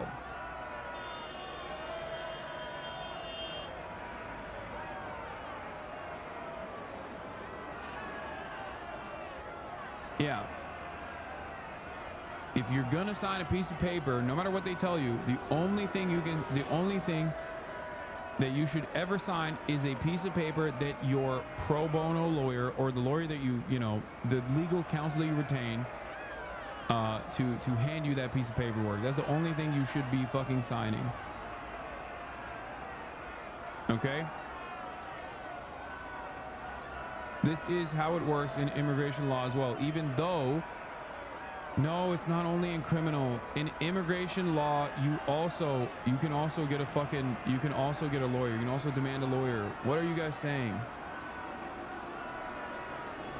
Giving advice to criminals? These people are not criminals, you fucking idiot.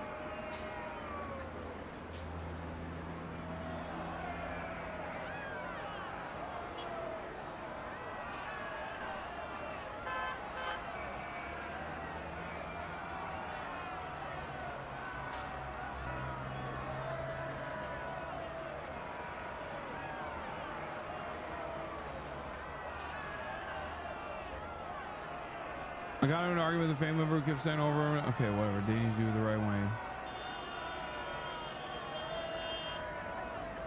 Access to counsel in immigration court. Immigrants in immigration court do not have a right to government-appointed counsel. Lack of legal representation has a profound impact on immigrants' outcomes and removal proceedings. Okay, you can still ask for a lawyer, and you can still qualify for a pro bono lawyer. Okay, you can. You can still qualify for a pro bono lawyer. All right.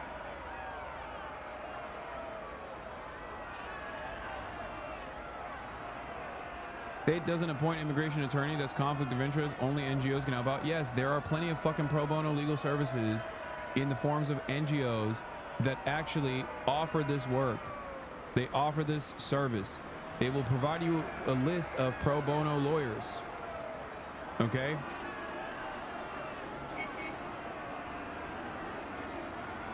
Anyway,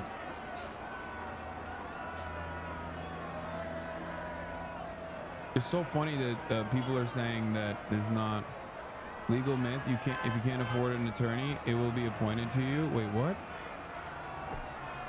Why can't I hear this? Where's the audio? To an attorney. Well, Gideon established a requirement that states must provide attorneys to indigent defendants in felony cases. In a later case, the court clarified that the right to counsel applies to misdemeanor and petty offenses as well, as long as the defendant faces the possibility of incarceration. Now, the Supreme Court probably should have just stopped it right there. Unfortunately, it wasn't done tinkering with the right to counsel. Instead of adopting a simple standard like you get a lawyer if the offense could lead to jail time, the Supreme Court pulled an Avril Lavigne and couldn't help but go and make things complicated. In Scott versus Illinois, the court held that the state does not have to provide a lawyer for a misdemeanor unless in prison. Yeah, it's true. States don't have to provide counsel if you make too much money. No, I know that, but that doesn't matter. The people that we're talking about are some of the poorest fucking people in the country. Like what undocumented immigrant that was literally fucking ripped away from a goddamn work site is not qualifying for fucking pro bono counsel anyway. And pro bono isn't a court-appointed lawyer if we're talking about immigration court. But if we're talking about specifically, you have a right to an attorney, and if you can't pay for one, like the government is supposed to provide you with one, that is for, yes, that is a public defender. That is a public defender that obviously is given to people who don't have, you know, they don't have a lot of money to begin with. You were correct about lawyers for immigration. They give you a list of pro bono lawyers that you have to contact.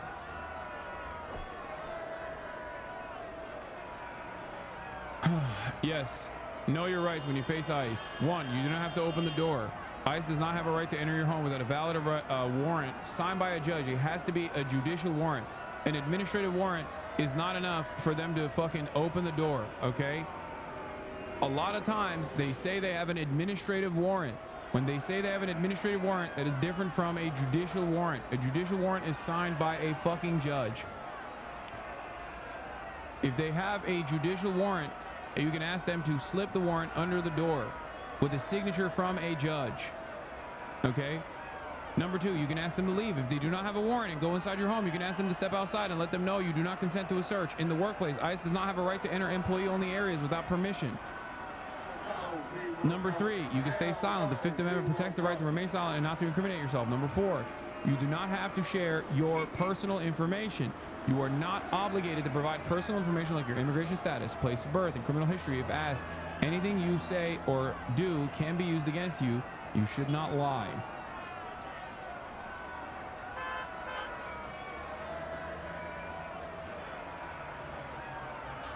Number 5, you do not have to sign anything or hand over documents. You do not have any obligation to sign any document without speaking to an attorney, okay? You do not, I'm repeating this again, you do not have to sign anything until you speak to an attorney, okay? Yes, I didn't get dropped off. Twitch kicked me off, and I am back. I never even went anywhere. It was for 15 seconds. Number 6, you have a right to speak to an attorney. If you are detained, you can ask to speak to your attorney. ICE does not provide attorneys, so try to consult one in advance. Okay? And then there's a list that they have of like pro bono legal counsel for immigration attorneys. Make a plan. Be prepared. The federal government can deport anyone without lawful immigration status and people with status, e.g. lawful permanent residents and visa holders with certain criminal convictions. Make sure you have copies of your important documents and keep originals in a safe place. Consult a lawyer before ICE comes to your door. Make a family plan. Identify an emergency caretaker for your children. Memorize at least one emergency phone number. Know who your elected officials are. Consider keeping a signed DHS privacy waiver in a safe place so they can advocate for your own behalf.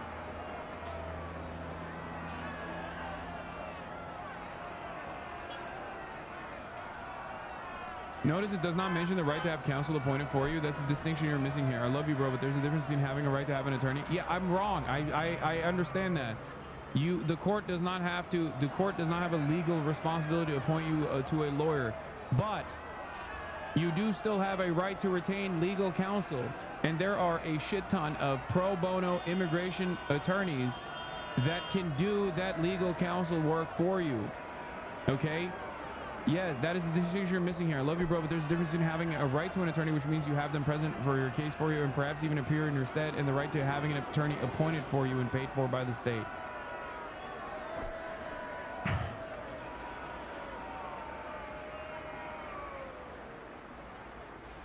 chatters in here were saying the courts do not actually provide this information. Like, there is no, bro, so heard to be wrong. Wait, what? No, dude, I'm not heard to be wrong. I was responding to the chatters that were saying, no, you do not have any fucking opportunity to get legal counsel whatsoever for free. They're spreading fucking dangerous misinformation.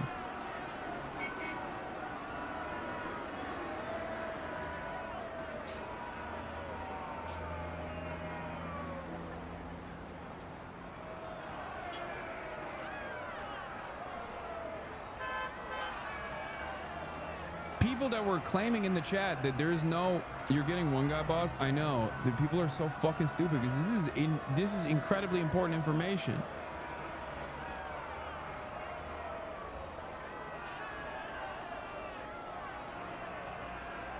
Especially the fact that you should not sign anything.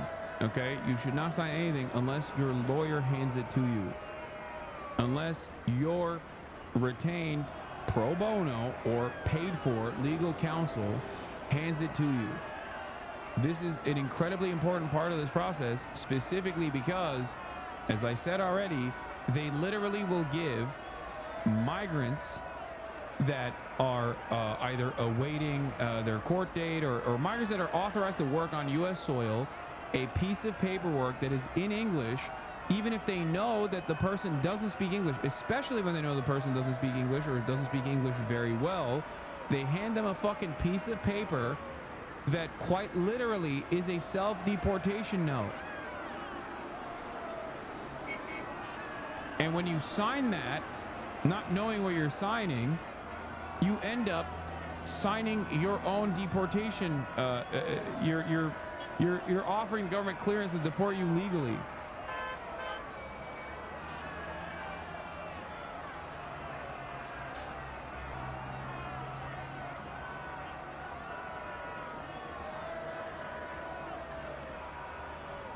Jesus.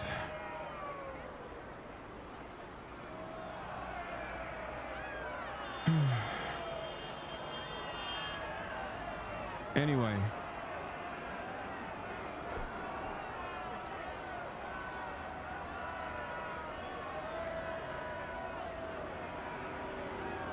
Clip from CNN reporter at the protest.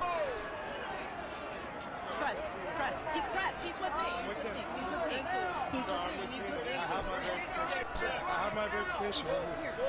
He doesn't come through. You do. Sir. I have to go with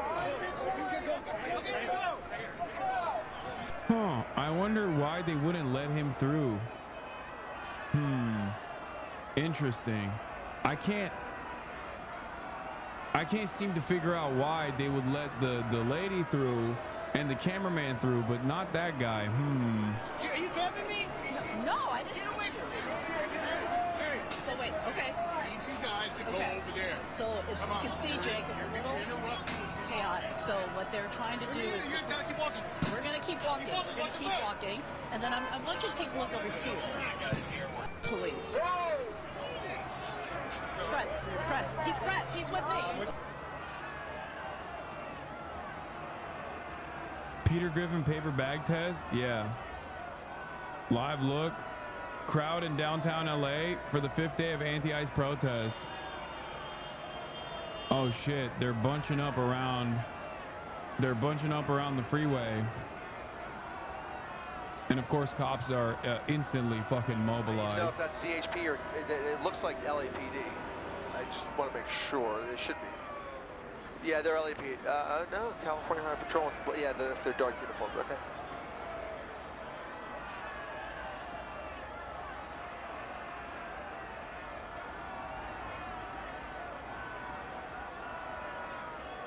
What if you can't read? Someone undocumented I know can't read in English or Spanish. That's why I said don't fucking sign anything. I know. Hasanabi is correct about forcing migrants to sign documents in English. They did it to workers at the meat plants in Omaha today. ICE raid rocks Nebraska meatpacking plant. Protesters clash with law enforcement. Okay. We e-verify every single employee. That process is apparently no good. The federal agents told us the system is broken even though employees are e-verified. They raided the Glen Valley Foods plant. Based on ongoing criminal investigations into large-scale employment of aliens without authorization to work in the United States. The worksite enforcement operation is likely the largest to take place in Nebraska. Oh, the other side that I was going to mention, the other thing, like I said, is when they do these dragnets, they grab everybody, even if you have the proper paperwork, even if you're literally an American citizen, but you just fucking look Hispanic, right? And there are some other people that get grabbed. All it takes is for one person. They're claiming that they're going after one individual. All it takes is for a judge to say this one individual is no longer authorized to be here. They don't have to have a criminal warrant or anything like that, okay? They just say this migrant worker that previously had authorization to work in the United States, that was literally paying taxes, no longer can work in the United States. They are done, okay? We've revoked their status. ICE will go to the facility not to enforce a deportation order on one singular person. They go to the facility with a fuck ton more people. Why would they do that if they're actually enforcing the lawful removal of one singular person? It's because their goal is to grab as many people as possible, okay? Their goal is to grab as many people as possible, even some Americans along the way. It doesn't, you know, they'll release the Americans, at least for now, right? But every single other person that is an authorized migrant worker in that facility will then also get fucking deported. They're called collateral arrests, okay? They are called collateral arrests. So when they're in the process of enforcing a lawful deportation order, even if that lawful deportation order is not so lawful when you look into it, okay? Not because like the person committed a crime or anything, they will engage in what is known as a collateral arrest. That means that they are basically fucking arresting every single person and then fixing the books after the fact. And the reason why they do this collateral detainment and subsequent deportation is because they want to get the fucking quotas.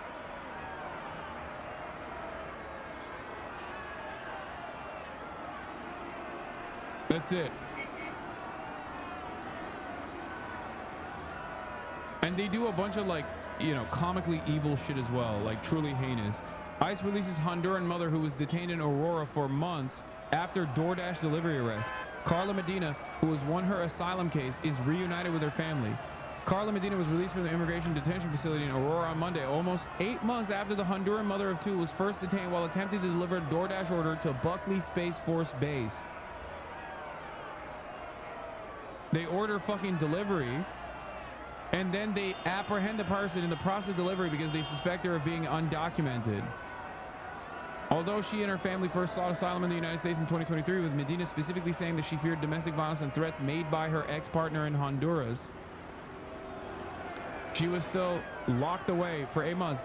That, by the way, happened under the Biden administration. Just so you know. That didn't happen under the Trump administration. That initially happened under the Biden administration. Before you say, you know, this would not be happening.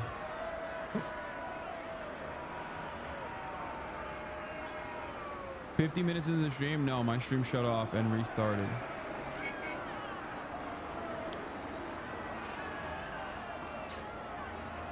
When you see Tom Homan on television and you're like, what is this fucking monstrosity? What is this Baron Harkonnen type? Like, where did this fucking freak come from?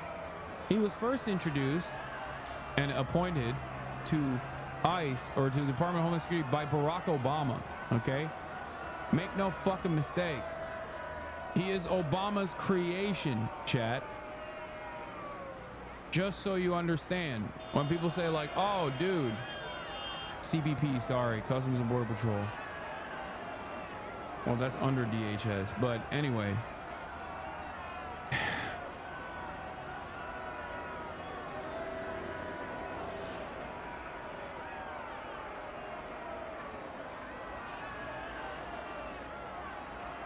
Border Patrol of the Texas border drive around neighborhoods in unmarked cars with Tamaulipas license plates.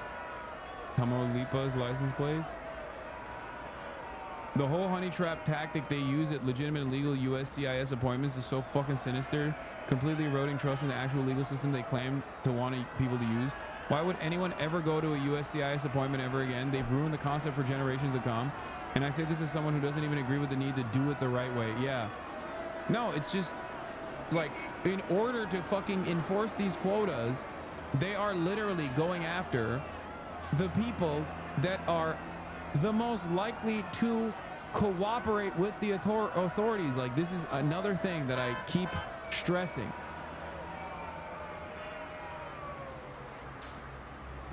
You were saying about approval rating once ICE raids begin carried out in red states. Yeah, I mean, once they start fucking packing up their neighbors in like Nebraska and shit, you'll see they won't like it either. I'm telling you, man, people like, dude, you got Mexican Americans in fucking California that voted for Donald Trump thinking like, oh, it's not going to harm my family, it's not going to fuck my neighborhood up. Those are all good people. They believe the lies told by the administration. And why shouldn't they believe the lies told by the administration that there is like an insane number of criminal migrants out there, but there's also a healthy number of non-criminal immigrants out there, and the non-criminal immigrants are not going to be touched. This was such a common trope that we heard throughout the election cycle. Why do we hear this? Part of it was because even the Democrats also said, yeah, the Republicans are fucking right. The Republicans are right. There is a real problem with migration. There's a real problem. Immigrants do constitute a national security threat. There needs to be more militancy directed against these criminal migrants. Instead of tackling the issue at its faulty premise, the notion that immigrants actually are doing a shit ton of crimes and getting away with it, they decided to lean into said faulty premise. Okay? This caused everyone to go, all right, I guess that's happening. Everyone's saying it. Might as well believe it.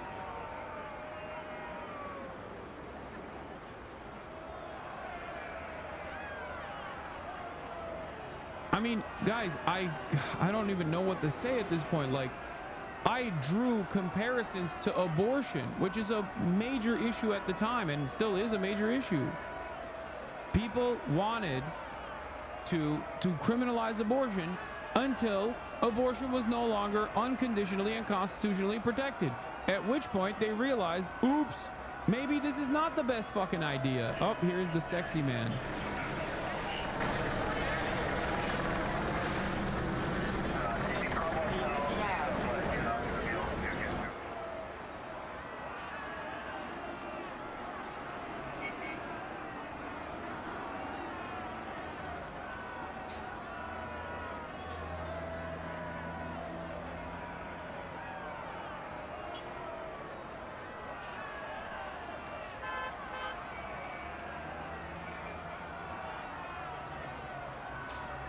Remember the videos we watched during the immigrants are eating cats and dogs thing where half the people were like, wait, that's too, it's much worse with them gone?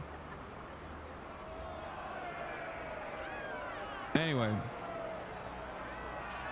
Just fucking lies everywhere. Let's see what Bernie had to say after his disastrous tweet yesterday. Take a moment to address what's going on in Los Angeles right now. Let's be clear. Trump's deployment of the National Guard and Marines in California is not about the protests, it is not about ICE, and it's really not about immigration. It's about using extremely dubious legal authority to expand his never-ending grasp for more power and his effort to move this country toward authoritarianism. This is a president, as you all know, who has usurped the constitutional responsibilities of Congress. He has threatened to impeach judges who rule against his policies. He has and is suing media for coverage that criticizes him.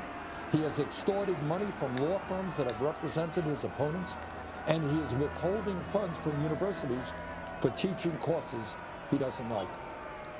In terms of what's happening in Los Angeles, let us understand that in our federalist form of government, local, state, federal, it is the governor of a state who deploys the National Guard, not the President of the United States. Trump's argument for his deployment of the troops is absurd and laughable. Does anyone really believe that we are in the midst of a foreign invasion or a rebellion against the United States? That, believe it or not, is his legal argument. Let's take stock of what Trump has done here. He has conducted massive illegal raids. He has provoked a counter response, and then he has called in the troops. That is how an authoritarian rules.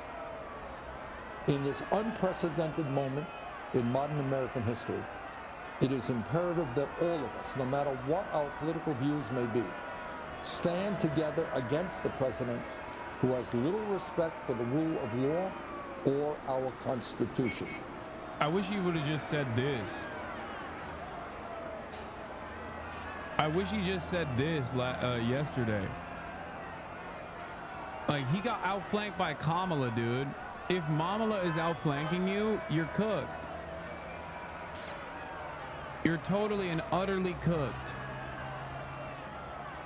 This was my response to Bernie's initial tweet where he's like, Dr. King defeated racist government officials and ended segregation through disciplined, nonviolent resistance. Defeating Trumpism, oligarchy, and authoritarianism requires that same level of discipline. Violent protests are counterproductive and play right into Trump's playbook. This is liberalism through and through. Like, the notion, you don't ever have to hand it to the right, man. You don't ever have to capitulate to right-wing framing. When you even invoke violent protests, when you even mention that the protests are even a little bit violent, you are not actually reaching out to the reasonable moderates or something. You are simply giving more ammunition.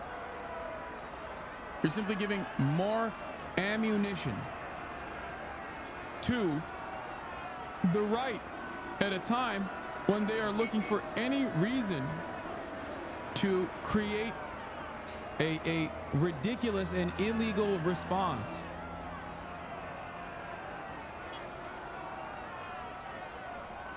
I responded to him saying, you were literally there at the nonviolent protest that everyone considered to be violent and unpopular, so I have no idea what this statement does other than lean into the hysteria that gives Trump enough momentum to mobilize the Marines on U.S. soil illegally. Trump doesn't need Bernie Sanders's, go ahead to claim that the fucking protests are violent. But there is no reason to give him that at all. I plan to lead another nonviolent march tomorrow. This is the way that the media presented Martin Luther King's nonviolent protests. Because non-violent and civil acts of disobedience, when met with police force, still look as though they are violent instances of chaos to the onlookers. Okay? It's always the police and their escalation of violence that ends up making things more chaotic. And I also followed up by doing this and showing that plenty of people were unfavorable to the entire fucking civil rights struggle, especially white respondents. In 1966, 85% of white people hated the demonstrations by black people. In 1966.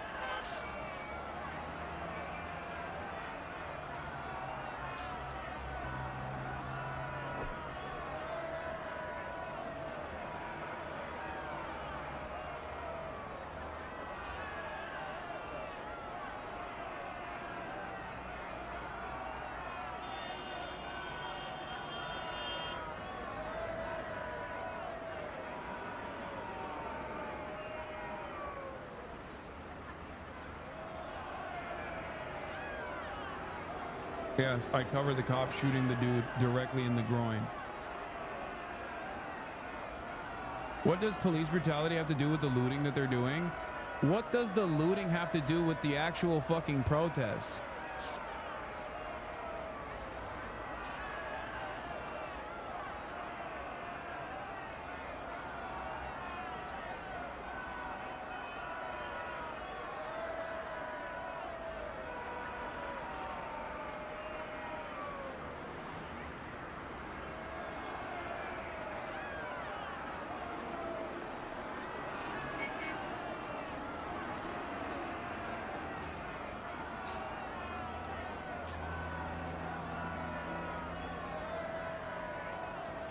Answer the question, bitch. Are you talking to me or are you talking to the other chatter?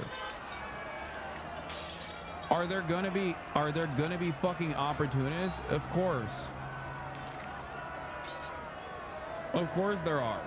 What does that have to do with the protests?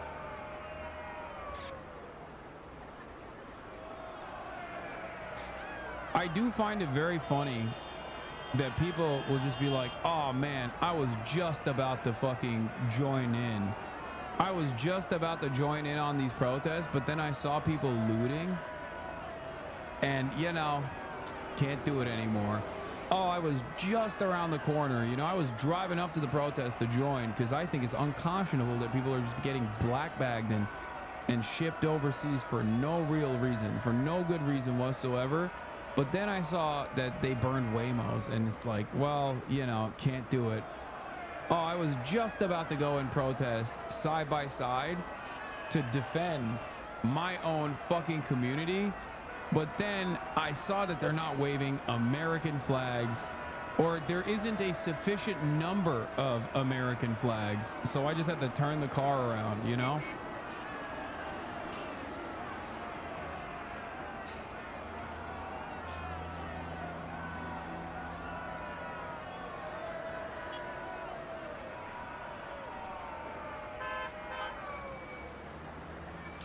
I don't know how this happened, but somewhere along the line, the media and all of these institutions ended up successfully causing onlookers and people that are in the margins, people that are in the periphery, to genuinely place the interests of property over the interests of human fucking beings.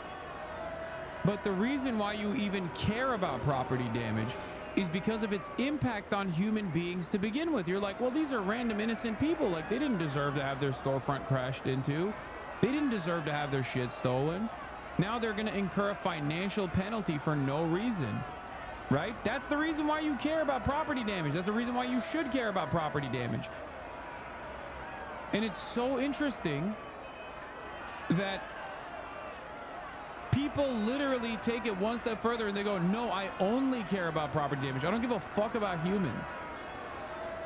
Like I said, the greatest example is from earlier today when that, like, when the immigrant store owner was talking about how his storefront was broken into, and people that get mad at that would literally not even feel a moment of remorse if ICE had actually black bagged that guy. It makes no fucking sense. What's worse for that family? Having the father ripped away from them and shipped off to a slave colony with no due process, or the fucking storefront being broken into, you know?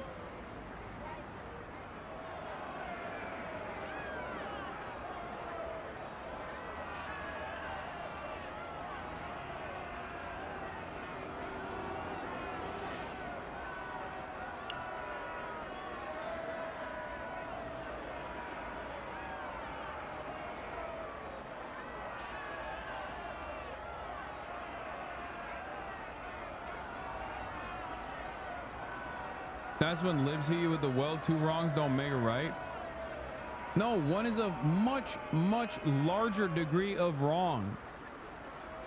It's like the same brain broken response from liberals to, like, Israel doing a genocide and then them hyper focusing on the fucking Houthis trying to present a militant response to said genocide, where they're like, well, the Houthis, they stopped ships from going through the Red Sea. They stopped commerce from flowing through the Red Sea. How dare they? It's like, okay, dude, Israel's doing a fucking genocide, though. Like, what do you mean?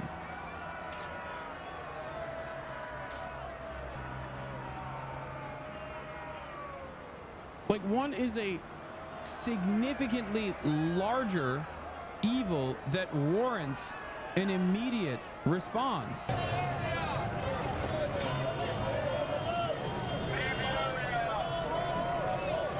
Shock moment. Face-off between anti-ICE demonstrator and LAPD leads to physical confrontation.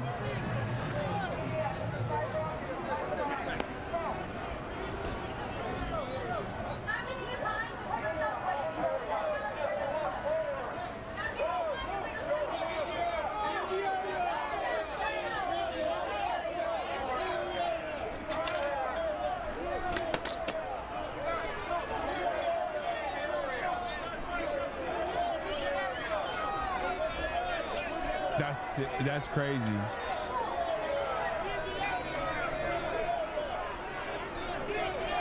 Okay, that's definitely a vet. He's just tanking it. He's just tanking it. They're just peppering his ass.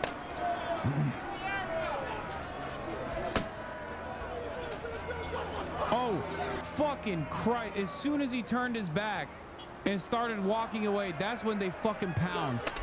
God, they're such pussies, dude. God, I fucking hate the police so much. Oh my God, they're such animals. They are such fucking animals, dude. What a way to frame it, by the way. Face-off between anti-ICE demonstrator and LAPD leads to physical confrontation. Who fucking did the physical confrontation? The guy's just standing there. He's not even looking at the cop. The cop fucking pushes him with a baton. Like, what is this? What is this? Like, look at the people around him. There's a dude behind him, like a child behind him, carrying water for the protesters, to give out water to the protesters. Does this look like an immediate fucking dangerous presence? He even had an American flag, guys. Clearly a fucking vet. Clearly a fucking veteran. Had an American flag in tow. He's got it all.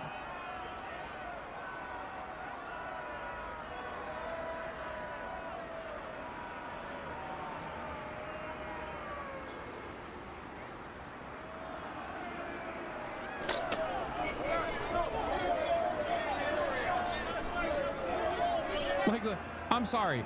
If this guy is walking like this, okay, if a guy that looks like this in broad daylight is walking comfortably around you, there is nothing going on that warrants this fucking insane response. Okay? That's a grown-ass man with a tote bag walking around the streets of fucking downtown Los Angeles. Clearly, there is nothing that warrants this degree of escalated use of force.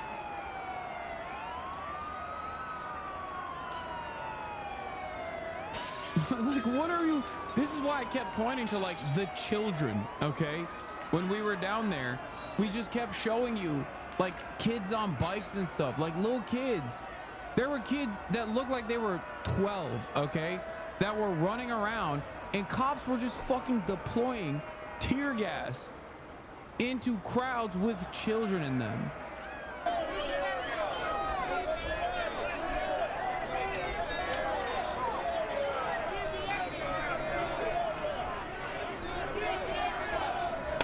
Hits him again. They keep shooting him. He tanks it. He tanks it. The other protesters like, dude, stop, stop. He walks around. He walks quietly, and instantly the two pigs rush him as soon as he fucking turned his back.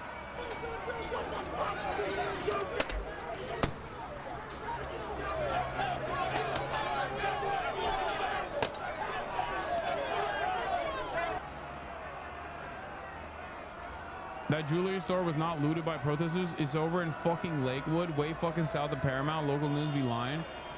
Wait, that jewelry store wasn't in downtown Los Angeles? What are you talking about?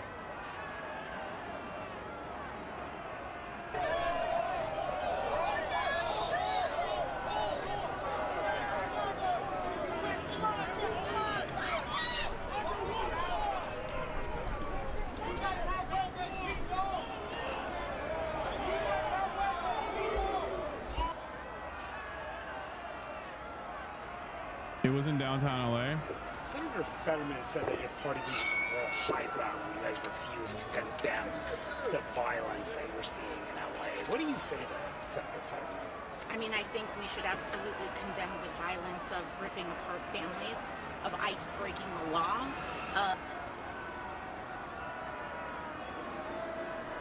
Excellent. That's a certified classic Hasanabi style misdirection. Okay, when someone goes like, oh, you support terrorism, and you go, I don't support Israel. What are you talking about? Israel is a terrorist entity and I don't support that terrorism. Perfect. No notes. Great. Oh, John Fetterman condemns the violence of the protests. Do you condemn the violence? Yes, I condemn the violence of ICE ripping apart families. Yes, I think it's unimaginable. It's unique. It's cruel. It's unjustifiable violence. I see you know your judo, madam. What's the crime?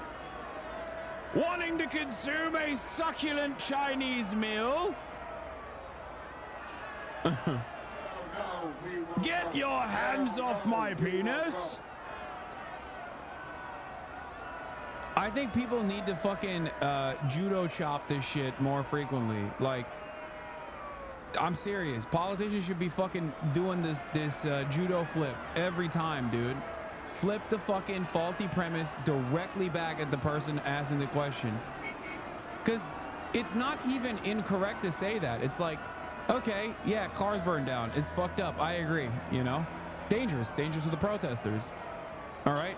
But you know what's fucking way more aggressively violent? The federal government going after people in courtrooms, dude. And I think we should absolutely condemn the violence of ripping apart families, of ICE breaking the law, of them going into elementary schools and churches and raiding workplaces.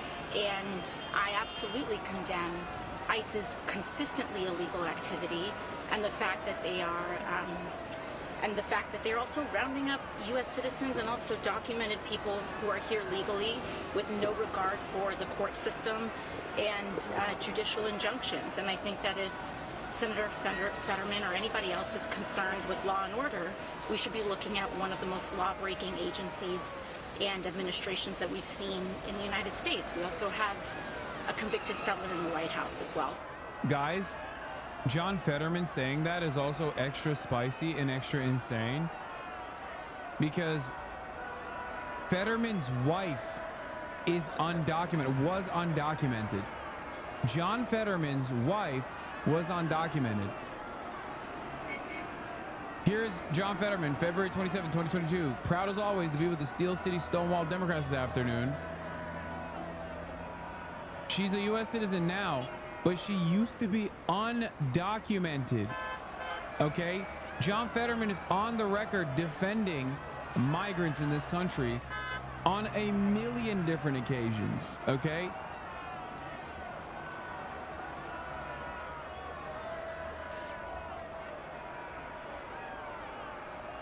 Should have learned the lesson back in 2020. Absolutely, there was righteous outrage over what happened to George Floyd, but that never means that you can support or be quiet if there's destruction or rioting and destroying and looting and those kinds of things. We should have learned the lesson back in 2020.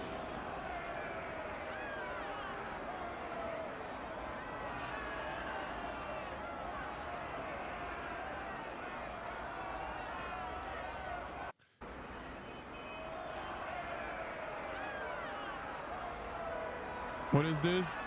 RXK nephew John Fetterman?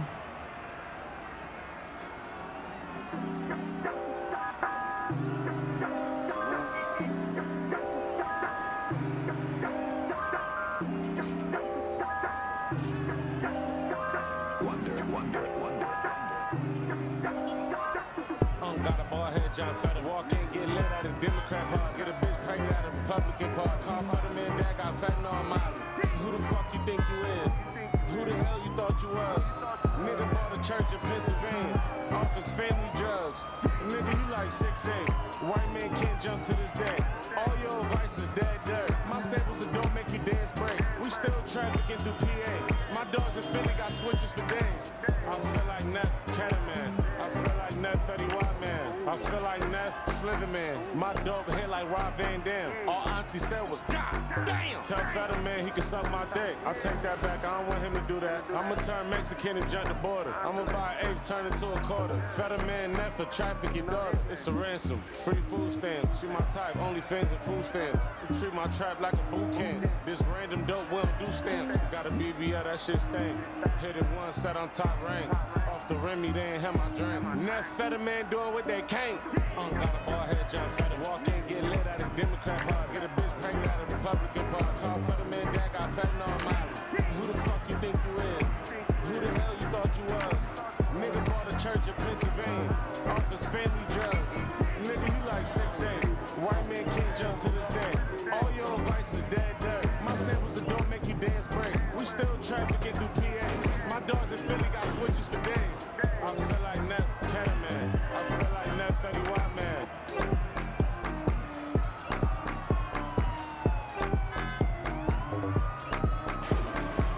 That was bars.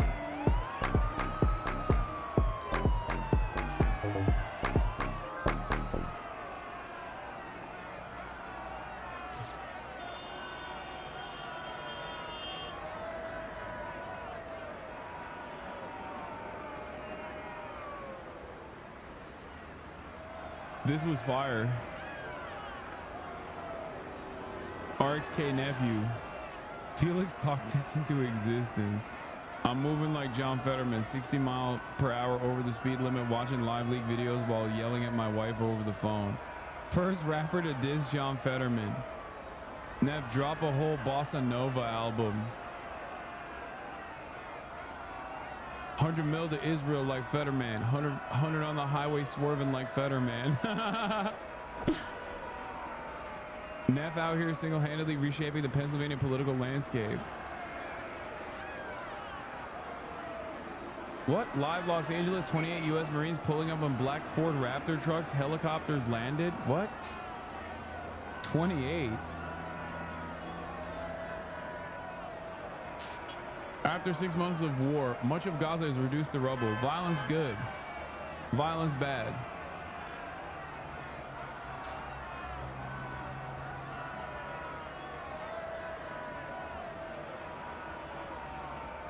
This is what the inspiration was? Is that what it is? The inspiration post. RXK nephew. This was on May 5th. This is before the song came out, right? Oh my God. I hate when John Fetterman controls my thoughts. Look at this new hoodie I just bought. Another 20 million from the Israel lobby. I hope my son cry when he finds my body. I'm the worst member in the Democrat Party. Killing my son at my son's birthday party. I love my wife because she's real tall. 2 million Arab kids, we bombing them all. Wifey talking about why you vote like that. Grab the wheel and make us crash. Fetterman rearranged her back. She needs perks all the time. My ops in the waiting room, reading time. She said, babe, calm down, you got delusions. I said, bitch, you're the prosecution. First job at 38, I was mayor of Braddock. Kid's birthday party lighted up like Stephen Paddock. Oh my God.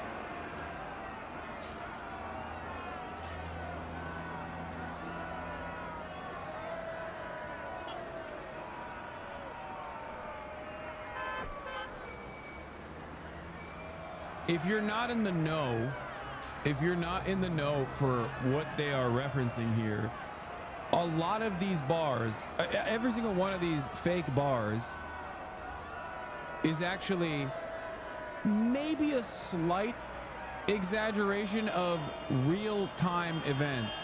Bro, people in LA shooting live rounds. Wait, what?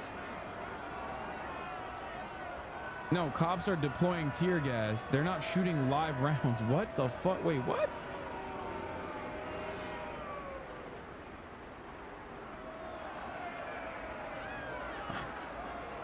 safe here in this county, working with law enforcement, whether it's local law enforcement or even federal law enforcement.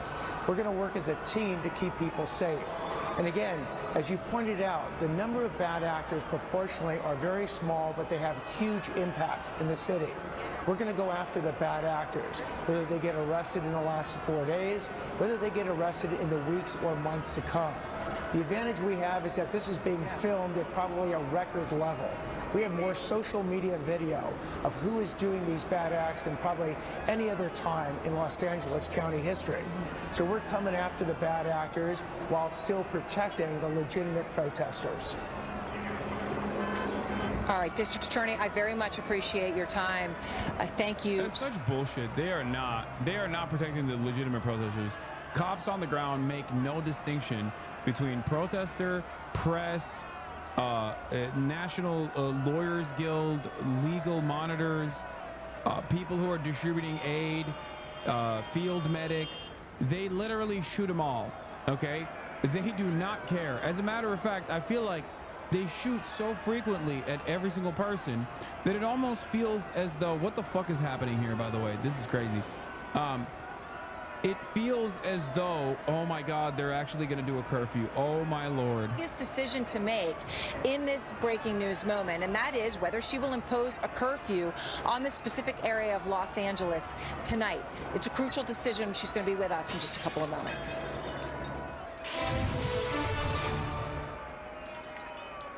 To understand the world. If they do a curfew, maybe we'll go out.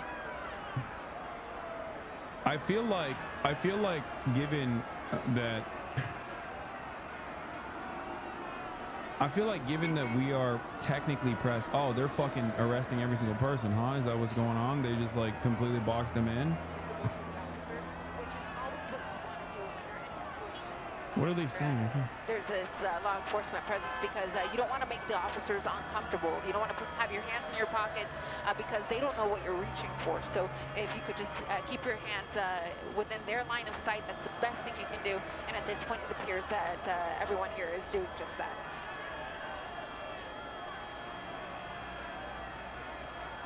So I guess they're doing mass arrests now for protesters. This is the result of kettling. They'll now single each one out and surround them and shove and arrest. No, I know. Yeah, they just point to people in the crowd.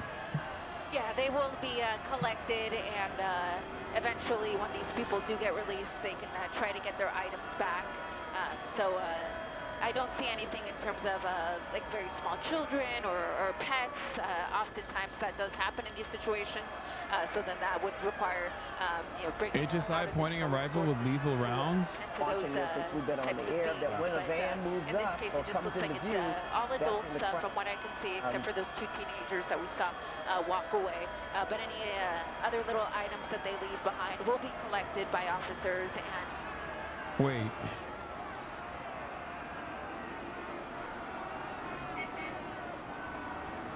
That's a fucking real ass weapon, dude. That's not like a fake gun. That's not like a less lethal or non-lethal, not non-lethal, less lethal round. That's just pointing a fucking straight up AR into a crowd. What the fuck? Moves up or comes into view, that's when the crowd, Bro, this is on camera. What is happening?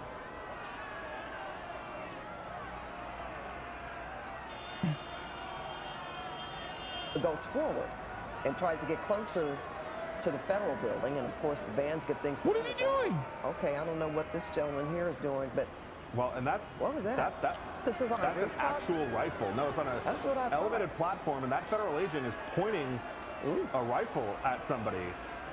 That's the guy in the yellow, I guess. Yeah. There's two guys. And you can see they're. Bro, the dude in the yellow is taunting a motherfucker with a M4. That is, dude, that is crazy. They're kind of taunting each other. You saw that federal law enforcement agent, wave his hands like, let's go, let's go. And that guy in the yellow doing the same thing. I mean, something escalated quickly to point, lethal munitions at that. What? Dude, I fucking hate the goddamn media, bro. The escalation is coming from the hopped up psychopath with a fucking M4 that he's pointing at the motherfucking civilian, dude. The motherfucking unarmed civilian. Are you insane? The escalation is not coming from the ground. Media, figure it the fuck out. They're taunting each other. Like the asymmetry that I am experiencing, that I am seeing with my own two eyes, is glaringly obvious. It is very strange. It is very strange to me that despite that asymmetry, the media is like, well, they're fucking taunting one another after recognizing that that's an M4, that's lethal rounds. Person, that was intense there for a second. So I don't know what the conflict was with that person in the yellow, but that federal agent with the rifle there was not having it. And there's some fireworks now that we see going off too. Maybe that's what that was about, but that, you know, that can get even more dangerous when you're actually, you know, we actually witnessed this. We saw him. You say that's a lethal weapon. Yeah, right? yes, That's an absolutely. actual. Okay. Yeah. Well, that's not good. You can see the provocation happening right here, and then There's some more tear gas. yeah. And now what we've seen, we haven't seen it here, but what we saw a lot yesterday is the tear gas would get thrown and the protesters would grab it and throw it back at the law enforcement officers. That happened to CHP a lot yesterday when they were trying to regain control over the freeway. So, but that hasn't happened here. You know, hopefully they'll, you know, de-escalate this a little bit. But this guy on the left here, that agent on the left with the lethal, you know, weapon there, was not having whatever was going on. No, it was pointed right at that guy. Yeah. And see, look, he's, you know, waving him over. I wonder if those guys have on masks. When I say those guys, the agitators. See, there he goes again, pointing at him. You think the problem here is the quote-unquote agitators with masks? That's you take issue with protesters wearing masks and not the mask-wearing federal law enforcement agents who are brandishing and training their sights on American citizens.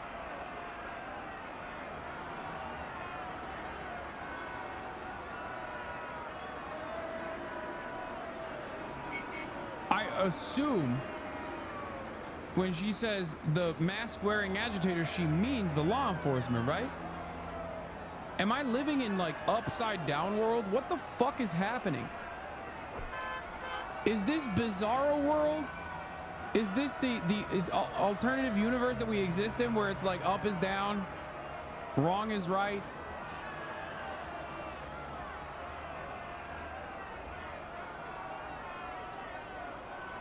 Because without commentary, if you play this out on mute, this back and forth here, you're like, oh my God, a federal law enforcement agency officer who is masked is literally aiming a lethal weapon, an M4, directly at a Los Angeles citizen.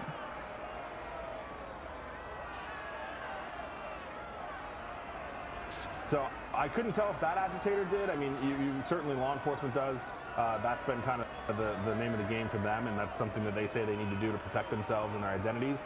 A lot of the protesters did, and I don't, John, if we can see that guy. Oh, this is Santa Ana. Yeah, this is in Santa Ana. This is not downtown. Well, regardless, it's fucking insane.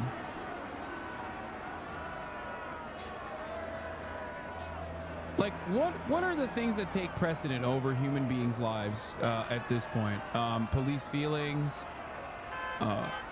police getting hit with like half-empty water bottles, like police getting hit with any water at all, police being spooked by loud noises. urge on this area is there are so many different groups of protesters. You have the group that ran out to the 101 freeway, then you have this group here, and then on the far intersection near that VA building that Mark just talked about, there's another group there. Now, most of them were taken into custody with that dispersal order. We saw them drive away in the LAPD buses just a short time ago. I also just want to show you this on-ramp to the 101 freeway. There's even more California Highway Patrol there that are just at the ready in case something happens. In many respects, Jamie, we're just gonna have to move for a second. There's a car. Back up. In many respects, they have been essentially keeping that on-ramp to the freeway closed, so protesters couldn't go on there. But as you saw just a short time ago, they were able to access another entrance to the 101 freeway. I'll send it back to you. Yeah, and Josh, if you could clarify, you were happy as fuck. So I just showed you him, right? Filthy pigs just pegged a single woman trying to get home at nearly point-blank range. I want us to focus on this guy right there. Look at him. Trigger happy as fuck. So I just showed you him, right? Look at that. Oh, what's passing by? Where's our money going, right? Where are our tax dollars going, right? Right? Yeah. So we've got trigger happy fucking bitch over here. Look at.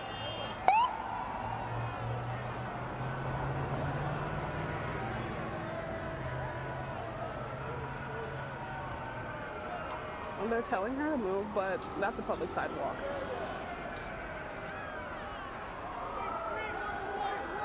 They're telling her to move. Watch, if they shoot her.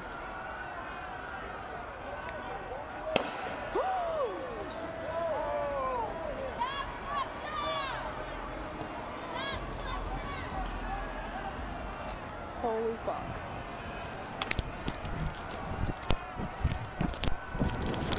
Protecting and serving the interests of citizens right there. Come here.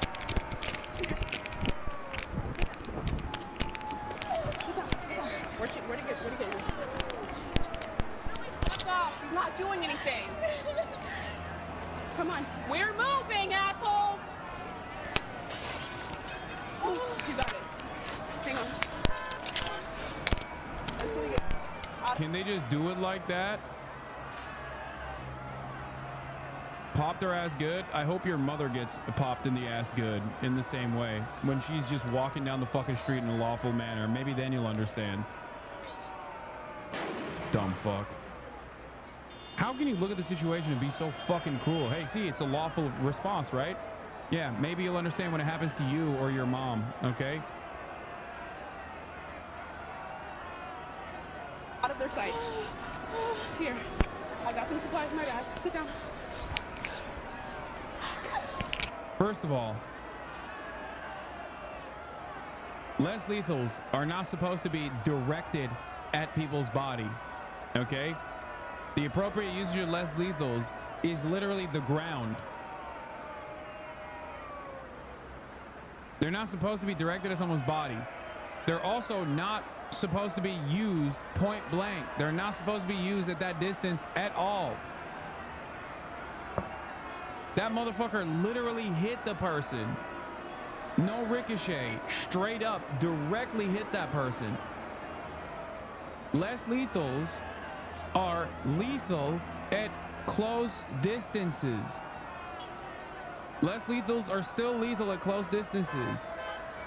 Less lethals can still be lethal if shot directly at the body.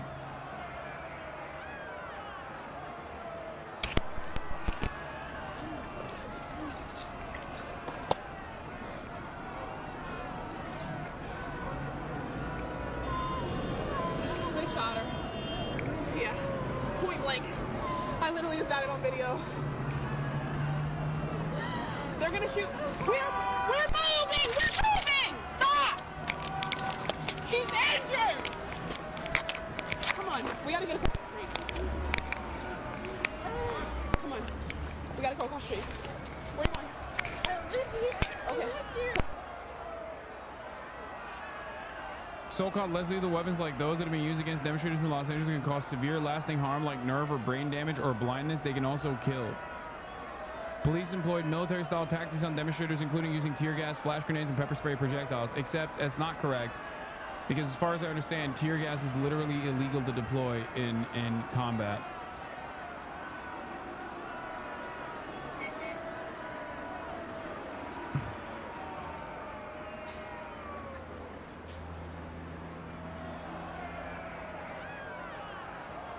Also super sick because these dumb fucks won't get charged, but she won't be able to succeed civilly against them due to qualified immunity. Fuck cops and fuck the system.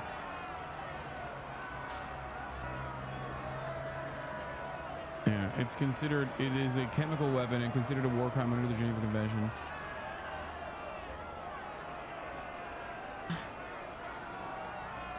These types of health effects and injuries can vary depending on the weapon being used. Tear gas and pepper spray types of chemical irritants can cause tearing, pain, and burning of the eyes, skin irritation, sore throat, sneezing, coughing, and vomiting. Long-term effects are less common but can include asthma, wheezing, loss of vision, and even nerve or brain damage. These problems can occur if people are exposed to a large amount of these chemicals or they are sprayed in a closed space. 2014 study by the U.S. military has also found that exposure to tear gas and pepper spray make people vulnerable to respiratory infections in the week following exposure compared with the week before exposure.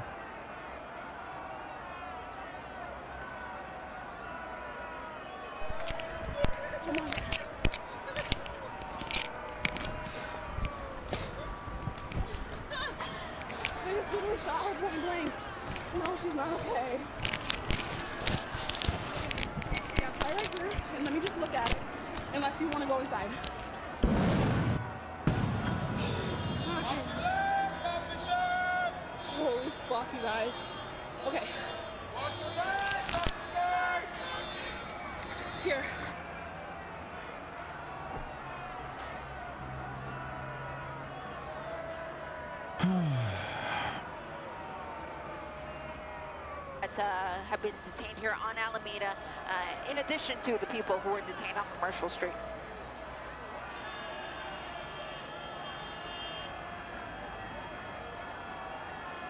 Yeah, this is Alameda, so it is closed. It's been closed for multiple days. Unheard of that Alameda would be closed for so long. It's such a big street here through the area. Those huge bangs that you heard were most likely flashbangs. Actually on the overpass here. This is the Alameda Street overpass for the 101 freeway. So again, even though the freeway has reopened, I can only imagine that if you're driving through and you're seeing these large groups of people overhead, you can't help but to slow down and take a look, and that is what is contributing to some of the delays here on the freeway. But again, Alameda Street here at the 101 freeway. No, it's not fireworks, man. Also, contrary to fucking whatever the media might suggest, fireworks are a greater danger to the person that's actually lighting them on fire, rather than the direction it's launched in, as opposed to, I mean, I guess depending on the type of firework, as opposed to a flashbang grenade or tear gas is infinitely more dangerous than a firework. Lies? You think tear gas or fucking flashbang grenades, like incendiary explosive devices, are not more dangerous than like a fucking Roman candle? What are you talking about? Come on, fireworks are literal bombs, stop lying. Yes, they're literal bombs that are more dangerous to the person that's lighting the fucking fuse.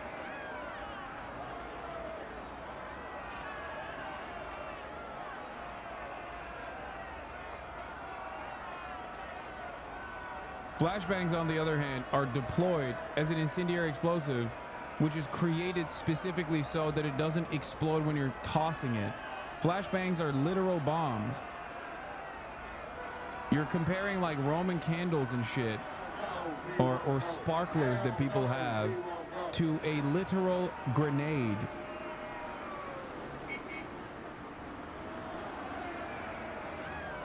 The most dangerous point of a fucking firework is at the point of lighting it on fire.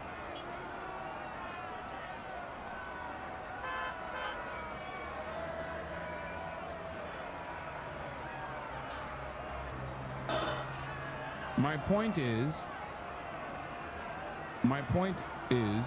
that if you have an issue with fucking like Roman candles and sparklers and shit, okay, if you consider that to be a risk, then you should be losing your fucking mind about tear gas. Just like if you think closing off roads is really fucked up and unjustifiable, you should be losing your mind at the road closures that police implement. Because when citizens do road closures, they're doing it to protest against the government. When cops do road closures, they're doing it to create a staging ground to beat the fuck out of citizens. The press, legal representatives, field medics, nurses, teachers, the elderly. Destroying your own community while waving a flag for the country you don't want to go back to. ISIS is horrible. I don't agree with them, but what is this solving? Why are you such a fucking coward, dude? Why are you such a goddamn pussy? Okay? Why are you such a fucking pussy? You ginormous bitch. Just say it with your fucking chest. You don't give a fuck about what ICE is doing. Because if you gave a fuck about what ICE was doing, you would understand that that is infinitely worse overall than people waving a fucking flag of their heritage. You don't give a fuck. What is this? What is this moral posturing? Who are you trying to fool? Are you trying to fool yourself? Are you saying to yourself that maybe if I say these words out loud, the 48,000 people that are in this community will also believe me? That I do care about the people that are being fucking kidnapped? You don't. Like, and then you make shit up. You're like, Molotov cocktails being thrown at the police is such a bad look. I agree with the protest, but the optics are horrible. Why can't people protest without destroying their community? The cops are the ones destroying the fucking community, jackass. And they're doing it with our fucking taxpayer dollars. We fund them. We give them their salaries, their pension program. We give them the fucking weapons that they train on us. How the fuck do you not understand that?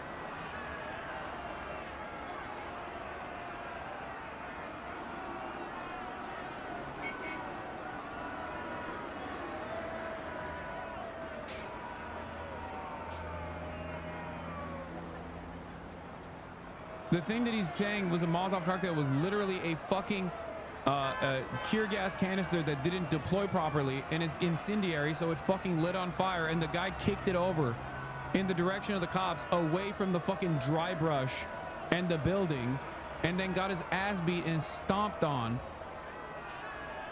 Also, this was a very funny thing that took place as well. The New York Post reporter shot in the forehead with rubber bullets while covering the LA riots. Now, obviously, it's not funny to shoot a fucking New York Post reporter in the head. That's not the funny part. The funny part is New York Post, literally an article prior to this, okay, had coverage over another fucking protester getting shot point blank. And the comments and New York Post's own commentary on it was hilarious. They're like, oh, it's so funny. It's so funny that, like, the cops are actually shooting these fucking little freaks. And then they covered this story when their own fucking reporter got shot in the fucking forehead. They had to shut off the comments on that one.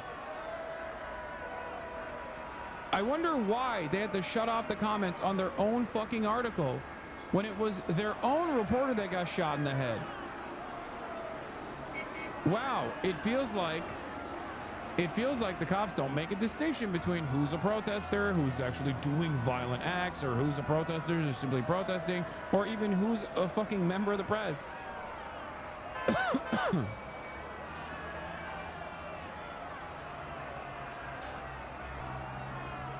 Interesting. Even then, they don't fucking say who shot them. It's obvious who shot them. You see it in the fucking sights. Look.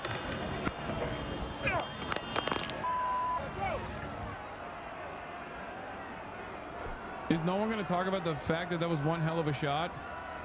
There are laws against targeting press. Former police officer, never once was I taught shoot the press during my riot control class. Just FYI for y'all. If anyone had any doubt that the Australian reported, this should make it obvious. They're targeting the press. Freedom of press is a right, not a privilege. That shot was crazy, not gonna lie. He even caught the fucking sniper glare on his camera. Like, that's crazy.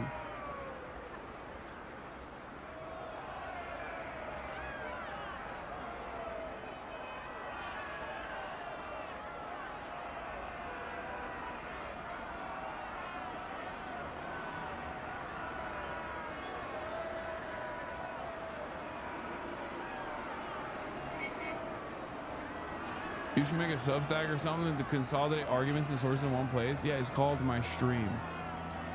Makes the scope glint you were seeing yesterday even more scary. Yeah, I will tell you right now, when you see the fucking scope glint, it's terrifying.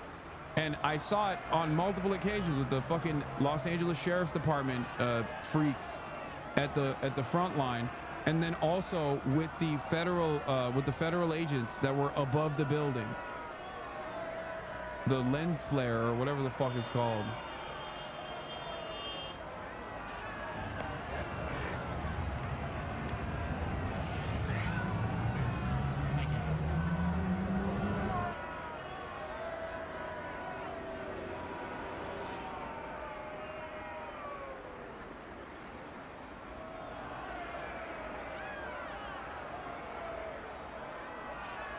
Representatives are now being indicted for anti-ICE behavior.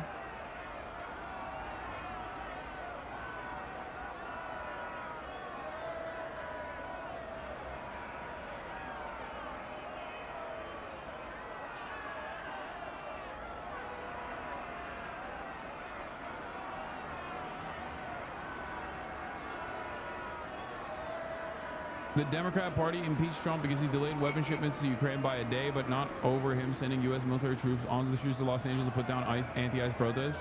I mean, it's not wrong. Obviously, the real reason why they fucking impeached him is because he was doing something unconstitutional, which is to use previously ordained weapons transfers that the Congress had approved in an effort to get dirt on his like upcoming political opponent, which is still fucked up and worthy of impeachment, make no mistake. It's so crazy that when you look at that in the rearview mirror, by the way, it seems like it was a lifetime ago and no one even thinks about that shit. Yeah, watching the KABC live stream in Los Angeles, and it looks like the cops just shot a photographer that was filming on a roof.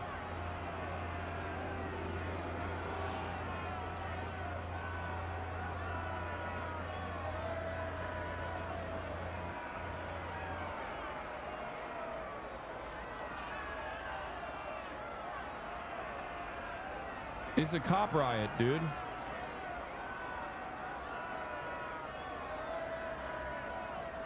It's a fucking cop riot.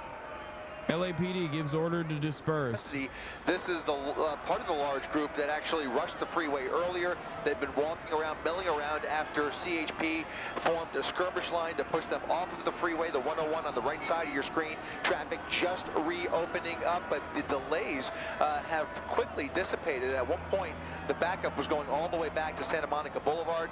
Things are moving nicely now, but several dozen people being placed in zip ties and onto a bus where they will be given a citation. You can see LAPD with a skirmish line on the other side there. And if we go all the way up over towards Aliso and Alameda, you can see a larger group. This was a group that obeyed the initial dispersal order in front of the federal building. They moved away from the federal building, but now they're blocking traffic on the overpass over the 101 freeway.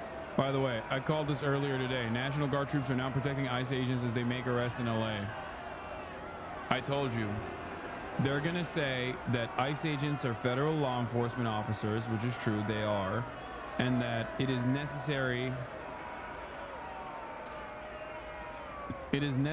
for ICE agents to be protected. That's why they deployed the National Guard, so that they have extra arms and extra hands when they're doing these additional arrests. I think it's crazy. That is even more dangerous, because what if these fucking guys actually end up, troops providing security for ICE in LA. What if these guys, when there's like any sort of response, any sort of fucking reaction to this provocation, They have lethal weapons, chat. Look. Like, this isn't riot control, okay? This isn't like crowd control. This isn't like, these are M4s. They got lethal weapons.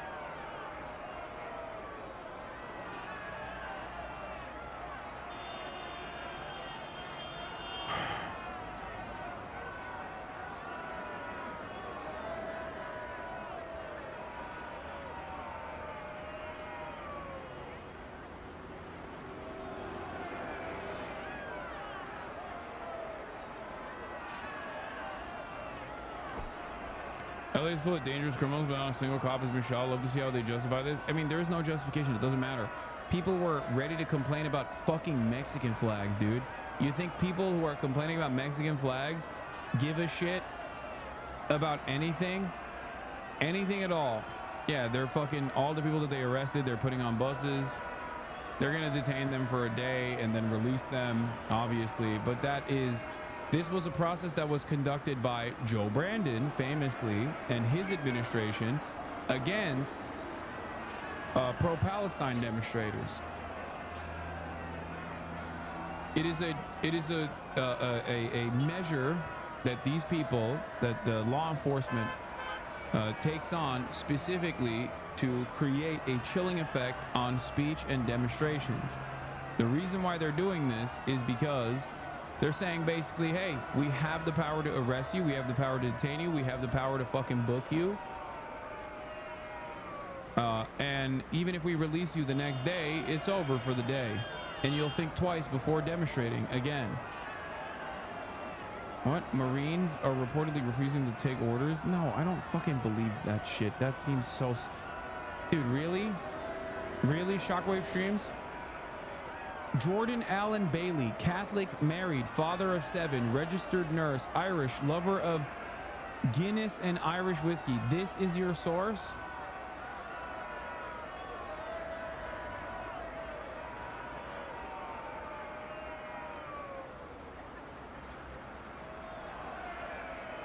Like you sitting at home, you're right, chatter. I'm famously not participating in these demonstrations at all.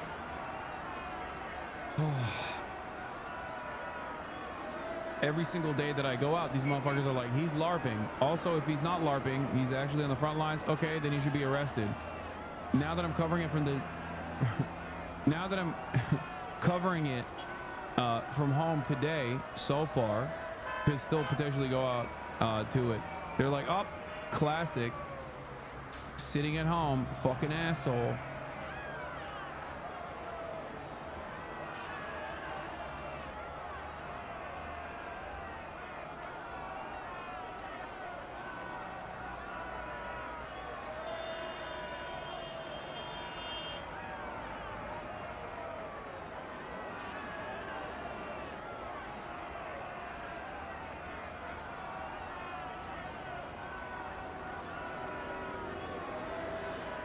It's interesting because it's like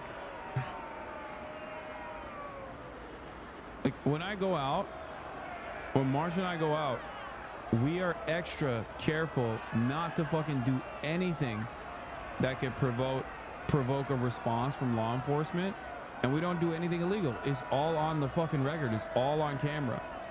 I'm on camera the entire fucking time. Is that police are starting to but that doesn't stop cops from shooting at me. Maybe indicates to people, you know, who are intent on causing problems that there will be consequences for them. Would you say that might be a part of this, the reason that they're so able and quick about taking people into custody today? Mark, this is all about optics. I've been thinking this for the last 72 hours, and it's become more and more obvious that the optics here are really the priority for all of these different agencies, our local departments, again, the higher ranks all the way up to the politicians. It's very apparent that they are in place and ready to take action to avoid some of the ugliest pictures that have been coming out in the overnight hours and earlier over the weekend. I will say, just as a raw fact, the number of protesters out on the street this afternoon, including the group here, including the group at the federal building, including the folks that even rushed the freeway, they are far outnumbered by the number of law enforcement that are out here this afternoon. I would say for every protester out here, there's probably about a half a dozen. And so that just kind of gives you an idea of the ratio, law enforcement to protester. They are far outnumbered by law enforcement. Certainly, Chris, thank you. Usually it's the other way around, right? Normally we're talking about how law enforcement is so overpowered and you know, outnumbered. It is the exact opposite today.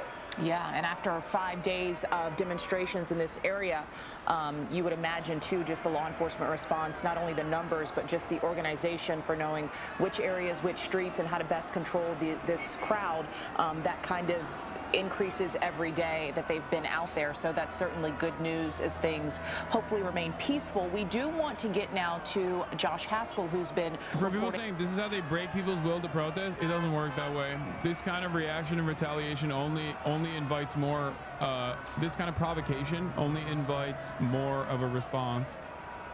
The only thing that's stopping from large crowds from going out and taking to the streets right now is that it's a fucking work day. That's it. This is exactly what happened with the fucking pro-Palestinian demonstrations too. The only reason why they stopped is because of summer. Saturday is going to be a fucking major media day as well. Officers in those vehicles are over at that crowd of protesters who ran onto the 101 freeway and blocked traffic. But as Mark, Michelle, and Chris, you guys were just talking about, all day today, the California Highway Patrol has been stationed at every exit and entrance. Even if we show you over there in the distance, that's more California Highway Patrol just waiting for something like this to happen. But I want to set the scene of where we're at. Most of the protests that we've seen today. Chatters, yes, they will throw out the fucking charges for all the people that were arrested. They usually always do that. It's not about like actually keeping them in holding. Okay? It's not about keeping them in holding. It's about actually getting them to stop protesting for the day. That's the point. Obey that dispersal order. About 40 to 50 of them were taken into custody. This crowd remains, and this is what we're dealing with right now. It's not a large crowd. It's been peaceful for the most part, but I can tell you that different people are coming from all sorts of directions, and I want to show you. Yeah, I should maybe worry about the optics of kidnapping children, but I'm told optics are only for people protesting the kidnapping of children. Breaking. Federal agents in plainclothes and unmarked cars tried to snatch first graders from LA elementary schools, told staff that they had parental consent. They lied. When pressed, they hid their IDs. Department of Homeland Security admits they sent them. This was a test run for a police state. Think about how fucking insane that is. After an unusual and disturbing visit, several federal agents from the Department of Homeland Security showed up at 2 elementary schools this week demanding to talk to students. What happened next has Superintendent Alberto Carvalho praising school workers and demanding answers. Eyewitness News reporter Bro, they try to kidnap children, okay? They try to kidnap school children, like first graders and shit. What are we talking about, man?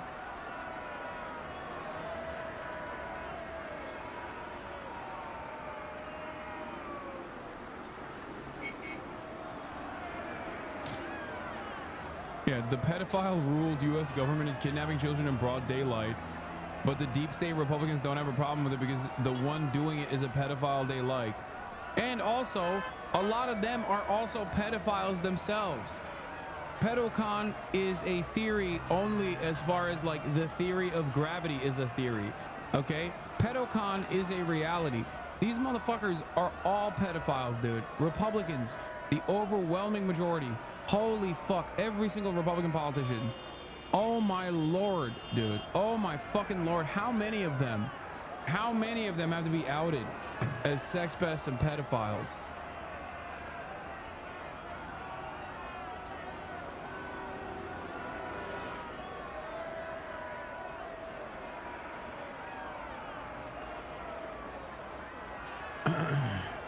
It has already started. The protests are starting all around the country, in New York as well. By Saturday, this shit is going to be a biblical-sized protest, because all the liberals are going to come out on Saturday as well. These are the people The people that are out on the streets right now, they're people just like you. They're nurses, they're teachers, they're doctors. We saw people from all different walks of life on the protests when we were out there. Okay?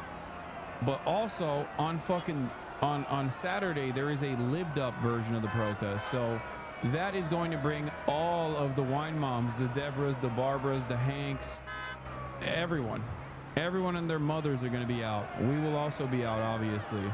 Decision coming any moment. Clear that the mayor of Los Angeles supports it. We've got live pictures of protesters in New York and Chicago filling the streets. In fact, new video just into out front of a car in Chicago moving through a protest. It appeared to push a few.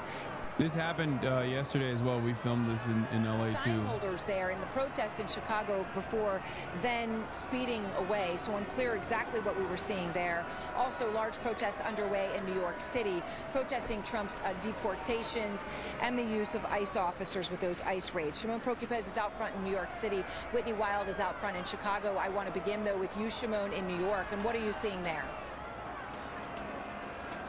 Aaron, one of the largest protests that this city has seen in quite some time. This protest has stretched for blocks from each side of the avenues, from 6th Avenue. We're now on Hudson Street, and we've been going for about nearly 2 hours. And you can see people are holding signs saying ICE out of New York City.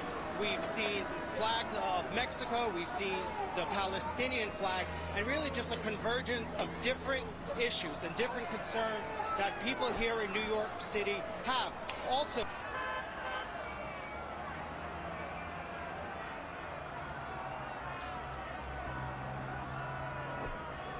my worry is that there's going to be counter protesters. There's immediately in New York, there's counter protesters.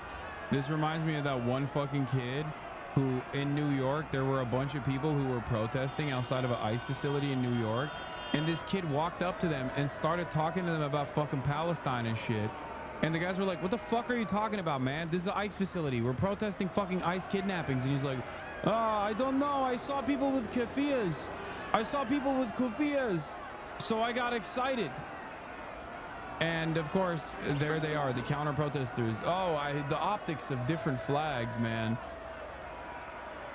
The optics of foreign flags.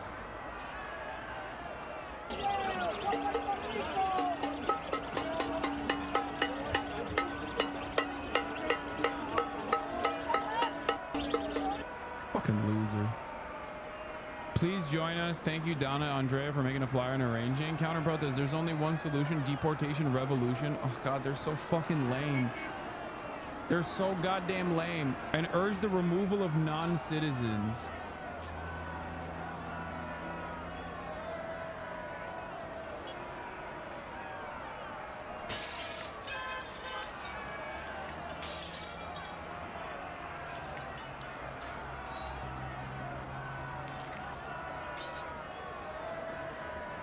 Amazing community note. Representative Jordan has an Israeli flag outside of his office door.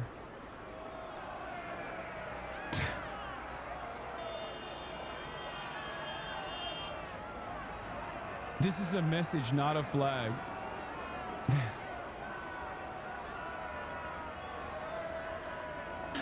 No, that's not a foreign flag, man. That's another state. That's like having a state flag, you know?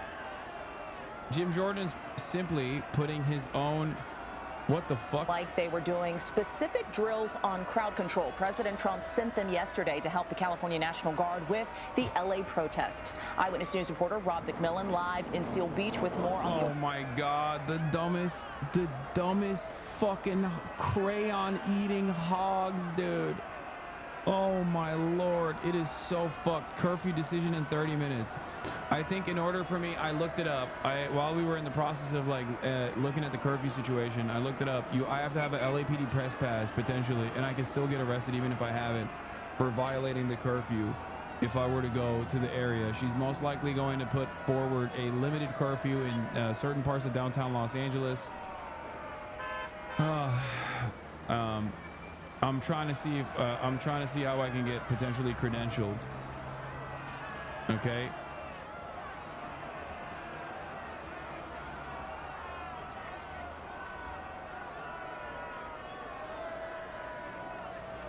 It's not worth the slop. It's not slop. Do you know who coined the term Burger Reich? Yeah, me. I did. Why? Are other people outside of this community finally fucking using it?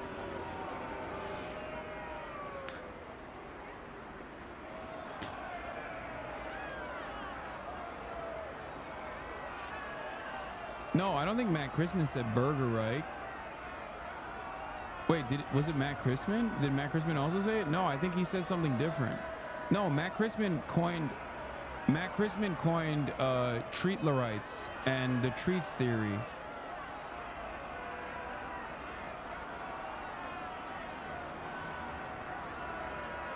He might have been, to be fair. I mean, he's brilliant.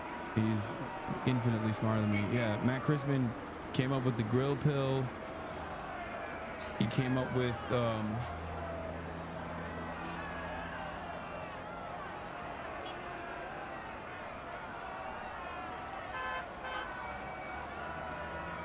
CNN talking about military ice raids. It's different than the items that Mr. Miller talked about there perfectly, which kind of outlined that sort of dealing with the protests and having the National Guard and local law enforcement, state and local, deal with those individuals and those that are causing harm to be arrested. That is separate than having military officers, service members integrated into domestic enforcement operations.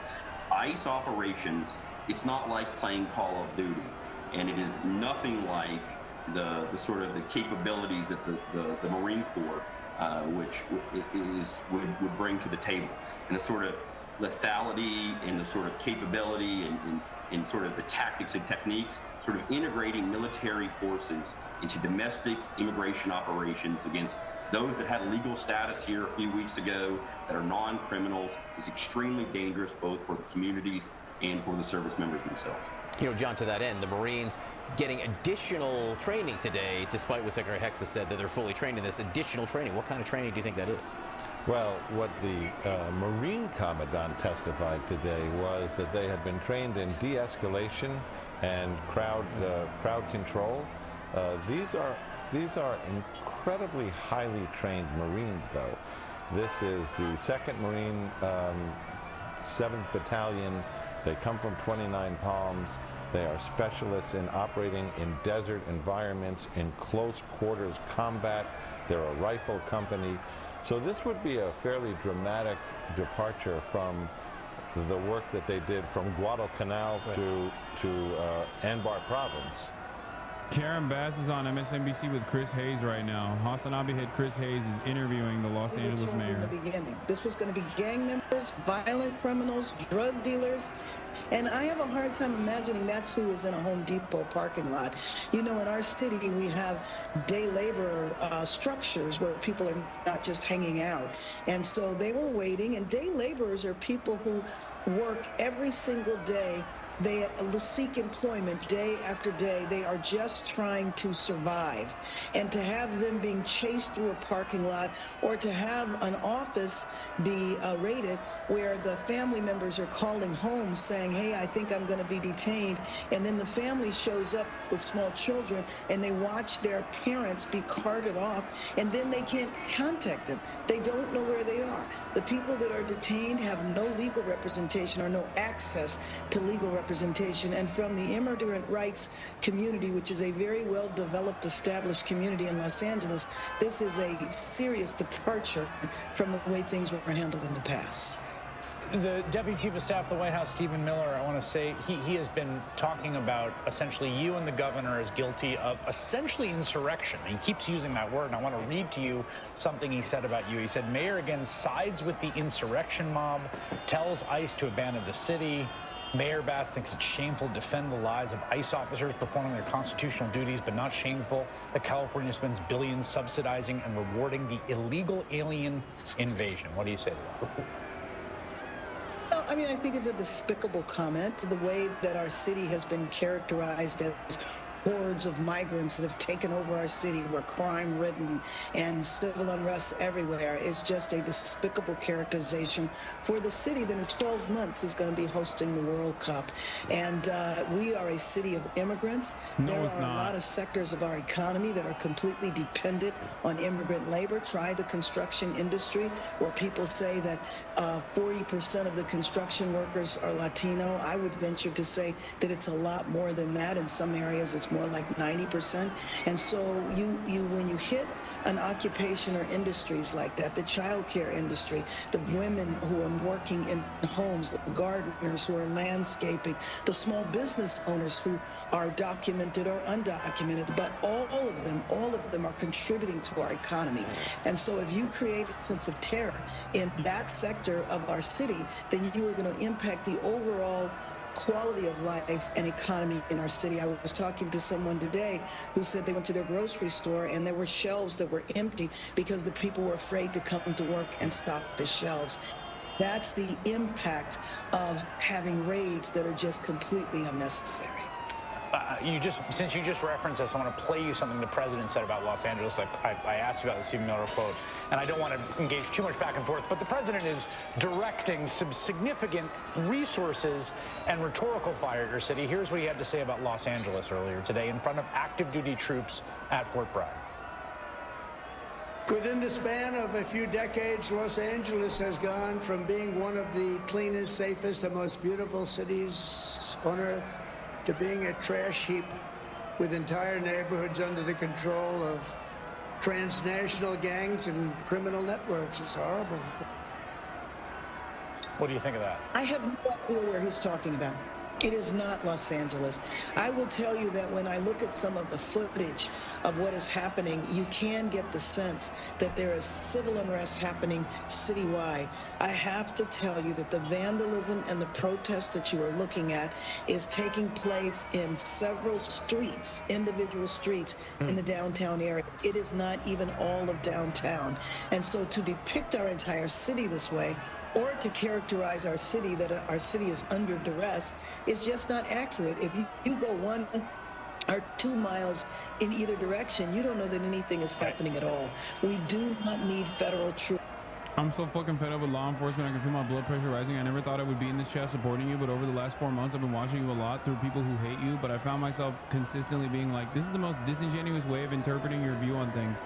The hate watchers unironically made me a fan of yours. Hell yeah. Welcome to the fight. There are many people like you in here. Trust me. Yeah. Hate watchers, hate watchers that come in from other communities indirectly create a pipeline to my commentary, because I'm so fucking consistently right about what I say is going to happen that inevitably people go, okay, well, he was right about this, and the dude who was yelling about his position was wrong.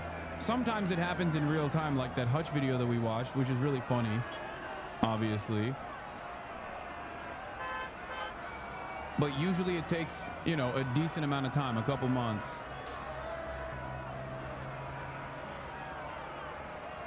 There were hella people at the fucking protest that were saying that too.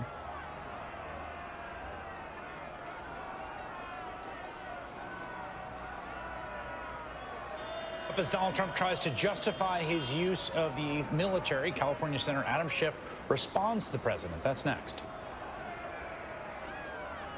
We've waited so long for this.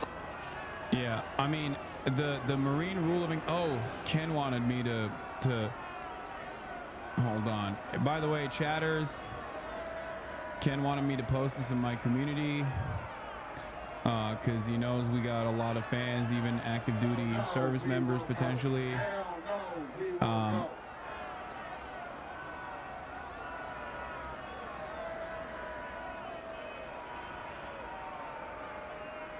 Hold on. Yeah, here it is. If you know anything about the use of force cards given the troops deployed to Los Angeles, text me securely via Signal at 202-510-1268.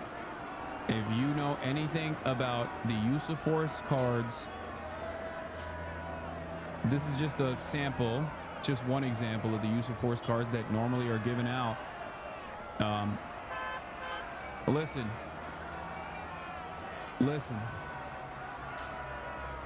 Maybe you're, maybe you know somebody who knows somebody. I don't know. But you can send this.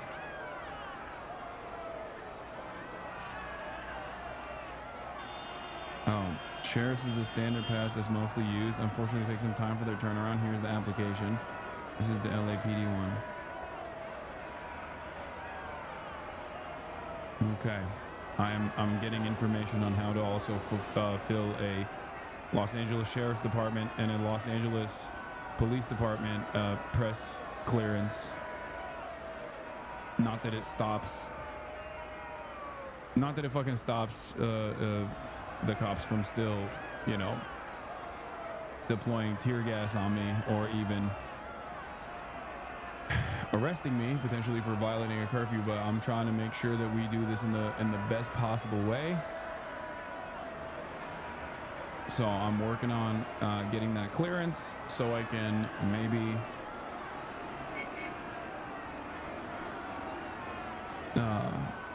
navigate a little bit easier. You might want to dress differently.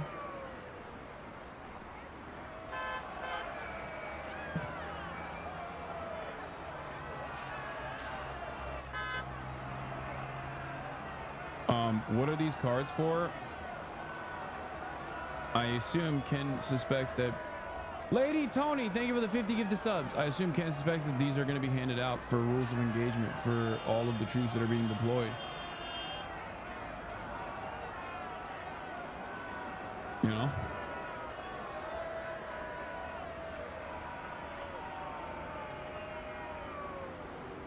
Wear the nurse uniform. Yeah, I'm not wearing a fucking MAGA hat. Here's the other thing, by the way. Murat, don't do that.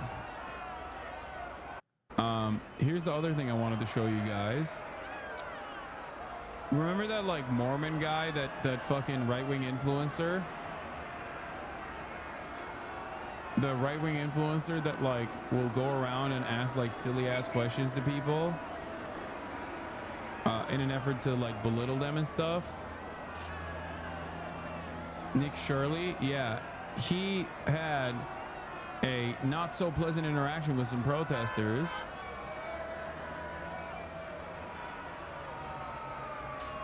And he posted it.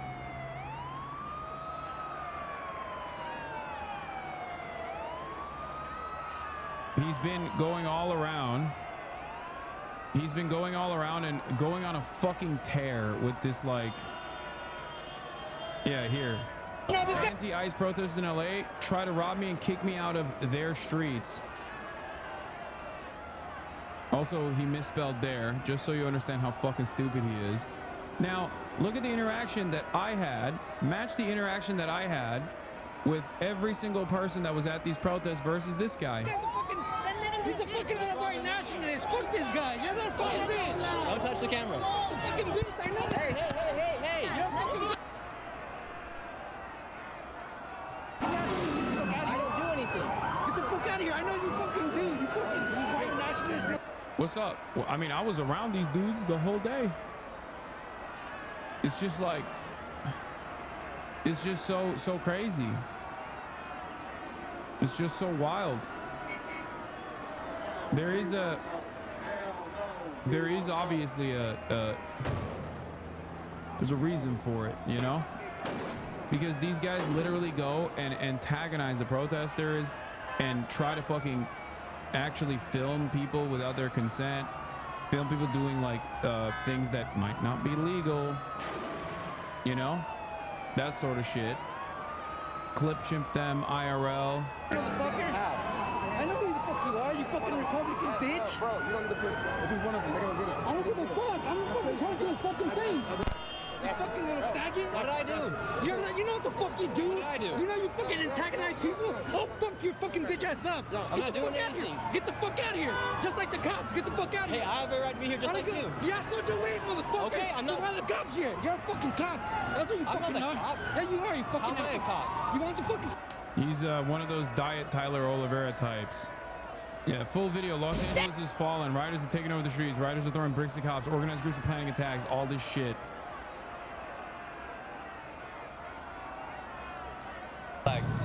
Mexico flags of the LA protests. Like, that's what he's doing. He's like, and also he's getting 500 fucking likes on this shit too. Like, he's trying to cut as much as he can. He got into a Channel 5 interview here as well. LA protester believes the U.S. belongs to Mexico. This is our city and this was Mexico. It's correct, by the way. Yes, it used to be Mexico. That's not an incorrect statement. But of course you don't know that, and therefore it doesn't matter.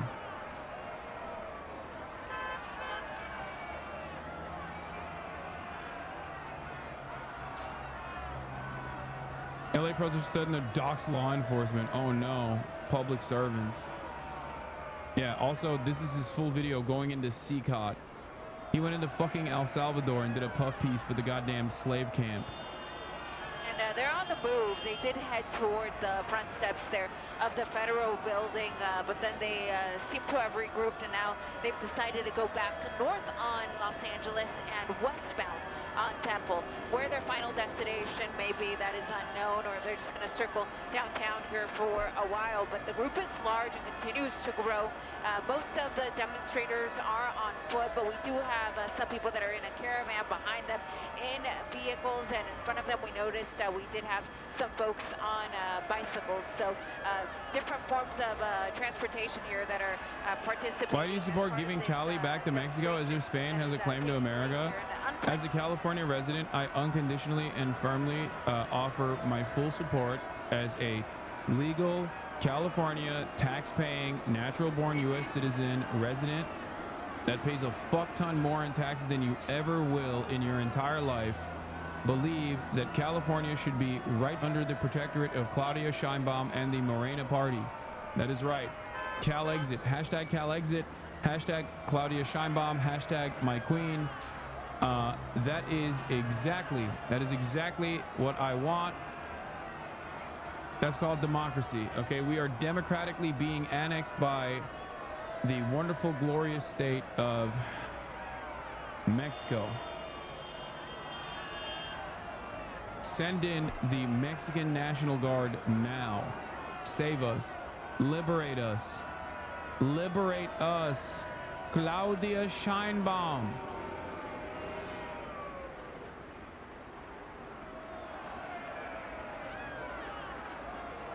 I will gladly become a second-class citizen under the protectorate of Claudia Sheinbaum, and maybe even get harassed for not knowing Spanish. It's fine. I'll learn, okay? I'll go from no hablo español to yo hablo español, si hablo español.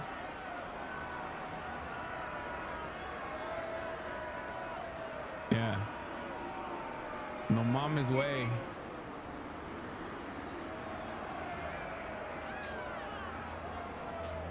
Oh my God. Wait, is that the fucking guy? In Irvine, California, ICE agents drove a phalanx of military vehicles to arrest a person, though not for illegal immigration. They were seeking a resident's son who allegedly posted flyers alerting neighbors to the presence of ICE agents. Oh, I hate these fucking pieces of shit. Never seen you simp so hard.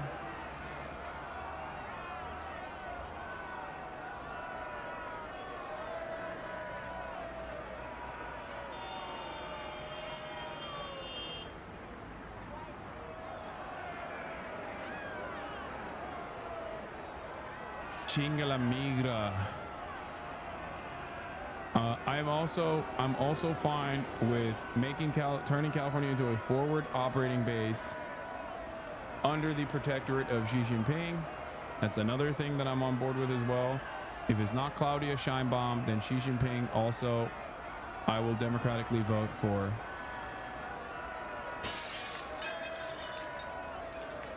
I don't know Mandarin either, but I am willing to learn.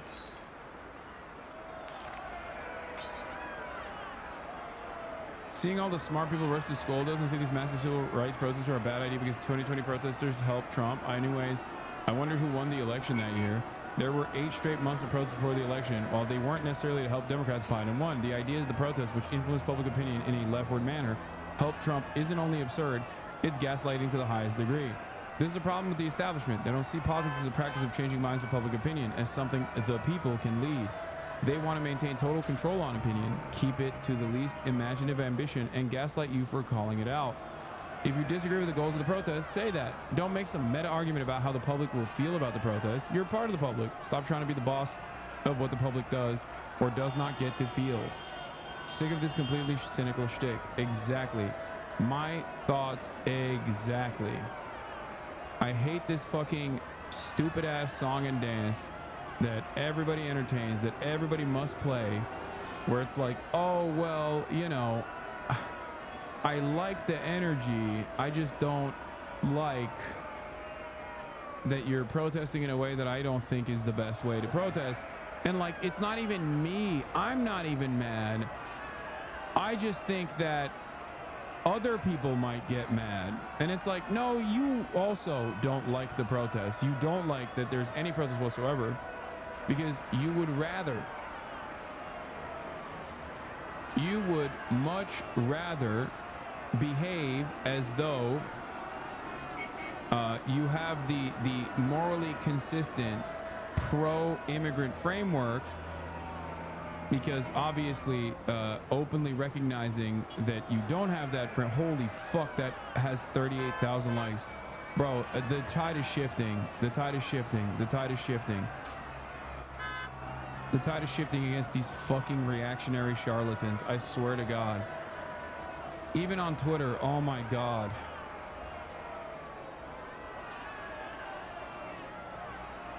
It was before I retweeted it.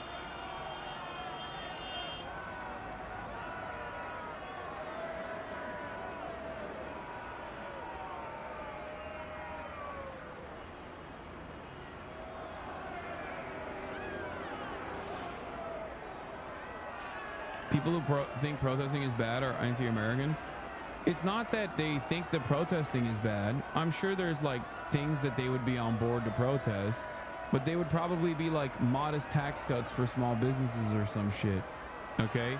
They wouldn't necessarily be, they would be modest tax cuts for small businesses. That's what they would protest for. Okay? Nothing else.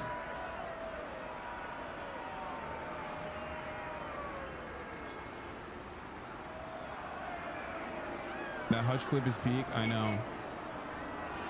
Shouldn't everyone who cares about advocating for what they think is the best way to protest? I'm struggling to grasp the argument being made. Be okay with people protesting in less than ideal ways? Yes, that's unironically what I'm saying. Be okay with people protesting in less than ideal ways. That is precisely what I'm saying. Yes. Can I make it more clear? The reason why I say this is because if you understand the dynamic of state violence and different forms of structural violence, you understand that nothing the protesters have done so far, or nothing the protesters can really do, would ever meet the standard of violence of the state. This is precisely why there is a major asymmetry between the types of violence that the cops get to do, or the types of actions that the cops get to take, versus the protesters. The protesters are people like you. They're citizens. They're not an alien force, okay? They're citizens that come from different backgrounds, that come from different demographics, that are, you know, sometimes Mexican American, Argentinian American, Guatemalan American, okay? They're just like you. And they're protesting, which is, of course, perhaps one of the most American things that they can do. And when they are protesting, overwhelmingly peacefully, the alternative on the other side, the escalation, almost always comes from the police. The police are the ones who deliberately provoke, deliberately anger. So if you ask this question like, oh, why are people not talking about the best ways to protest? There are good ways to protest.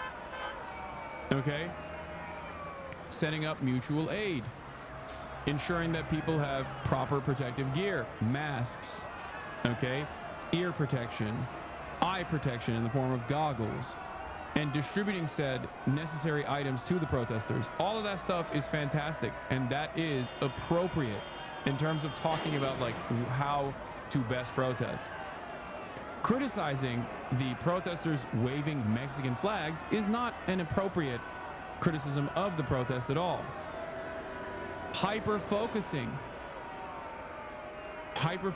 on the limited amount of violence in response to the provocations from the cops, and violence that is marginal and that would never reach the standard of the state, are ridiculous criticisms of the protest, oftentimes dished out by people who have no interest in the protest whatsoever, but instead, okay, that makes a lot of sense. I was just confused by what people think is constructive criticism / equals you don't really care, you know? Yeah, I don't care, and I'm very open about not caring about this, because once again, people make a mountain out of a molehill out of the tiny infractions that happen in a decentralized grassroots movement that is an uncontrollable force for the most part. Okay, meanwhile, you have a systematized form of violence in policing, in riot control, in what they consider to be crowd control. Okay, that is directed violence at the taxpayers who pay their salaries, who pay their fucking weapons, who pay for their gear. That is not the best use of funds whatsoever. So when there is spontaneous bouts of retaliation, or when someone goes in and does something that I think is not good at all and dangerous, like burning a fucking Waymo in the middle of a crowded street, I'm not going to focus on that too much, because ultimately I think I would be incredibly hypocritical to hyper focus on a fucking burned Waymo when literally 100 meters away from that burned Waymo are people being burned with chemical weapons that are being deployed on them by the police force. That, I think, is infinitely more damaging than the bottom line of Google-owned Waymo. Okay?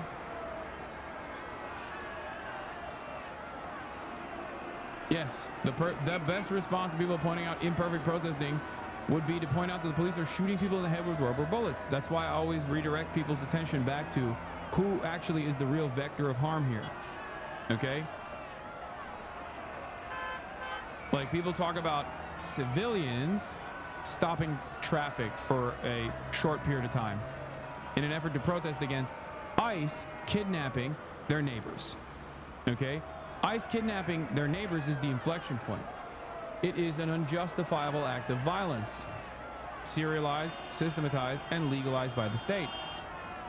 It, of course, invites a reaction. It provokes people. It's understandable reaction to unjustifiable detentions. Okay?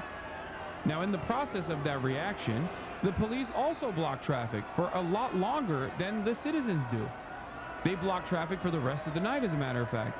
And the reasons for why they block traffic is very different. Citizens block traffic to protest, okay, in a peaceful manner. It's a nuisance, sure, but it's ultimately a peaceful demonstration. Police block traffic to create a staging ground so that they can use said staging ground to continue brutalizing the citizens. But people never actually get mad about the police breaking shit or the police actually stopping traffic. Okay? That's it. If you care about property damage, there are plenty of instances where cops are fucking deploying incendiary explosive devices in a crowded neighborhood, lighting shit on fire. Okay? Yeah, this protest is very safe, lol. This protest is very safe, actually. Like, it has been. Most protests are. The overwhelming majority of protests are safe until cops decide to escalate. Because people don't operate with violent intention. They don't want to fight cops. Cops have gear. Cops have lethal weapons. Cops have less lethal weapons that they actively use. They have chemical weapons they use on crowds as a mechanism of dispersal. Why the fuck would anybody do that? You think people just have a death wish? No. People only do that because they're there and the cops use it on them, and then they understandably get angry and throw things back at the fucking riot police in response. Oftentimes it's just a bottle of water, which is nothing, right? It's nothing. When you got fucking full tilt, like you got armor on, a bottle of water is nothing. Sometimes it might even be a fucking rock. But if you get angry at a bottle of water being thrown at cops, then you should be unimaginably angry at the unconscionable violence that's coming from cops that are armed, that are heavily militarized, that are throwing incendiary explosive devices into a crowd of unarmed people. They shoot you with rubber bullets and pepper bags from a distance that could easily kill you. Think about that. This is the reason why I don't spend a crazy amount of time hyper focusing on policing the protesters, because I think that is ultimately frivolous, it's ultimately unproductive, and it's most often deployed by people who have no interest in supporting these protesters whatsoever and are simply looking for a moral out to say, yeah, I was with the cause until I saw them wave non-American flags, or yeah, I was with the cause until I saw them, I don't know, fucking one guy in a crowd of like thousands throw a fucking water bottle at a cop. But I also think that the violence that came before and after that is totally fucking valid when it's coming from the police.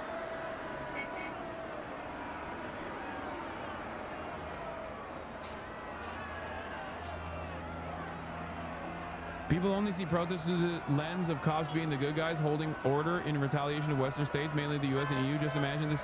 Not even the EU. Americans love watching French protest videos where dudes will just straight up duke it out in hand-to-hand combat with police. But when I once famously said, the more violence that you can do in self-defense to police, the more civilized the country is, people clipped that and lost their minds over it. The more you can engage in self-defense, the more there's parity between a police officer and a regular citizen, the more modern and the more civil a society truly is. Americans literally lose their minds at hearing that. That when they hear that, they go, what the fuck are you saying? That is the most insane thing I've ever heard in my entire fucking life.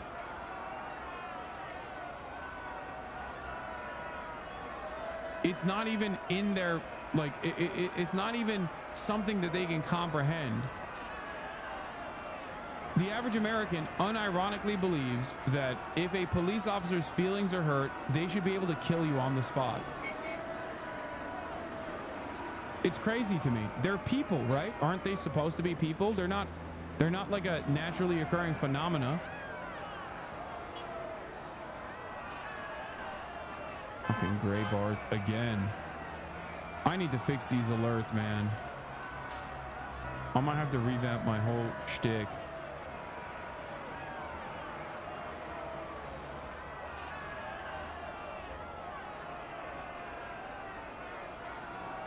Do a full-blown overhaul.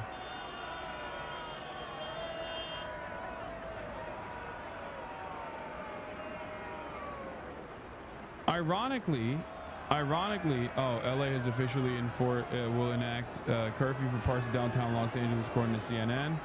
Even though I'm literally watching CNN right now and I don't see them saying that there will be a curfew. Yeah, what's funny about this, of course, is that it is the exact same sentiment behind the Second Amendment, which is why Republicans who believe in the Second Amendment, my Second Amendment is there to protect the first, that type of shit, are also the biggest bootlickers ever known to man. They just want to have their fucking toys. They want to have their toys, and they want to be able to use it on like unsuspecting individuals who actually didn't do any crimes whatsoever, but simply were a nuisance to them. That's it. They're fucking LARPers. They're fetishes.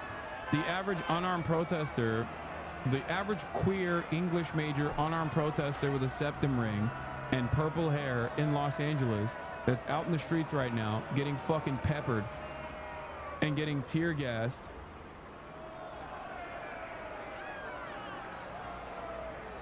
is infinitely braver than the biggest fucking Navy gravy seal, okay? The most like hopped up on steroids gravy seal motherfucker with arsenal of weapons.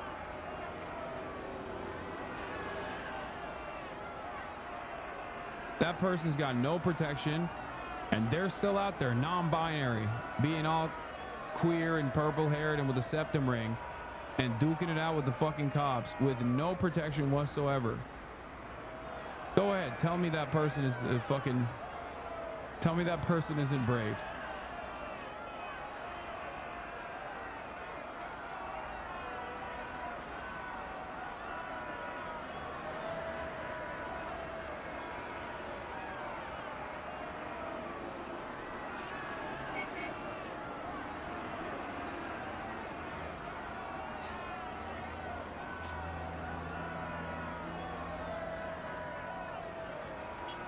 Anyway.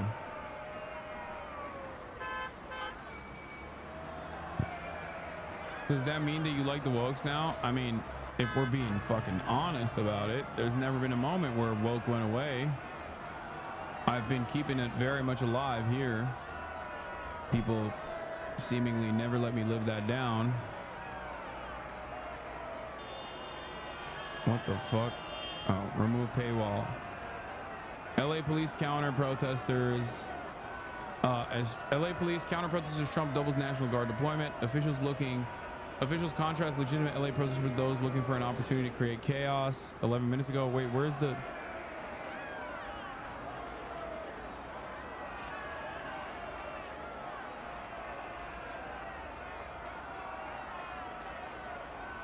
What we're seeing in Los Angeles goes far beyond Trump's calls for deporting criminals as a step towards authoritarianism. It's our democracy at crossroads. Watch live at 6:30 p.m.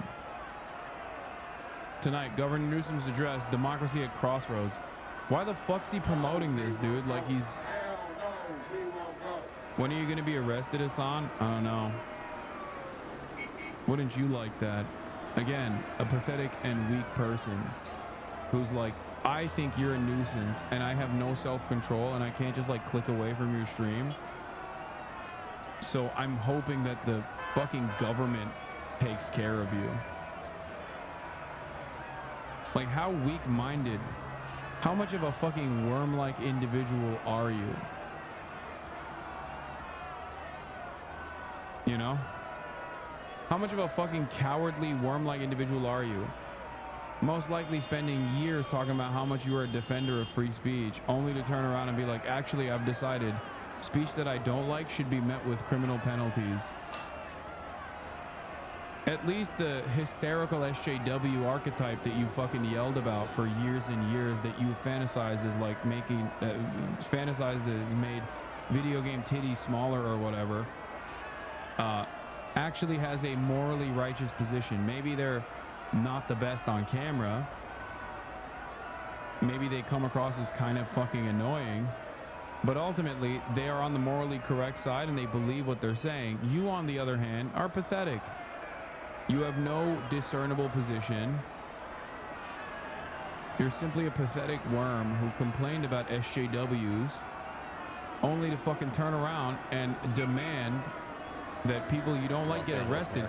At least SJWs were just simply like censoring, I don't know, not censoring, but like trying to fucking change art. It was annoying and I didn't like it either. But you want motherfuckers to get arrested. Downtown LA, the graffiti is everywhere and has caused significant damages to businesses and a number of properties. So my message to you is, if you do not live or work in downtown LA, avoid the area. Law enforcement will arrest individuals who break the curfew and you will be prosecuted. Hundreds of officers from police and sheriff departments from across the region and state are working alongside LAPD through a unified command structure. The curfew will be in place tonight from 8 p.m. until 6 a.m. I want to thank the governor for his partnership, and especially thank our state and local leaders and deputies, officers and deputies who are working tirelessly. So curfew guidance, again, it will begin at 8 p.m. tonight and go until 6 a.m. tomorrow. I will consult with elected leaders and law enforcement officials tomorrow on the continuation of the curfew, but we certainly expect for it to last for several days. The curfew area will be between the 5 freeway and to the 110, and the 10 freeway to where the 110 freeway and 5 freeway merge. You look at the map, and you can see that the city of Los Angeles is a massive area, 502 square miles. The area of downtown where the curfew will take place is 1 square mile. I think it is important to point this out, not to minimize the vandalism and violence that has taken place there. It has been significant, but it is extremely important to know that what is happening in this 1 square mile We're going to violate the curfew with Murat. Some of the imagery of the protests and the violence gives the appearance as though this is a citywide crisis, and it is not. So everyone must abide by this curfew. Limited exceptions will apply for residents, people traveling to and from work, and credentialed media representatives. With that, I would like to turn it over to that's why I needed the credentials. Thank you, Mayor Bass. And good afternoon, everyone. As the mayor stated, a curfew for the impacted area shown here will go into effect tonight. And I want to be absolutely clear that if you're within that designated curfew zone between the hours of 8 p.m. and 6 a.m. And are not exempt under the order, you're going to be subject to arrest. The curfew boundaries are as follows: from the 5 freeway to the 110 freeway, and from the 10 freeway to the point where the 110 and the 5 merge. Easier to look at it on that map for description. The curfew is necessary, a necessary measure to protect lives and safeguard property following several consecutive days of growing unrest throughout the city. Since Saturday, we've seen a concerning escalation in unlawful and dangerous behavior. On Saturday, LAPD officers made 27 arrests. On Sunday, that number rose to 40. By Monday, arrests totaled 114, and today alone, we've made 197 arrests. The recent days, it's been as a part of a unified command with our partner agencies who've responded through mutual aid compact and been very, very helpful to us, and we're very thankful for that participation. Of those I mentioned for today, 130 were arrested near Commercial and Alameda. An additional 67 were taken into custody after unlawfully occupying the 101 freeway near Commercial Street. Our CHP partners were instrumental in that. So again, let me be clear that this behavior, blocking freeways, city streets, and on-ramps, refusing to comply with lawful dispersal orders, and interfering with public safety operations is dangerous, unlawful, and won't be tolerated. If you are in the curfew zone during the restricted hours without that legal exemption, you will be arrested. If you assault an officer in any fashion, you will be arrested. We're operating under a unified command with our partners at the Los Angeles City Fire Department, the Los Angeles County Sheriff's Department, the California Highway Patrol. We're fully coordinated, and our shared mission is clear: to restore peace and ensure the safety of everyone in our city. We previously mobilized part of our department at LAPD while keeping our ability to be able to provide the services that our community deserves going. We're going to be adding to that deployment with additional internal LAPD resources in the days ahead. The curfew does not apply to residents within the designated area, individuals experiencing homelessness, credentialed media, or public safety and emergency personnel. To be clear again, that's not about silencing voices or suppressing lawful protest. When that expression crosses into unlawful conduct, when lives are put at risk, and when our city's safety is compromised, we must act, and we will act. We urge all Angelenos to cooperate with these public... Wait, you said, I can't wait to see what Republicans say about the citywide curfews imposed. They're going to love it. They're like, I hope they kill people that violate the curfew. Journalists, you cannot be cited for curfew violations while out reporting tonight. That's what I thought too, but They're saying credentialed media reporter, so I'm trying to see if I can get Here the today, credentials. not just as a council member who represents downtown LA, but By the way, getting credentialed doesn't mean that you can fucking still report. They can still arrest you, okay? Yeah. Republicans be like, bring in the FEMA coffins too. Put them in a FEMA camp. And then kill them. Kill them in the FEMA place camps. where workers clock in before sunrise and small business owners know their customers by name. People are saying PSL where are neighbors feds. greet each other on the sidewalk and where generations What? of families have built lives, shared stories, made memories together side by side. It's one of the most vibrant and resilient and hopeful parts of our city. But too often, downtown LA is treated like a backdrop for major events, not the living, breathing community it is. And right now, it's hurting. What? I am deeply proud that downtown has always been the place where They're saying PSL are feds because I hate to bring this up in public, but I'm left with no choice. We had a conversation yesterday with some PSL leads about this action, how micro-organizers in the DMV were not consulted on this. We flagged that Columbia Heights is a densely populated immigrant community, and this rally would bring ICE and a bunch of cops to the community. They also mentioned they do not have a safety plan if there are mass arrests. I understand the need for mass mobilization, but when your local migrant organizer is telling you not to do this action, or you're not listening, yeah, I don't think PSL are feds. Everybody stop fucking crying and saying CIA alert. PSL is Party for Socialism and Liberation, and no, I don't fucking agree with this at all. I don't agree with this statement at all. I'm not entirely familiar with fucking Columbia Heights, so I can't speak on it, but I don't. They're not fucking feds.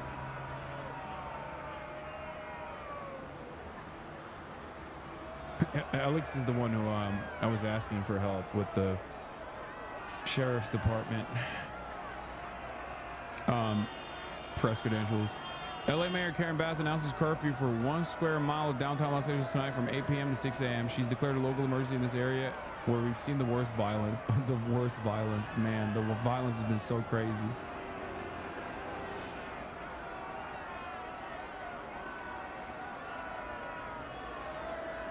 As someone from the area, they aren't feds, but it's a bad idea in that area.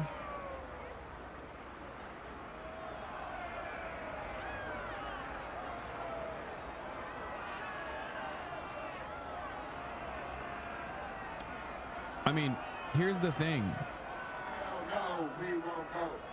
In this migrant community, when PSL puts out a fucking call like that, the expectation is not for undocumented migrants to attend the protest. The expectation is for privileged people who have documentation to attend the protest, to do a big demonstration and a show of force. Obviously, if you are undocumented, you should not be anywhere near a protest like this. I don't personally think it's that bad of an, like they're saying, oh, this will invite ICE into this community. The notion that like ICE is not aware of this massive fucking Latino community is crazy. Yeah, Bass said the curfew will last several days. I know. This is why I'm trying to fucking figure out what I can do.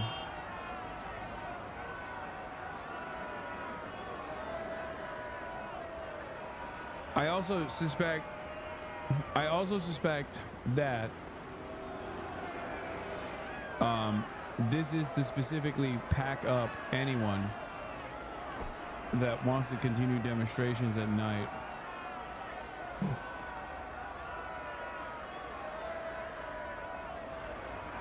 The event was packed here in ATL and was mostly non-white people. I noticed as a white guy. Also, the fellow Hassan viewer I met was a black woman, for the record. Okay, I don't know why you had to specify that. This is a very diverse community, as we know from all the people that showed up. Gruesome Newsom is going to be speaking in 30 minutes. We'll obviously be tuning into that.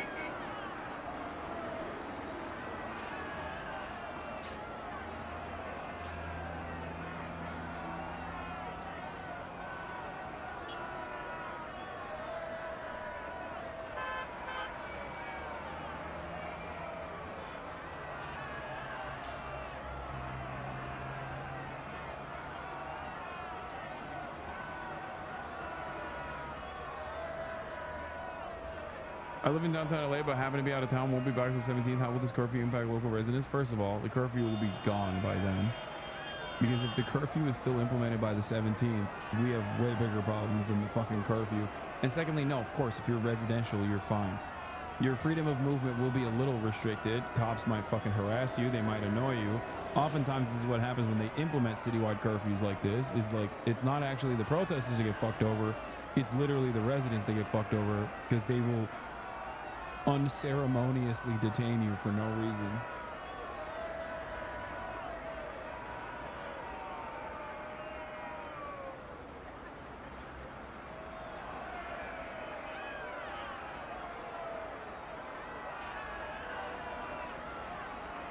Governor Newsom to address the nation in less than 30 minutes. Midas Touch got the YouTube exclusive to stream it. Oh, Midas Touch.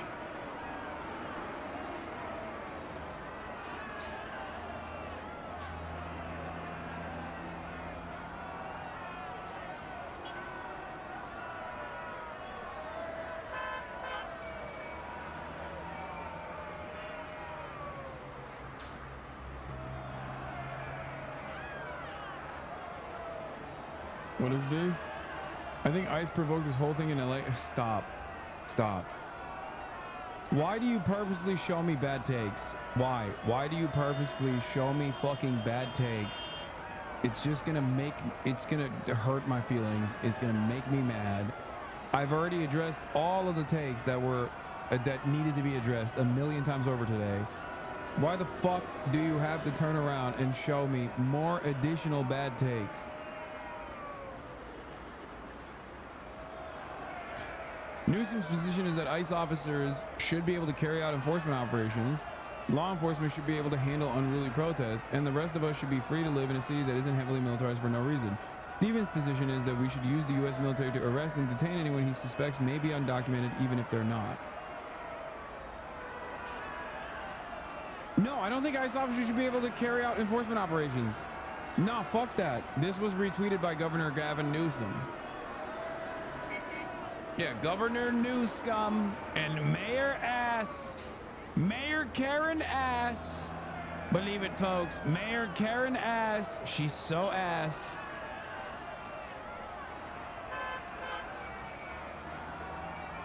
No. I do not think ICE should be fucking operating inside of California at all. I don't think ICE should operate at all. Here's what I think.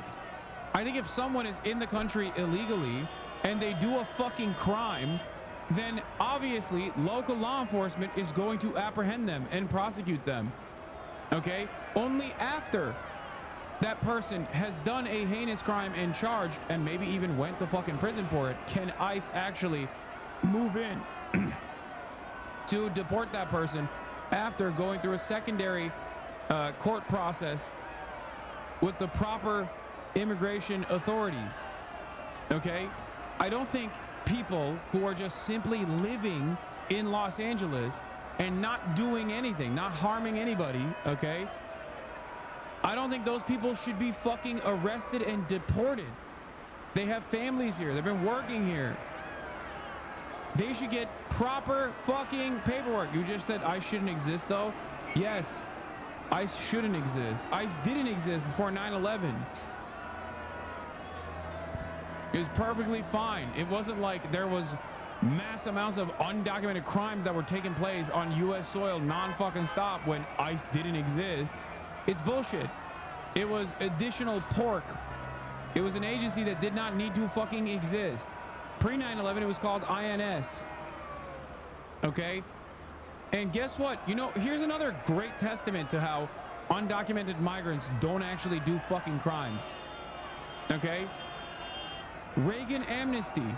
Reagan offered amnesty to a fuck ton of undocumented migrants. What happened? Did they all just go, oh, yeah, thank God we have the full control over the law enforcement now. Like we can do all the crimes. All the crimes possible. Hell yeah. Let's do crimes now. Is that what happened?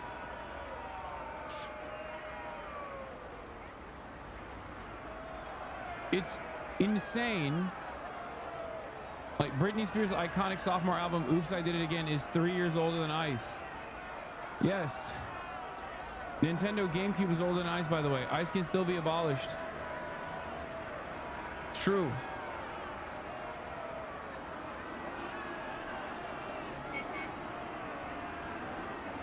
My dad came into the USA at 82 at 14. Luckily, he got amnesty. Yeah, also, amnesty still is a popular alternative, a more popular alternative to mass deportations. No one ever talks about it, but amnesty, mass conditional amnesty, okay, is significantly more popular than motherfucking mass deportations. It's not only more popular, but it is quite literally beneficial for American taxes, for American commerce. It is literally better to actually offer conditional amnesty to every undocumented migrant living on U.S. soil that hasn't done a heinous fucking crime or whatever, that has been living here for an extended period of time, that have lives here.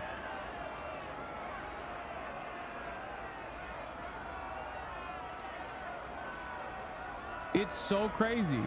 I have not yielded from this position even a little bit in the last 12 years that I've been a fucking professional political commentator. And it feels like every single day that passes, that becomes less likely of an alternative, regardless of the fact that it's still more popular than mass deportations. And who are using violence, and those vandals should be arrested and prosecuted. But I think it's reasonable to set a curfew and hope things settle down. So amnesty for everyone and fuck the rules? Bitch, what rules? It is an unjustifiable rule to begin with. And Reagan fucking did it too. What do you mean? Ronald Reagan did it. Shut the fuck up. To the country. Yeah, and you just mentioned the president. One thing that he has been saying today is that the protesters that we're seeing, the agitators, the people who are causing violence, are paid. We don't have any evidence of that, but it is something that he's been saying repeatedly for the last several days. And today I want you to play. But why is it unjustified? Okay, good question. Kevin Lowe Maxta, when did your family come here? I know your ass ain't Native American. When the fuck did your stupid ass parents come here? When? How many generations are you removed from not being on the American continent?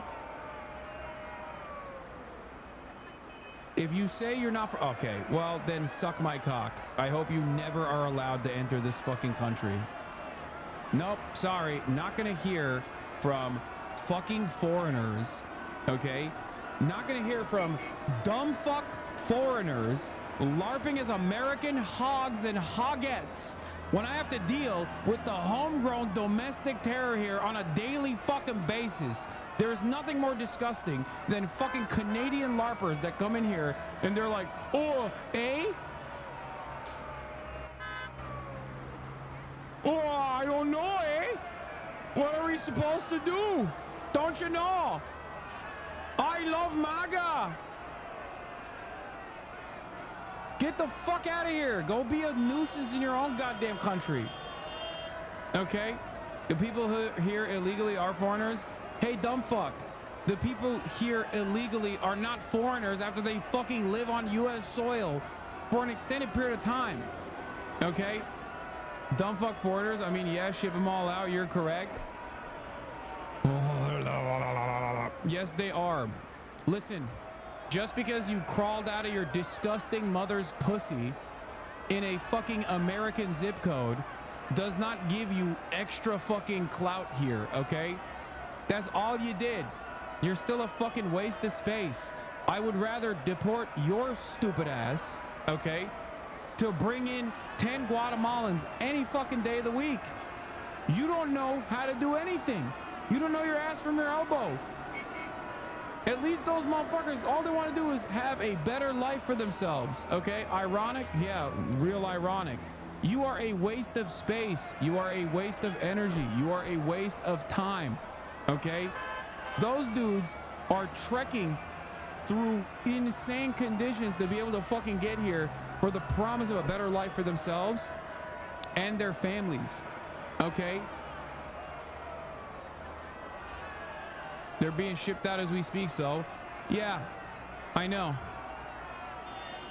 Is that going to make your life better? Do you think your family won't celebrate when you inevitably do the deed? They will. You will liberate them from the crushing anchor that you have become around their neck. At a certain point, they thought you showed promise. They bred you, okay? They educated you, or at least tried to, and look what you have become. Trust me on this, okay? Trust me. They're being shipped out as we speak. Your life is not going to get better even if 20 million migrants are deported from this country. You will still be the same pathetic pussy who fucking cries endlessly that nobody wants to be around him, whose friends and family members no longer pick up the call, whose family literally lies to every single person that comes for Thanksgiving dinner when people ask, where is Aaron? And they say, oh, he's spending Thanksgiving elsewhere this year. Oh, that's interesting. He was spending Thanksgiving elsewhere last year too. Meanwhile, you're upstairs masturbating to whatever fucking food porn you found, while on the second monitor you have your least favorite fucking Twitch streamer and you're trying to jerk off with one hand and also type with the other in the chat of that Twitch streamer that you despise. You are a waste, okay? You're a waste of air. Keep fantasizing about the government doing cruelty to people who don't deserve it and hoping that that will somehow elevate your position in society. It won't, okay? Even if you fantasize about projections, yes, that's true. This is exactly my life. Yeah, you got me. Now listen. Now listen. Ban for no reason law? What do you mean? If someone is fucking celebrating, if someone is celebrating migrant workers getting packed up and deported and shipped off to a fucking CCOT facility, and that hopefully makes makes them feel better about their fucking pathetic existence, that's not a ban for no reason. You're getting banned for being a dumbass white supremacist. I keep some of the pets in here at least so we can make fun of them, but there's only a certain level of like reactionary sentiment that I'll allow. He disliked you but not blame. What? I don't care if he likes me or dislikes me. Someone could love me in this chat. And if they were to come in here with that fucking energy, celebrating mass deportations, I'm gonna fucking ban them.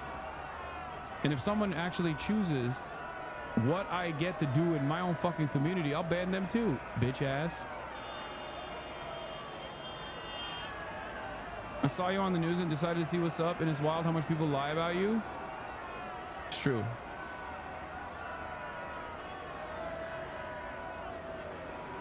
Get the road spray out. Get the fucking road spray out, baby. Anyway.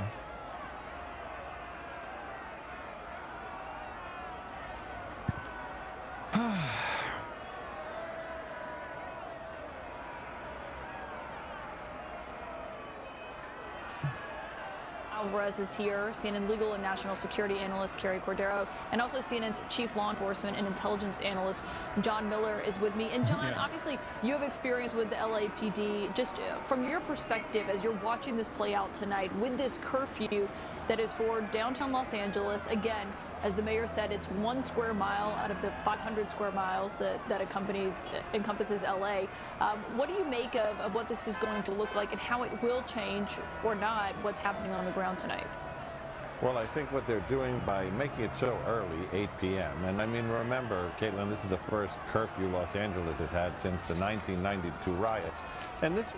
Be careful when you say, when you do the deed, it can be used out of context to say you're telling people to game delete. No, of course not. I mean, game delete, like a save file, yeah, maybe. I mean, when I say do the deed, I mean, you know, go take a shower, go to the gym, improve your life, you know.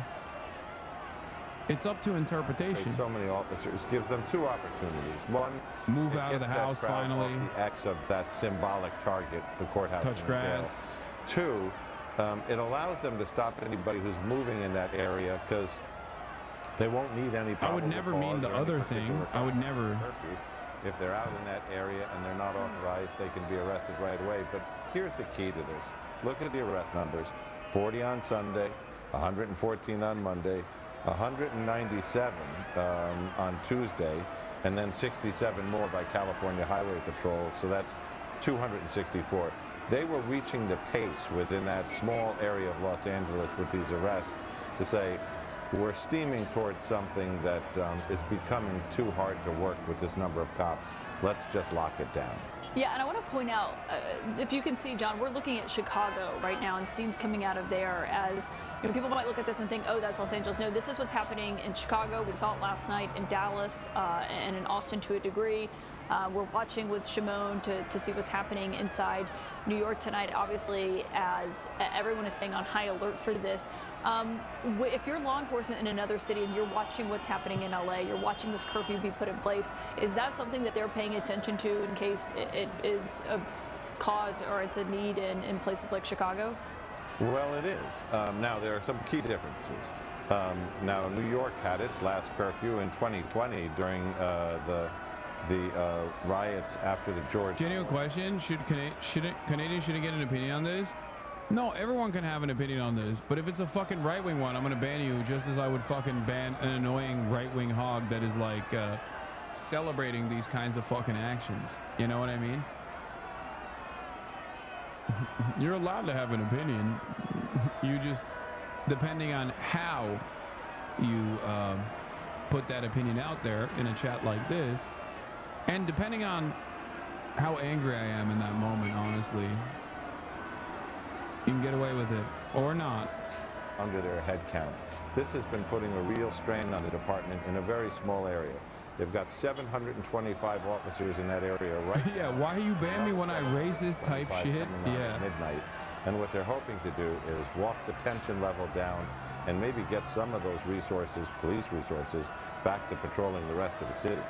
Yeah, we'll continue to see what happens. It's remarkable to see, when the last time these curfews were put in place. And Priscilla, in terms of what we're seeing happening in LA, we've been talking about the National Guard being there, what's happening with ICE, as Tom Homan said last night.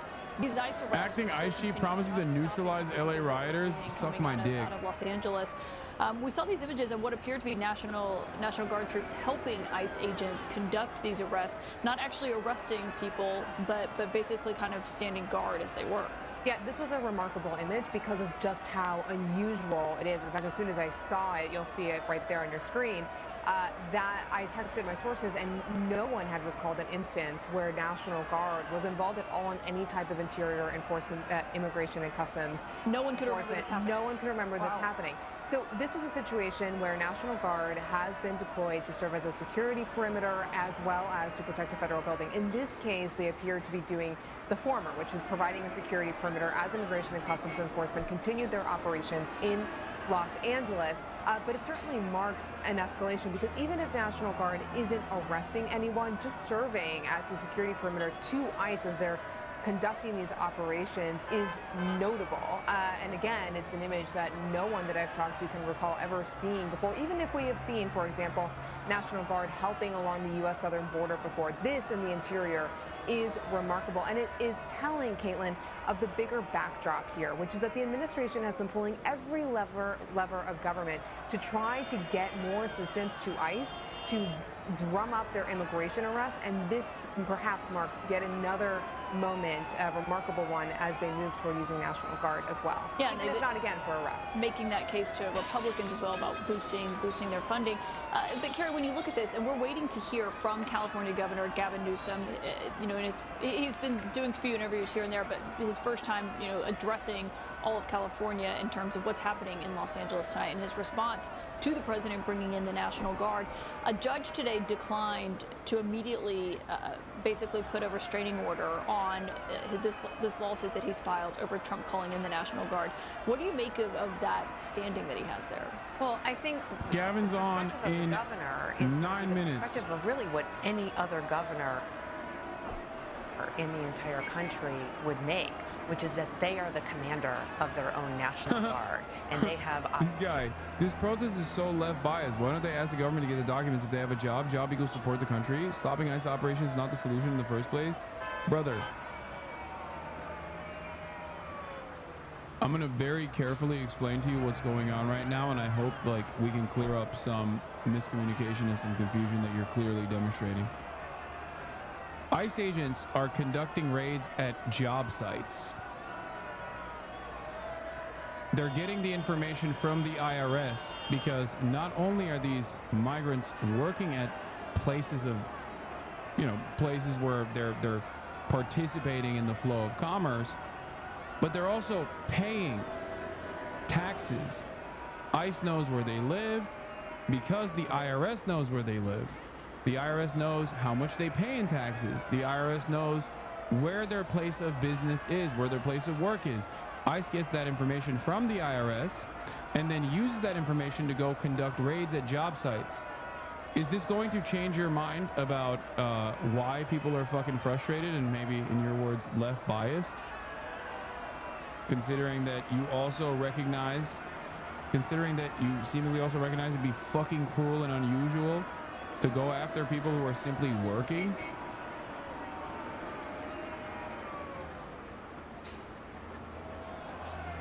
Donald Trump. I await your response with bated breath.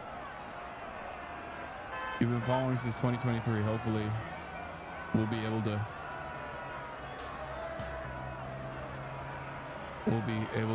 reach you.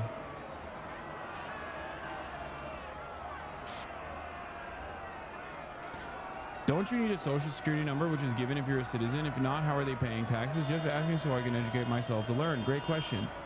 Every single person that is not a U.S. citizen still gets a tax identification number, an ITIN.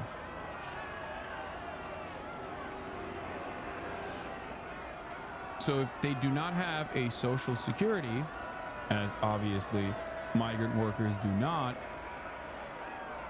they get an ITN. They have some form of taxpayer identifier. Because I think we all know the goddamn federal government is very bad at a lot of things. But the one thing that they will not skimp out on is collecting taxes. Is sending in the troops, not to Ukraine, not to Iran, not even to Greenland. What about Tel Aviv? Oh my God. But to LA, Los Angeles, the second biggest city in the United States, to crack down on people protesting ICE raids on a Home Depot. Shocking, right? We should be shocked. The president has deployed the National Guard without the consent of a state governor since LBJ in 1965, 60 years ago. And Trump isn't just targeting LA for military deployment. Well, we're going to have troops everywhere. We're not going to let this happen to our country. So be shocked, but don't be surprised. This is who Trump is. That's completely false. I own a business and you need to have an employee form filled out, and 90% of the time you need documentation to show you're a citizen. How do they pay taxes if they aren't citizens? Don't you need proper info to file taxes, etc.?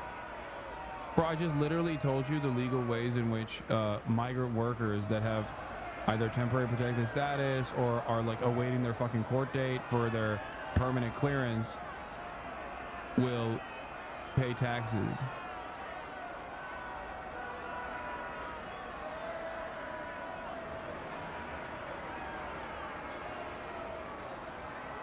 I gave you the actual identification. I gave you the actual individual taxpayer identification number. An ITIN is a 9-digit number the IRS issues if you need a U.S. taxpayer identification number for federal tax purposes but aren't eligible for a social security number.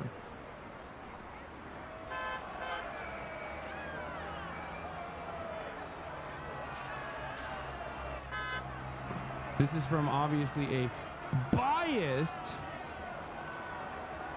fake website called irs.gov.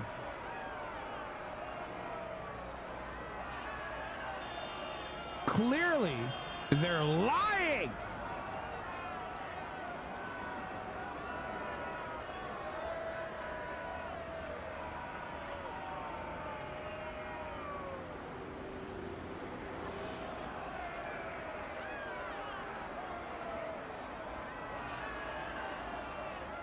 Also, under normal circumstances, obviously, the IRS was supposed to keep this information private, but the Trump administration changed that in January 25, 2025. Literally, one of the first actions that they engaged in was to revoke the privacy of, like IRS normally, under normal circumstances, is only allowed to give out private information to taxpayers with a warrant.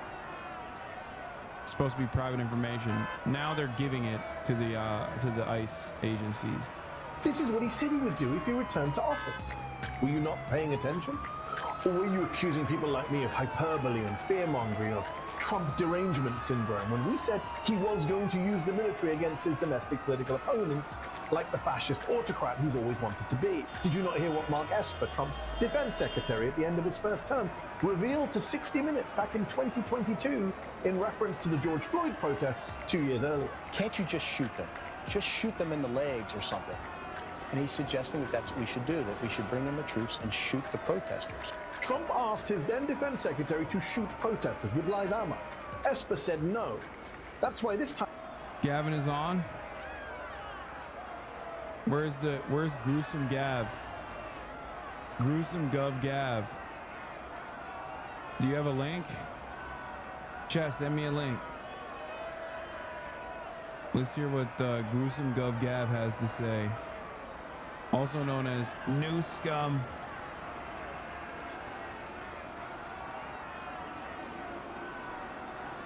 Wait, what the fuck? He's not live. Why are you guys...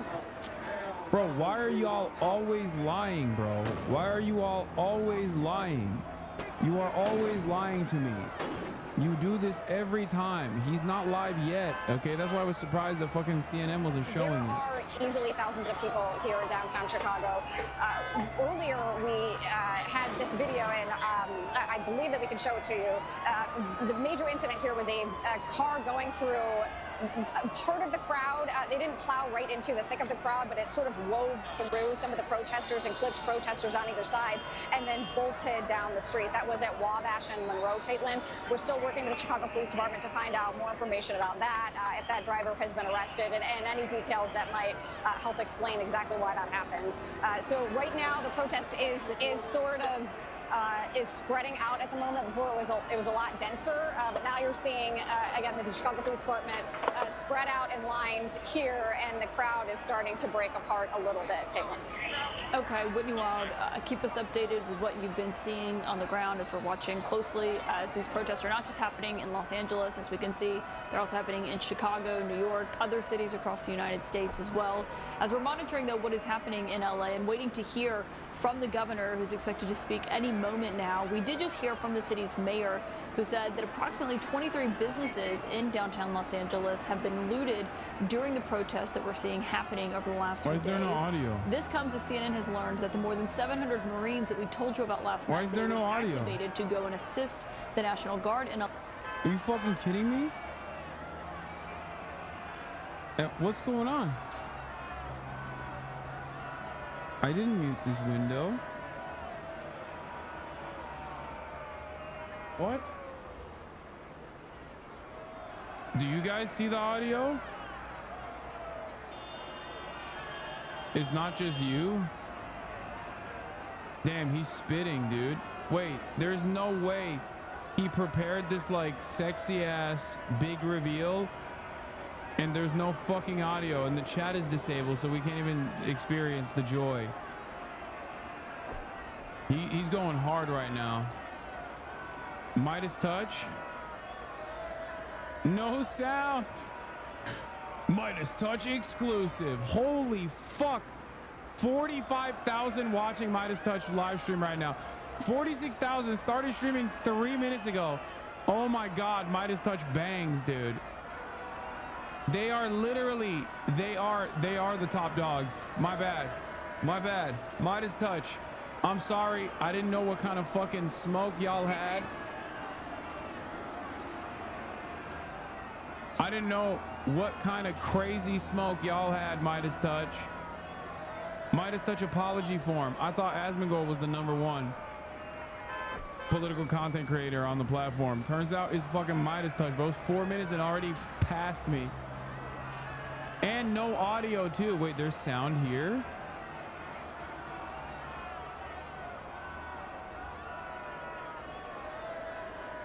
Federal judge. So we're not exactly sure what this press conference is about, but we are trying to bring that to you.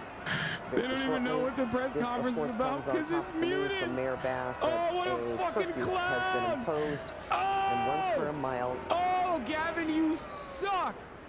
You fucking suck. Hey, yo, Gav. This live stream shit ain't for you, big dog. Maybe instead of having Charlie Kirk on, you could have had me on. I could have taught you a thing or two. Oh, negative aura. Oh my God. Oh, what's up, Kaya?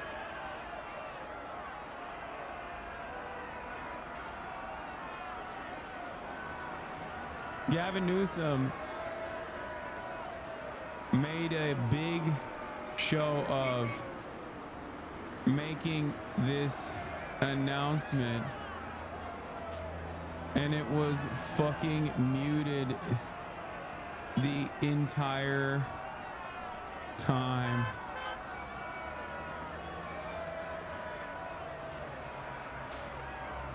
Oh, hell yeah. Dude, the Republicans are gonna cook his ass. I think the Republicans are going to cook his ass.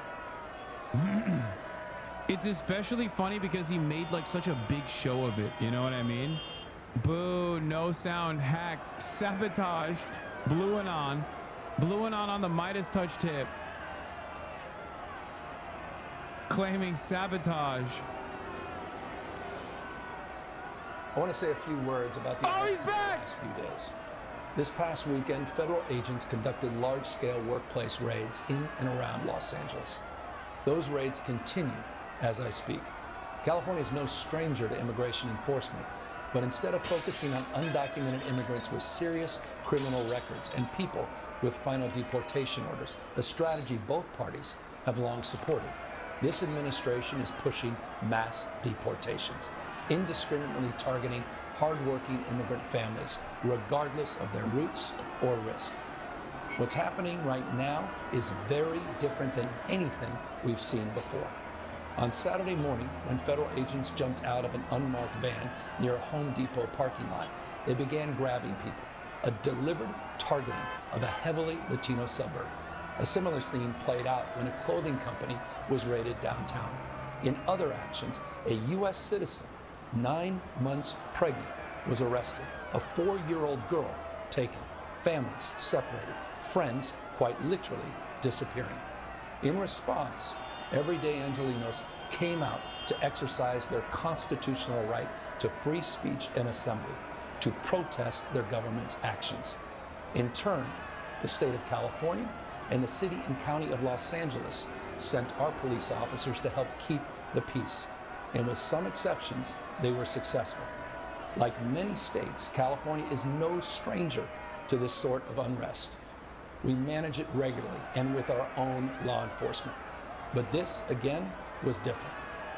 What then ensued was the use of tear gas, flashbang grenades, rubber bullets. Federal agents detaining people and undermining their due process rights.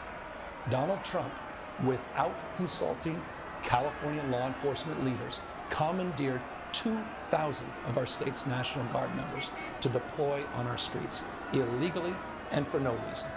This brazen abuse of power by a sitting president inflamed a combustible situation, putting our people, our officers, and even our National Guard at risk. That's when the downward spiral began. He doubled down on his dangerous National Guard deployment by fanning the flames even harder. And the president, he did it on purpose. As the news spread throughout LA, anxiety for family and friends ramped up. Protests started again. By night, several dozen lawbreakers became violent and destructive. They vandalized property. They tried to assault police officers. Many of you have seen the video. Say you're going to violently apprehend ICE agents. if you incite violence, I want to say you're going to use your police force as a military, destroy our communities, you're going to be held to account. That kind of criminal behavior will not be tolerated. No, you're punishing the fucking Los Angelinos. Punish ICE, Gavin. And we're reviewing tapes to build additional cases, and people will be prosecuted to the fullest extent of the law. Again, thanks to our law enforcement officers and the majority of Angelinos who protested peacefully, the situation was winding down and was concentrated in just a few square blocks downtown. But that's not what Donald Trump wanted. He again chose escalation. The fucking federal law enforcement hasn't even done shit yet. They're not allowed to. It's the Los Angeles cops that have escalated the situation every single day so far. Active U.S. Marines. Those are your guys. You just think that. Men and women trained for foreign combat, not domestic law enforcement. We honor their service. We honor their bravery. But we do not want our streets militarized by our own armed forces. Not in LA, not in California, not anywhere. We're seeing unmarked cars in school parking lots, kids afraid of attending their own graduation. Trump is pulling a military dragnet all across Los Angeles, well beyond his stated intent to just go after violent and serious criminals. His agents are arresting dishwashers, gardeners, day laborers, and seamstresses. That's just weakness masquerading as strength. Donald Trump's government isn't protecting our communities, they're traumatizing our communities. And that seems to be the entire point. California will keep fighting. We'll keep fighting on behalf of our people, all of our people, including in the courts. Just yesterday, we filed a legal challenge to Donald Trump's reckless deployment of American troops to a major American city.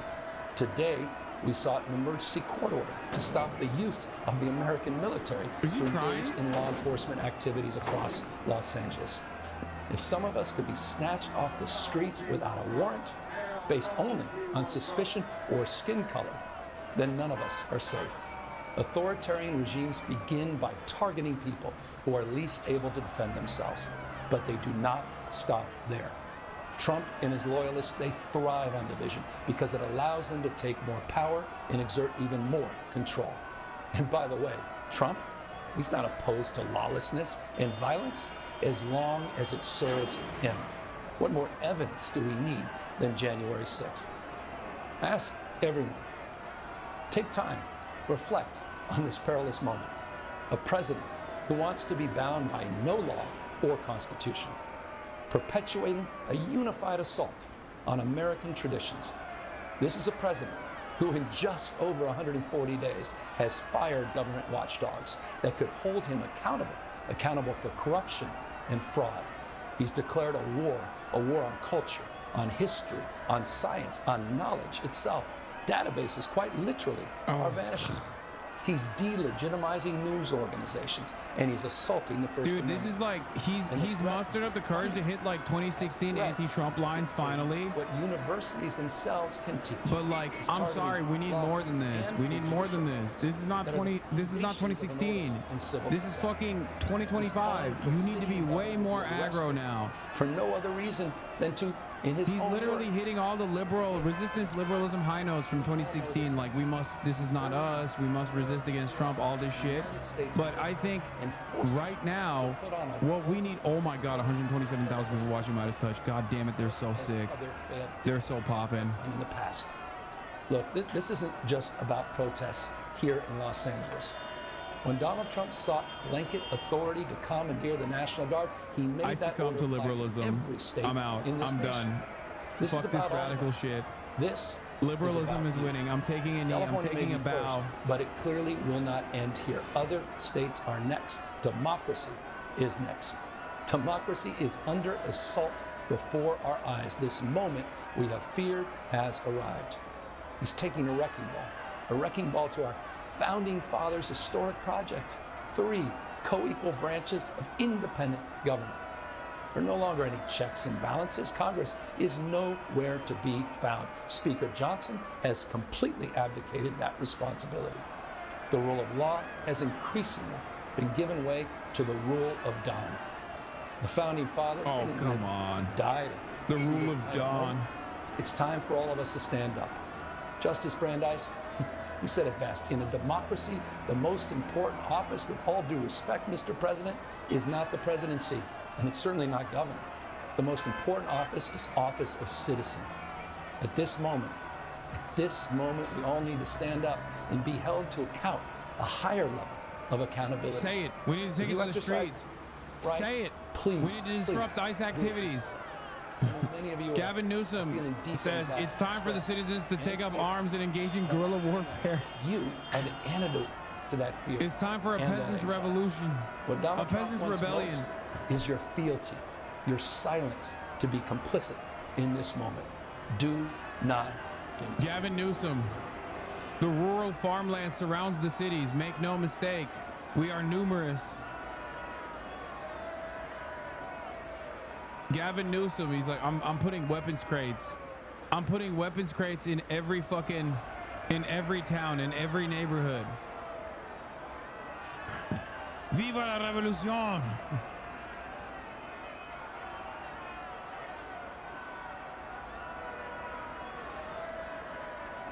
Yeah, he watched Andor. Such a meaningless statement, I know. It's actually remarkable how little motion this statement had. I did think he was going to say something. Like, I thought he was going to say anything, like something different, something unique. No, it was just like, it basically served the function of like entertaining a bid for his 2028 run. And for the most part, he was certainly letting his feelings be known about President Trump, saying California is first, but it will not end. Democracy is under assault. The rule of law has given way to the rule of none. He has asked people to exercise their First Amendment rights, but do it peacefully. And with that, that ends our coverage at this hour on the ICE raids in downtown Los Angeles. Thanks for watching KCAL News, and our live coverage will continue. Back and forth between his state and Los Angeles specifically, and the White House and President Trump, including comments that the president has made saying that if he was his border czar, he would have Governor Newsom arrested, something that the governor there invoked as he was essentially referencing not only what we've been seeing play out in Los Angeles, which he was plenty critical of, including Trump bypassing the governor there to deploy the National Guard, also sending hundreds of Marines to Los Angeles. He also invoked the fact that he had implied having him arrested, the president's upcoming military parade that he's having here in Washington, his fight with Harvard, and he warned other states in that speech that, quote, other states are next. He said that Donald Trump is not opposed to lawlessness, and he invoked what happened on January 6th. He also addressed what we've been seeing play out over the last several nights in Los Angeles and condemned the violence and the vandalism. He pointed to the hundreds of arrests that have played out so far already in that city and said that they are working through video and compiling additional cases, as he thanked the Los Angeles Police Department for the work that it's done so far and said it was needless to have the National Guard also deployed there. Those were notable comments coming from the governor after a vicious back and forth between President Trump and Governor Newsom, as he has repeatedly criticized the job that Newsom has done and said if it was not for him sending in the National Guard, that Los Angeles would be burning to the ground. I want to bring in CNN's Priscilla Alvarez back here with me, also our chief and law enforcement and intelligence analyst, John Miller. But Scott Jennings and Kate Bedingfield, I want to start with you because, Kate, obviously, to hear what we just did from Governor Newsom, he went far beyond just what has been happening in terms of Los Angeles and the protests there and how the president and the White House have responded. I mean, he essentially was attacking everything that has happened over the last several months that Donald Trump has been in office. He said the moment that we feared has arrived. Yeah, I think he's using this moment to channel some of the energy that a faction of the Democratic base wants to see from Democratic leaders. I think this is the that's kind exactly of thing what it is. that But I mean that as a pejorative. that the Democrats are not taking on. Here's my assessment. I foolishly thought gruesome Governor Gavin Newsom would have something new and interesting to say beyond what we've already experienced for the past couple of months. Wild that only now are we reaching levels of 2016 resistance liberalism when the moment requires so much more. About Trump's lawlessness, about abuse of power. it can resonate. I think there's got to be a little bit more emotion beyond, like Gavin needs to go to the fucking protests and shit. You know what I mean? Like he needs to participate in action. Like we can't be doing 2016 liberalism. That already failed. Trump is president again. You know what I mean? That it does. Get the heater out. Okay, let that chopper sing. Champions the Democrats. Come on, Gav. I think Democrats have to reconcile that. So You really milked him with that one? Wait, what? National attention as he does right now, and to take on Trump directly. You know, there is an opportunity there to go back. Like, even if you're just simply issuing statements, you could say the moment has arrived. Fascism is actually coming to America. California is being treated as a testing ground because we have a robust economy and we are a functioning state that proves the lie that Republicans tell all the time, that plurality does not work, that you can't be a diverse state with wonderful migrant communities and functionally exist. We disprove that narrative every single day here in California. And I, as gruesome Governor Gavin Newsom, I am going to go out in the streets alongside my fellow Los Angelinos and demand changes. No more ICE in Los Angeles. No more ICE actions in the state of California. This is a sanctuary state. This is a sanctuary city. ICE raids on places of business are completely unacceptable. Donald Trump lied for months, and before that for years, dehumanizing migrants with rhetoric and language that comes directly out of history textbooks, as though he's plagiarizing Adolf Hitler. And now those chickens have come home to roost. Those lies are turning into actions, violent actions. You know, that kind of thing. That's like that. He could say something along those lines. You know what I mean? He will not disrupt the delicate fabric of Californian society. We've been doing fine without him, and we will continue to resist against these unjustifiable actions from the federal government. This is not a fight that we are fighting just for ourselves or for our neighbors and our communities, but this is a fight that everyone in America will inevitably fight.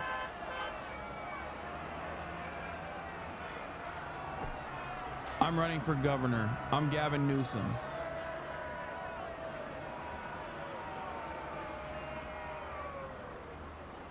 Needed to condemn the violence, what was happening. I mean, the governor did that there, and also was heavily critical of the immigration efforts by the Trump administration, saying that Trump is going far beyond what they promised on the campaign trail to go after criminals first. And then it's like an ISIS-style video, and Tom Homan, like the camera pans over, and it's Tom Homan, and he's in handcuffs. Governor Gavin Newsom ominously moves in his direction slowly, cool, calm, collected. He whips out a machete. Boom, cameras off. We don't know what happened. This is a joke, obviously. That would never happen. Feel that Democrats, want Call of Duty, yeah, Call of Duty 4 intro. Peaceful protests. They want to see order. They're not against the idea of law enforcement protecting their communities. We know that people want to see their communities protected, and Democrats do need to make clear that they support it. But I think it would be impossible and an inaccurate assessment to watch what Gavin Newsom just said and suggest that he was somehow condoning violent protests when he quite clearly said the opposite. Priscilla, just on what he was saying at the beginning, he was accusing ICE and the Trump administration of using unmarked cars, of arresting and detaining gardeners, seamstresses, dishwashers. He said that Donald Trump has employed a military dragnet across Los Angeles, talking about essentially how the immigration efforts are being carried out. What have you heard from sources in terms of what that's actually looked like? Well, Trump's immigration agenda is ultimately going to be judged on two things: numbers, which the president's office said he wants to execute mass deportation, and ICE also releases methods, Gavin Newsom beheading video. His first term. And what we have seen over the course of the last few weeks is that while the administration has publicly touted their immigration crackdown and released photos to that effect, privately, Great I'm being minds told think that alike. officials are extremely frustrated. They don't think that the officers are doing enough to arrest immigrants, undocumented immigrants in the United States. So what does that mean? That means that they have to go after everyone and anyone in these various locations, and that speaks to the method. So what the governor was saying, there is something that immigrant advocates, and including some former ICE officials, are concerned about, is just picking up people in these various locations, including ones they're supposed to go to for check-ins, like immigration hearings and their USCIS check-ins, to arrest people. And what does that mean moving forward? And ultimately, again, this is going to come down to the numbers and the methods and the ways that they'll be judged on that front. And John Miller, on that comment that stood out to me with Governor Newsom saying that the president is dragging a military dragnet, that was the quote that he used across Los Angeles. As you've looked at this, one thing that the president pointed to earlier today in the Oval Office when he was talking to reporters are comments made by the police chief in LA saying they were overwhelmed on Saturday night, basically as part of his justification for what we've seen happen here. What have you made of the response from the LAPD compared to the military that has been sent in to LA? Well, I think that's a really important fact check, because the president also said that, you know, the National Guard got there and they brought order to it. The National Guard did not bring order to it. The National Guard surrounded the federal building and then became a focal point of protest where the LAPD had to actually bring order to that. The other thing is, and I have a lot of respect for Scott Jennings, he's my friend, but LA is not burning, okay? 5 self-driving cars were burned, a couple of police cars were set on fire. That's not good. But we can't use terms that evoke images from the 1992 riots. What this is all about, I think Gavin Newsom's point was, we started with an idea that they would be rounding up criminals, and then when the numbers weren't delivering what they were looking for, they started going into factories and big restaurants, and that's become a spark. Yep. John Miller, thank you for that. That's helpful. And of course, stay with us as we are continuing to watch these moments, these protests that are happening tonight in Los Angeles. What the fuck?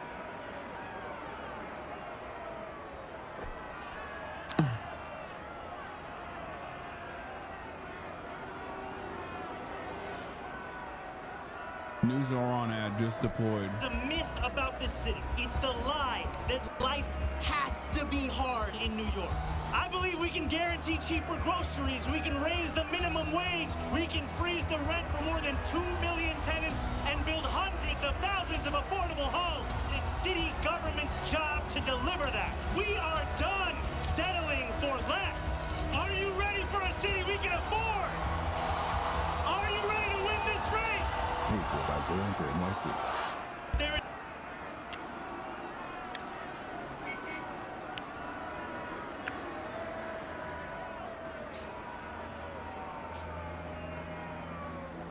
ICE be abolished. I mean, you and I are old enough to remember when that was actually a policy proposal by people in this country on the left. We've seen the Biden administration previously increase funding for ICE. It was a missed opportunity that people say maybe we wouldn't be in this situation if ICE didn't have this kind of funding. But from this vantage point now, what you're seeing in Los Angeles, should ICE be abolished? I believe it should, and it's been a privilege to have been represented by Congresswoman Ocasio-Cortez as a fellow representative of Astoria, and she is one of the leaders of that call and has continued to make that call. Dude, I'm sorry, but if liberals can get on board with this message this fast, after the previous establishment Democrats ran on Trump's 2020 agenda for immigration, like its militant agenda of combating criminal migrants or whatever, then that is yet another massive testament to how spectacularly stupid Democrat politicians are. Okay? Because like these guys literally fucking used to say abolish ICE, right? In the first Trump tenure. And then when they were in charge, they were like, no, we have to give ICE more weapons. Obviously, duh, we have to kill these criminal migrants. But it's clear that there is enough anger and resentment amongst the population. If Dems want to actually persuade swing voters, Trump's soft support, they should lean on defending families from deportation raids, not pretend to speak for an imaginary white couple on Long Island. If they don't grasp that, they didn't grasp anything about the last election. Yes.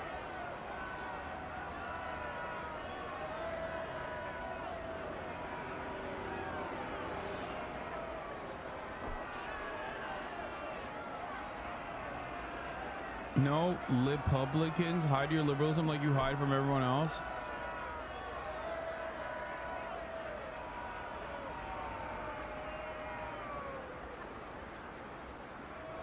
A CNN poll today shows that legal migrants have swung 29 points to become a +6 against illegal immigration in the past 4 years. What? What does that even mean?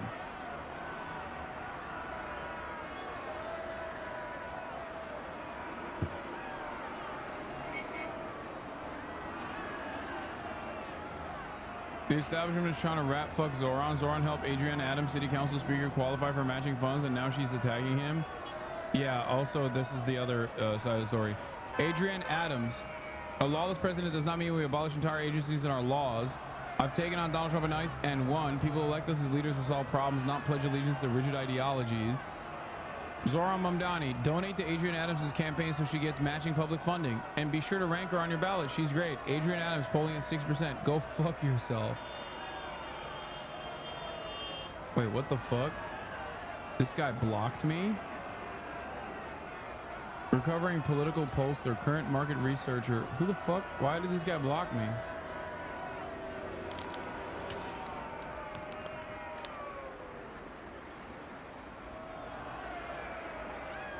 No, they blocked me.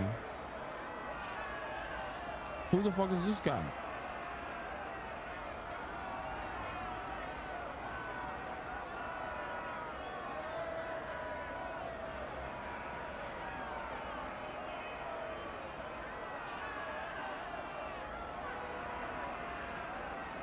Probably a lib who thinks you're Hamas.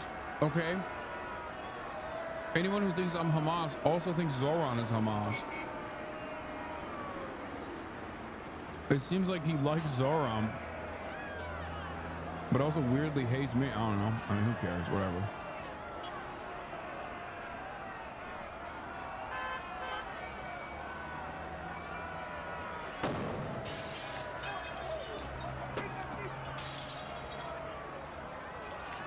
Video. Also, this is important too. This election is in your hands, but only if you're registered to vote in New York City. The deadline is Saturday. Guys, I cannot stress enough. If you're not registered to vote in New York, please register to vote in New York and rank Zoran. Rank the other people too if you want, but definitely rank Zoran #1 and do not rank Andrew Cuomo. My team says I move my hands too much in these videos, so for this one, they're staying in my pockets. The other day on the subway, I met a New Yorker, but get this, they vote in California. I know this is true for many of you. You're Democrats who've chosen not to vote here because you believe your vote counts more elsewhere. Every 4 years, you vote absentee from your parents' address in Philly or 3 apartments ago in Atlanta. But come on, you live here. I get it, I do. Keep them in your pockets. Especially after this last election. We all wanted to defeat Donald Trump, and New York felt like a lock. But in many ways, this election, Trump's back on the ballot. We have a choice between Andrew Cuomo, funded by the same billionaires who put Donald Trump back in the White House, and our campaign, who will tax billionaires to make the city affordable. It's a referendum on where our party goes. So in just this one instance, ask yourself, WWDFGD, what would a disgraced former governor do? Well, Cuomo changed his registration immediately after not having lived here for more than 30 years. So if he's voting from his new address, so should you. With just single digits between us and Andrew Cuomo, your vote can make the difference. You have until June 14th, this Saturday, to change your registration in New York City. So head to ZahranForNYC.com/vote. Let's win this thing. I do. Keep them in your pockets.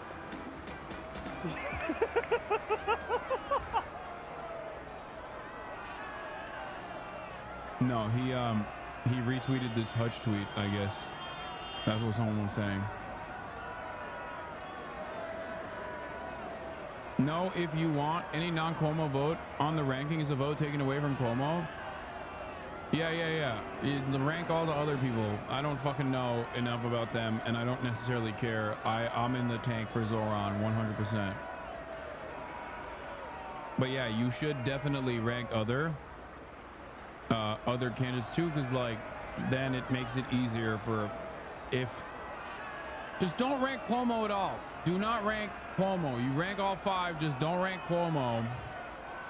And rank Zoran number 1. Do not rank Zoran number 2 or some shit because you think it's cute. He is the number 1 candidate.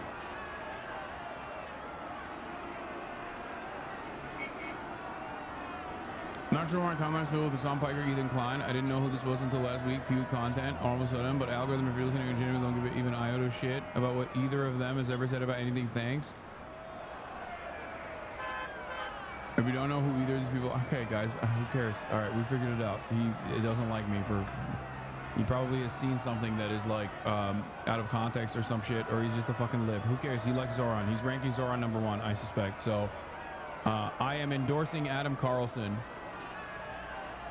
as a pollster. Okay.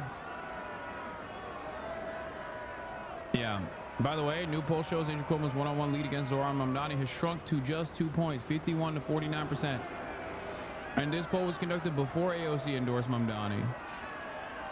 Okay, before.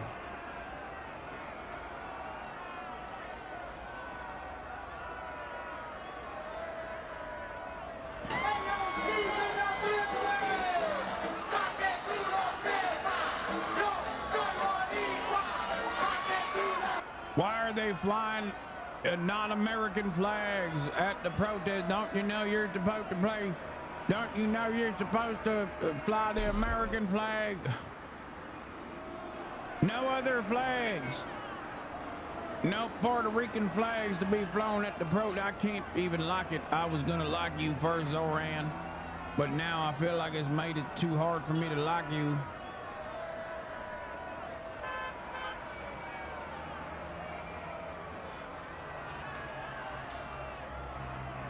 It's made it too hard for me to like you.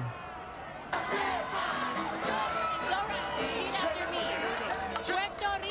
Puerto Rico no se vende. no se vende. Puerto Rico no se vende. Puerto Rico no se vende. Hello, everyone. This is Alexandria. That's the PR day parade, not a protest. Dude who took me doing a Hank Pecker accent and very clearly joking entirely seriously. I know that. Also, Puerto Ricans are American citizens. Okay? That's the joke. I know. Bro, chill. Bro, you chill. I'm fucking memeing, dude. Calm down.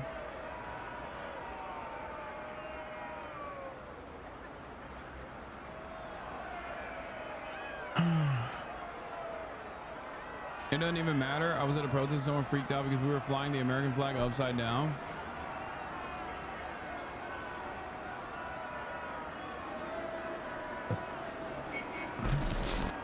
Oh yeah, he did Hot 97.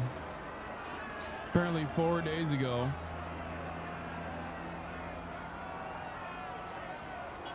Ocasio-Cortez, and I am here loud and proud to rank Zohran Mamdani #1 for mayor of New York City. Early voting starts on June 14th. The primary election is June 24th. So early vote, fill out your ballots, and make sure that you do not rank Andrew Cuomo on your ballot. Don't do it, folks. We are going to rank our ballot Zohran #1 for a New York City that can be affordable to all of us.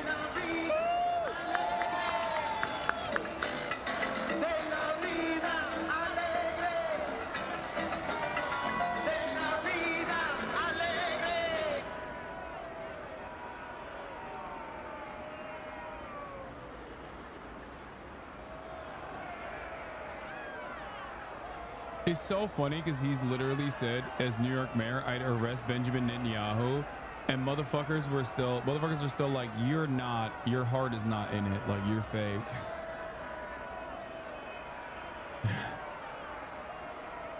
Like he said, if I win, I'm arresting his ass. He's not coming to the United States of America.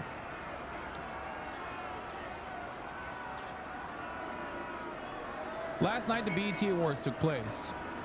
Kai Cenat was there. He was all over the events that unfolded.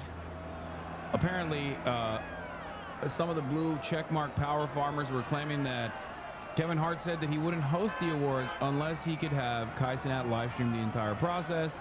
Not sure how real that is, but he even announced Playboi Carti coming out, stuff like that. And while a lot of the artists, including but not limited to Kendrick Lamar, which was very disappointing, were awfully quiet about the protests that were unfolding right outside of the doorstep of the BET Awards in Los Angeles, as the Trump administration was greatly escalating the tensions, greatly increasing the heat. Doechii, on the other hand, did not shy away from making a statement. Now, I'm not the type of person that runs around and says like, oh, why isn't this celebrity saying anything? Why isn't that celebrity saying anything? Except, and I never thought I would see the day where I become a silence is violence or silence is complicity type person.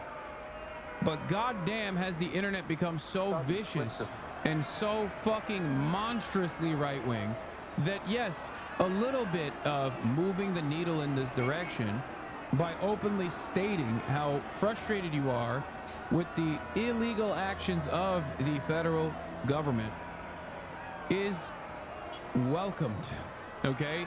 It should be encouraged. This is not a dunk, just stating facts. Kendrick only cares about black issues. Yeah, I wonder if ICE is related to black issues somehow. I mean, come on.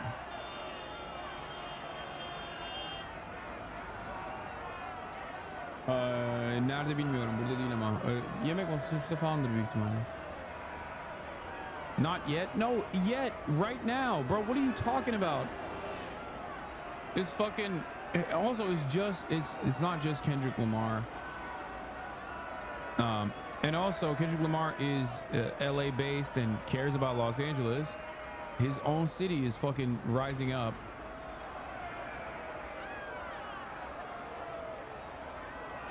Anyway, here's what Doechii said. I do want to address what's happening right now outside of the building. There are ruthless attacks that are creating fear and chaos in our communities in the name of law and order. Trump is using military forces to stop a protest. And I want y'all to consider what kind of government it appears to be when every time we exercise our democratic right to protest, the military is deployed against us. What type of government is that? People are being swept up and torn from their... Dog, is frying my brain the amount of black people online telling other black people not to go to the protest? No, dude, it's just like are there black boomers who exhibit the same kind of like American trademarked American selfishness that you often only see from like white people in the suburbs? Sure, there are, okay? But I think the overwhelming amount of that is just greatly base boosted by, I suspect, wreckers and federal agents, okay? Because like I know that there's like a contingency of aunties that, and maybe even some unks that say, oh, it's their problem, they voted for Trump, when referring to the Latino community, when referring to Hispanic people. And you know, we wanted Kamala, y'all didn't want Kamala, that type of shit, right? I have seen that. Like, I've seen a take like that naturally in the wild, organically. Okay? I have. I think a lot of that is still coming from wrecker behavior that they're getting, the notes that they're getting from like reactionary movements building up online, even amongst the black community as well. You do know a lot of Latinos are anti-black, right? Yes. Okay, so what? What do you mean? Everyone's fucking Islamophobic too. You don't see me going, oh, I'm sorry. What's your thoughts on Israel before fucking advocating for you? That's not how intersectionality works. That's not how solidarity works. Like, come on now. Yeah, I want races to have health care too, you know what I mean? Like, it's just, I want everybody to have health care. I don't give a fuck. I want every single disgusting scumbag in my chat that literally begs for cops to fucking assassinate me, or the federal government to permanently detain me and ship me to Guantanamo Bay, to have free college and free health care. Because I understand that if they had those things, at least, they wouldn't be so resentful. Anyway, let's finish the Dozier speech and then we'll continue. Families, and I feel it's my responsibility as an artist to use this moment to speak up for all oppressed people, for Black people, for Latinos. Also, I'm sorry, but I have to repeat this, but like, if you think Latinos did not show up to Black Lives Matter protests, even though, you know, activism is not transactional, that's crazy. You know what I mean? It's the same kind of silly notion that like, oh, well, the Palestine gang wasn't at the BLM protest. Like, that's bullshit. They absolutely fucking were. Latino people, for trans people, for the people in Gaza, we all deserve to live in hope and not in fear. And I hope we stand together, my brothers and my sisters, against hate, and we protest against it. Thank you, BT.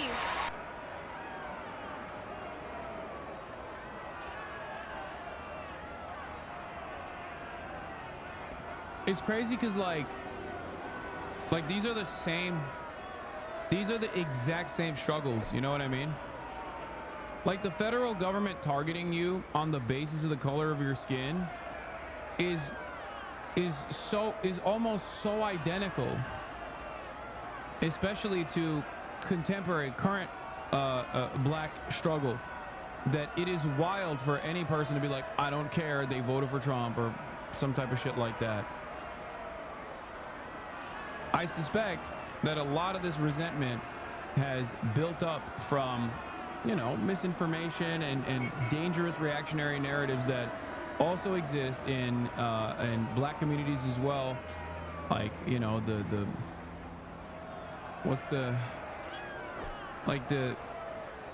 escalated Hotep adjacent fucking commentary, like ADOS, things like that popping off, because everyone is victim to misinformation.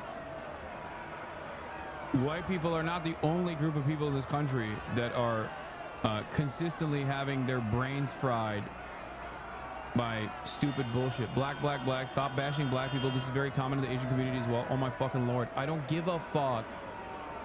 I don't care. I know. I'm saying it doesn't fucking matter to me. What the fuck?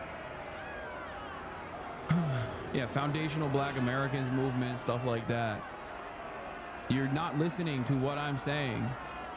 Also, there's hella Black people at the fucking ICE protest. What are we talking about? So who cares about people who are chirping online?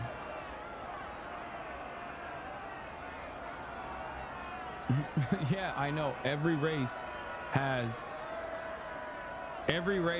people who are right-wing and hogs. Governor Andrew Cuomo, I don't like the way you've been speaking about me. Oh my God, I'm so sorry. The governor's here. Please don't arrest me, sir.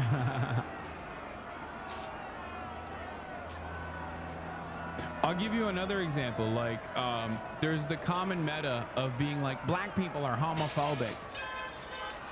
Black people are misogynistic. Like, all of that stuff is poison for solidarity, right? I don't entertain these fucking idiotic takes. Hyper focus on any individual group is idiotic. Ironically enough, that's how I started talking about this as well. Saying that this kind of like hyper individualistic sentiment is commonplace in every group in America. That's why I said, like, you know, Black people don't have a magical way of avoiding said American entitlement and American individualism. Like, it works in every community. Hasan, I'm begging you to please stop hand-waving. Anti-Blackness is not solidarity if you're not willing to understand why a group feels the way that they do. You are never going to be able to explain to me, and you are never going to be able to craft a narrative here that is going to penetrate anyone's collective consciousness by saying, standpoint theory time, excuse me as a Black person, I'm not going to fucking speak up about the federal government ripping innocent families apart on the basis of their migration status. That is fucking psychotic. I don't give a fuck. You are a stupid fucking liberal if you think that that is an argument that will work here. What the fuck are you saying?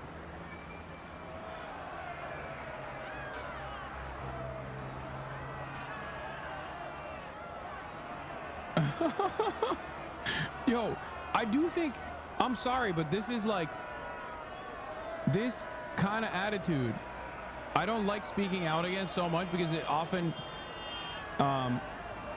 if they don't want to hear Hasan say it, I'll say it. That shatter is stupid. No, the thing is, the reason why I don't talk about this too frequently is because, like, that does get a lot of mileage outside of this community, and people will clip that and be like, Hasan is demonstrating anti-blackness, right? And they will rob it of its context and its nuance, where I'm literally saying, like, a lot of this is just noise online. If you go out in the real world, like I said, there's a fuck ton of black people at these protests. Like, it's ridiculous, right? But the idea that, like, if someone is like, I'm going to say something stupid, but also I'm going to couch it in standpoint epistemology about my blackness, if you think that I'm going to entertain that, you're insane. I'm sorry. There are valid instances, right? Like, I'm not going to sit here and you know, white-splain what it's like to be persecuted by the police and be routinely a victim of systemic racism as a black American. I don't know what that's like, right? I can only show empathy and demonstrate solidarity, but that's not what I'm doing right now. I'm talking about something entirely different. Yes, there are black Latinos as well, I know, but that's not the point. Yeah, Vic Mensa. Why should black people care about ICE? Solidarity is strength. Common enemy, common goal. Vic Mensa's been popping off. Friend of the show. The same oppressor that exploits the African abuses the Latino. And please believe, if they could figure out how to deport niggas, they've been trying since the Emancipation Proclamation. The same enemy has used these same methods to divide, devalue, and destroy. We've been the head of almost every civil rights movement in this country, and when other people turn to come out for us, it doesn't happen. That's not true. That's literally not true. What are you talking about? The idea, first of all, especially in this community, you're out of your fucking mind. Secondly, that's not true. What the fuck? You can say that an endless amount of support in Black Lives Matter, like as a massive, almost universal movement, amounted to nothing because anti-blackness is baked into the core of American governance, and that's true. Okay, but to say that people don't fucking show up for us is ridiculous. Is fucking ridiculous. You're being a fucking rad lib, but you're couching it with standpoint epistemology in terms of, like, you know, as a black person, I'm fed up. I'm fed up with other groups of solidarity. Okay, well then no one, like, that kind of wrecker behavior is exactly what I try to stamp out with regular fucking frequency. Don't do that. It is entirely unproductive. What the fuck? God damn.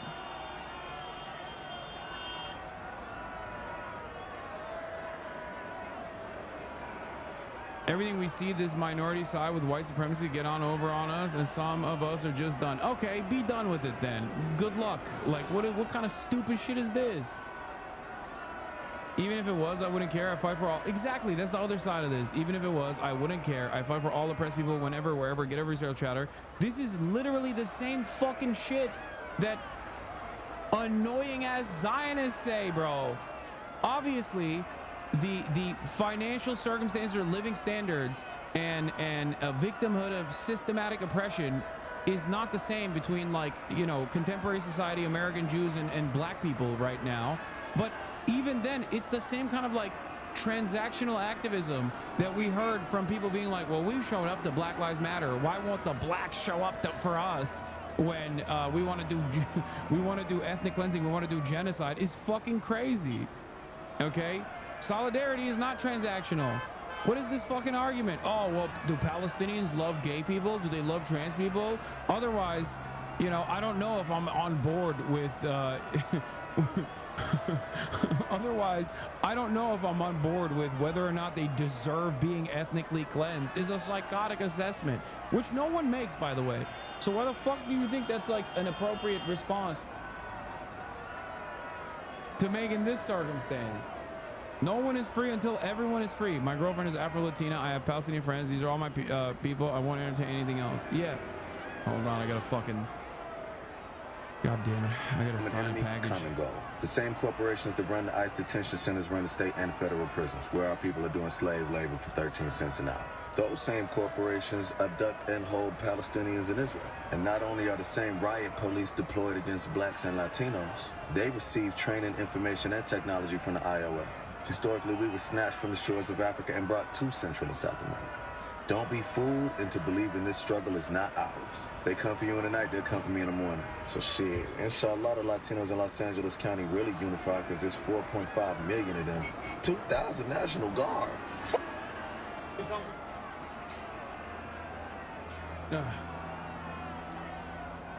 What they gonna do with 5 million people?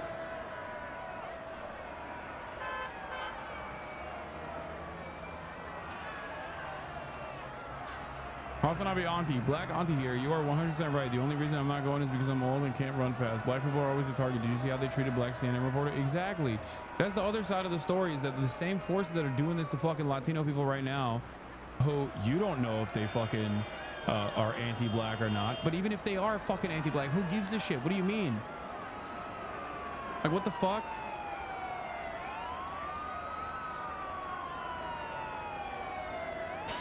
Horrified by this ethno-narcissism emerging among a very specific class of racial liberals, very reminiscent of foam blows up Lamau. Yeah, black people have to reckon with anti-blackness being pervasive throughout all cultures, white and POC alike. Our humanity and empathy not wanting to see people, our humanity and empathy and not wanting to see people done how we've been done, then being called upon like guard dogs from people who don't only answer our calls to justice but are on the phone with our enemies. So it's kind of fuck y'all till y'all figure it out. It's black and brown pride today, and I'm a N-word tomorrow. All risk, no reward.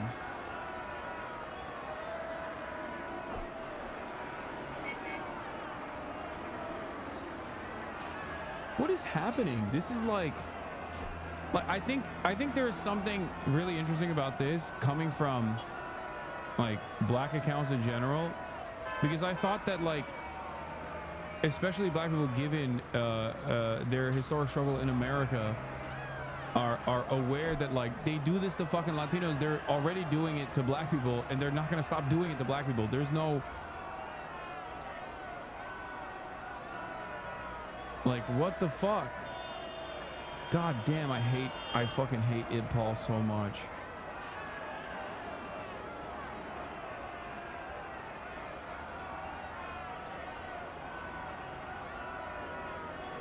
Question mark, question mark, question mark.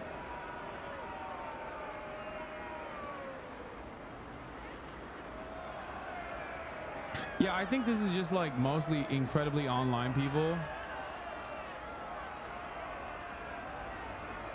It's frustrating bred from the elite black capitalist class and weaponized and internalized by working class black people. I guess so.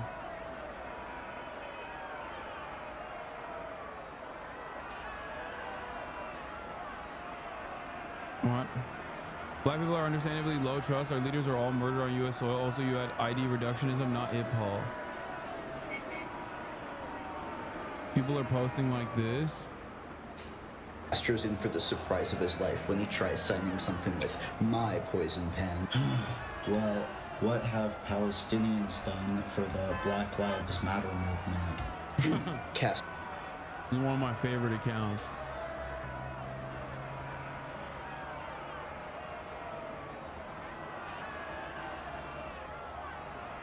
The issue is that everyone expects black people to risk their lives first for everything that goes wrong in America. Bro, okay, I don't care. Black people can sit this one out, okay? I have ordained it. Okay, sit this one out, guys. It's all good, you know? What the fuck? Maybe it'll go away, okay? What the fuck is this argument? It's not like, I don't even think like, what do you call it? Are people making demands that black people show up in force or some shit? Like, I don't even think that's going on. You know what I mean? Is that even a thing? Is that what's going on? Like, who is this responding to? This is just like out of nowhere, okay?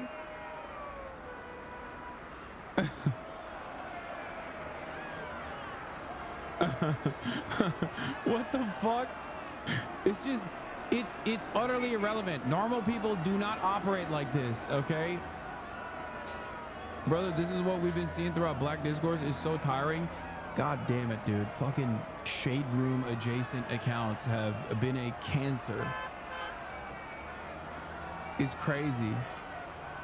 It turns out like the necessity for crack cocaine, all of that has gone away. It's just social media is enough. You know what I mean? That's all it was.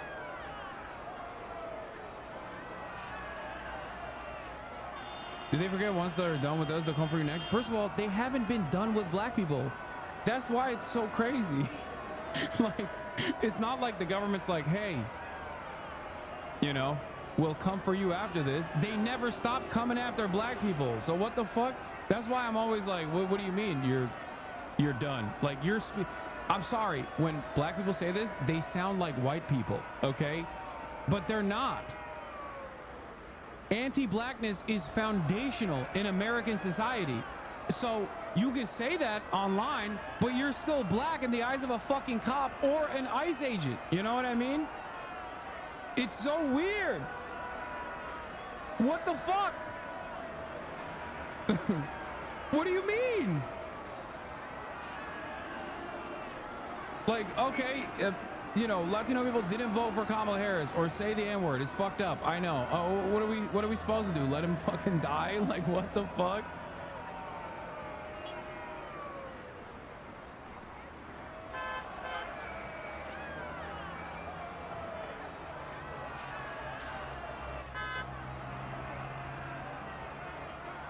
It doesn't, I don't know. It like literally doesn't make sense. As a black man, it hurts me to see others in my community say this because it perpetuates the stereotype that black people are cheap and only do something if it will benefit them, that are transactional, i.e. black people don't tip, complain. Okay, those are just like racist stereotypes that fucking white supremacists are gonna believe regardless. I don't think that leans into that, to be fair. I don't agree with that. As a black person, I understand people being exhausted. My activism is not transactional. Yes, there's anti-blackness in many communities, which is very real, and that doesn't mean I'm not gonna show up for folks. Yeah, I don't know. I like the notion, the notion that the notion that like voting for Kamala Harris was even going to erode like foundational anti-blackness in American society is also ridiculous. Like, if that were to have happened, it would have happened with Obama, and it fucking did not happen with Obama, you know? It's like a surprisingly lived up take.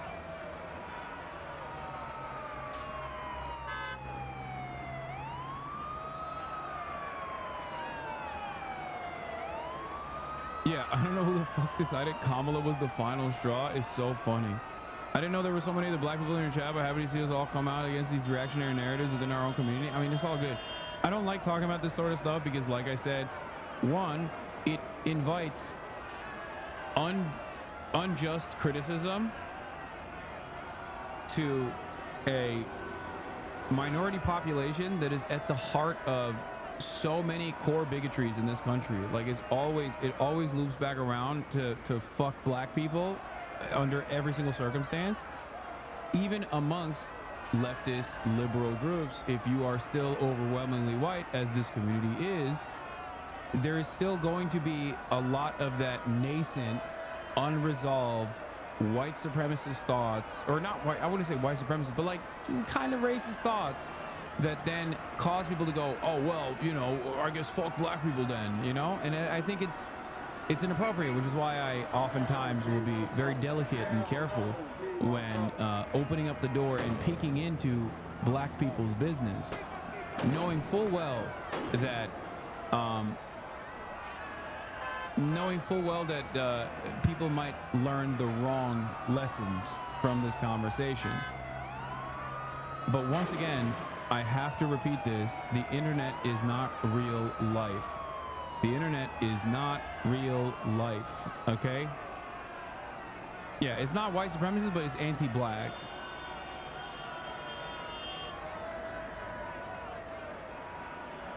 Don't be afraid on this issue. No, I'm not. I'm still gonna fucking, you know, criticize stuff that I see, especially if it doesn't pass the smell test. And this certainly doesn't. But at least in my experience, what I've seen in the real world, like it's not reflective. It just smells like a fucking psyop, which is, once again, I think, a very common experience among like white people and every other population in this country, that people who are most susceptible to psyops like this are often people who are already understandably skeptical of the government. It's the same principle behind like all these like QAnon guys loving Donald Trump. Okay?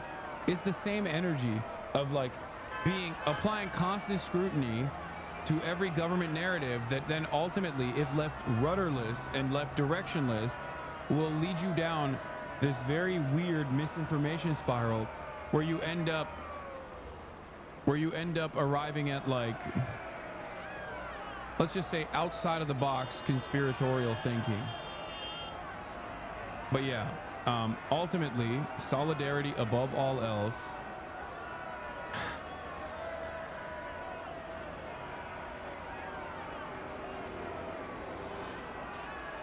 You know?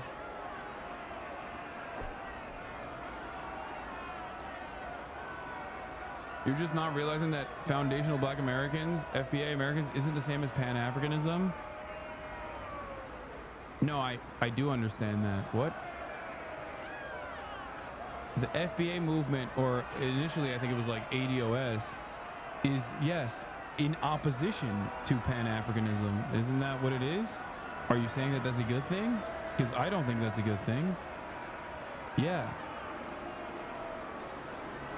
I know. It's the opposite, which is part of the reason why I think it's a reactionary movement.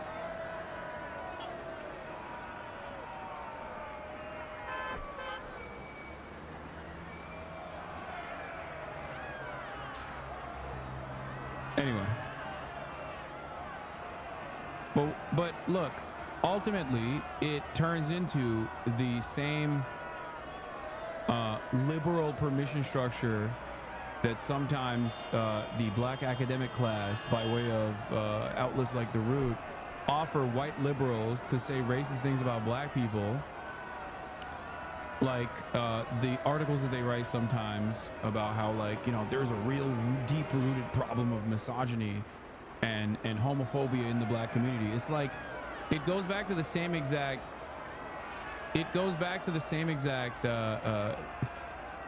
ways of saying Black people are uneducated and violent and angry and aggressive and bigoted, but in a woke way, right? Like, that's what it is. That's why I don't hyper focus on any community like this, unless we're talking about white people, which is, of course, the in-group, the dominant power.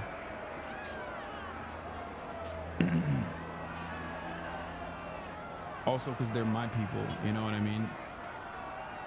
The children of Yaqub.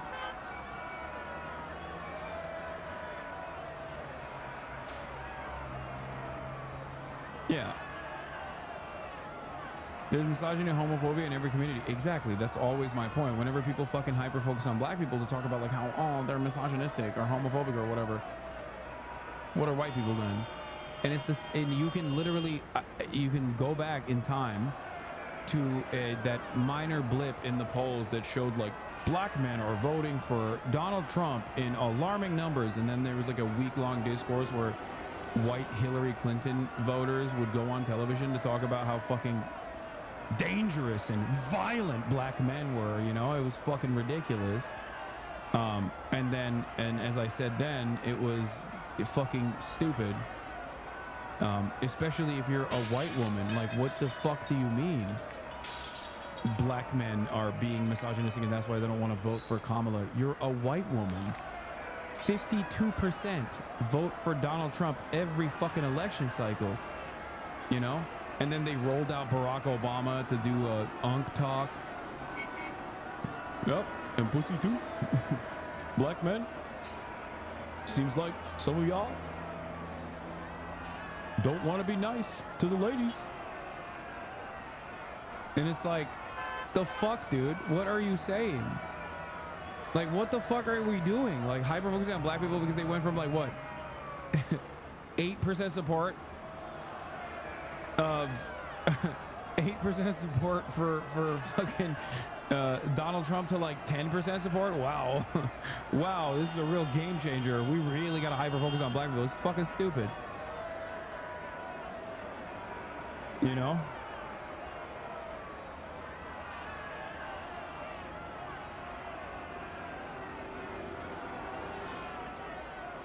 Anyway.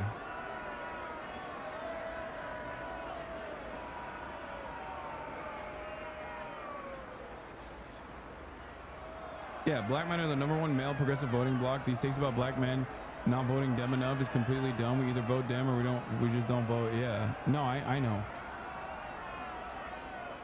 I'm just saying, all of it sounds, all of it smells like a psyop, like record behavior instilled from like a lot of reactionary right-wing content mills. Does a Benson Boone side flip and lands on a kid? If you ever want to call a white guy or get our perspective, you know my Discord. Thanks, M Hood. Will you be going to any No Kings protests? Yes, I will. I will.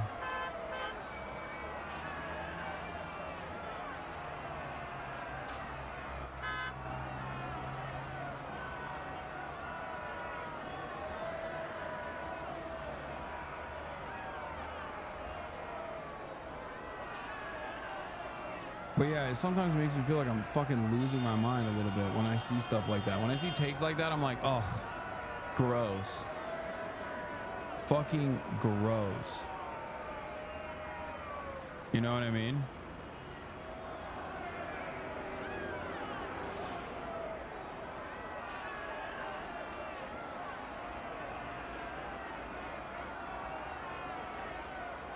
All right. I'm not going tonight. No, I'm too tired. I'm gonna end it here. It's not 4 hours and 30 minutes, by the way. I've been live since 11, for the record.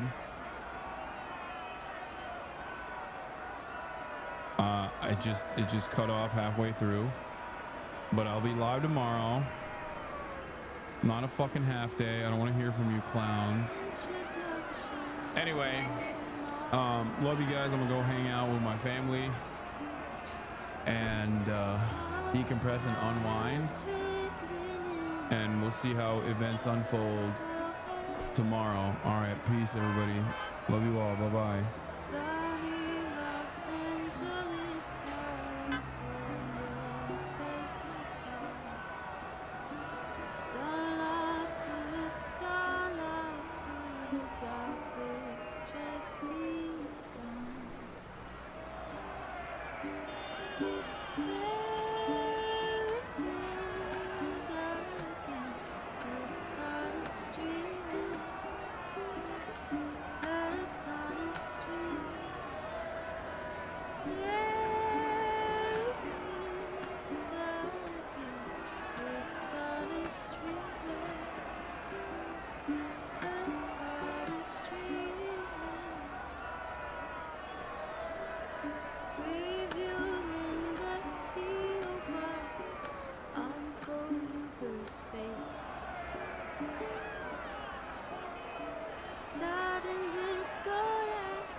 won't vote. Hell no, we won't vote.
won't go.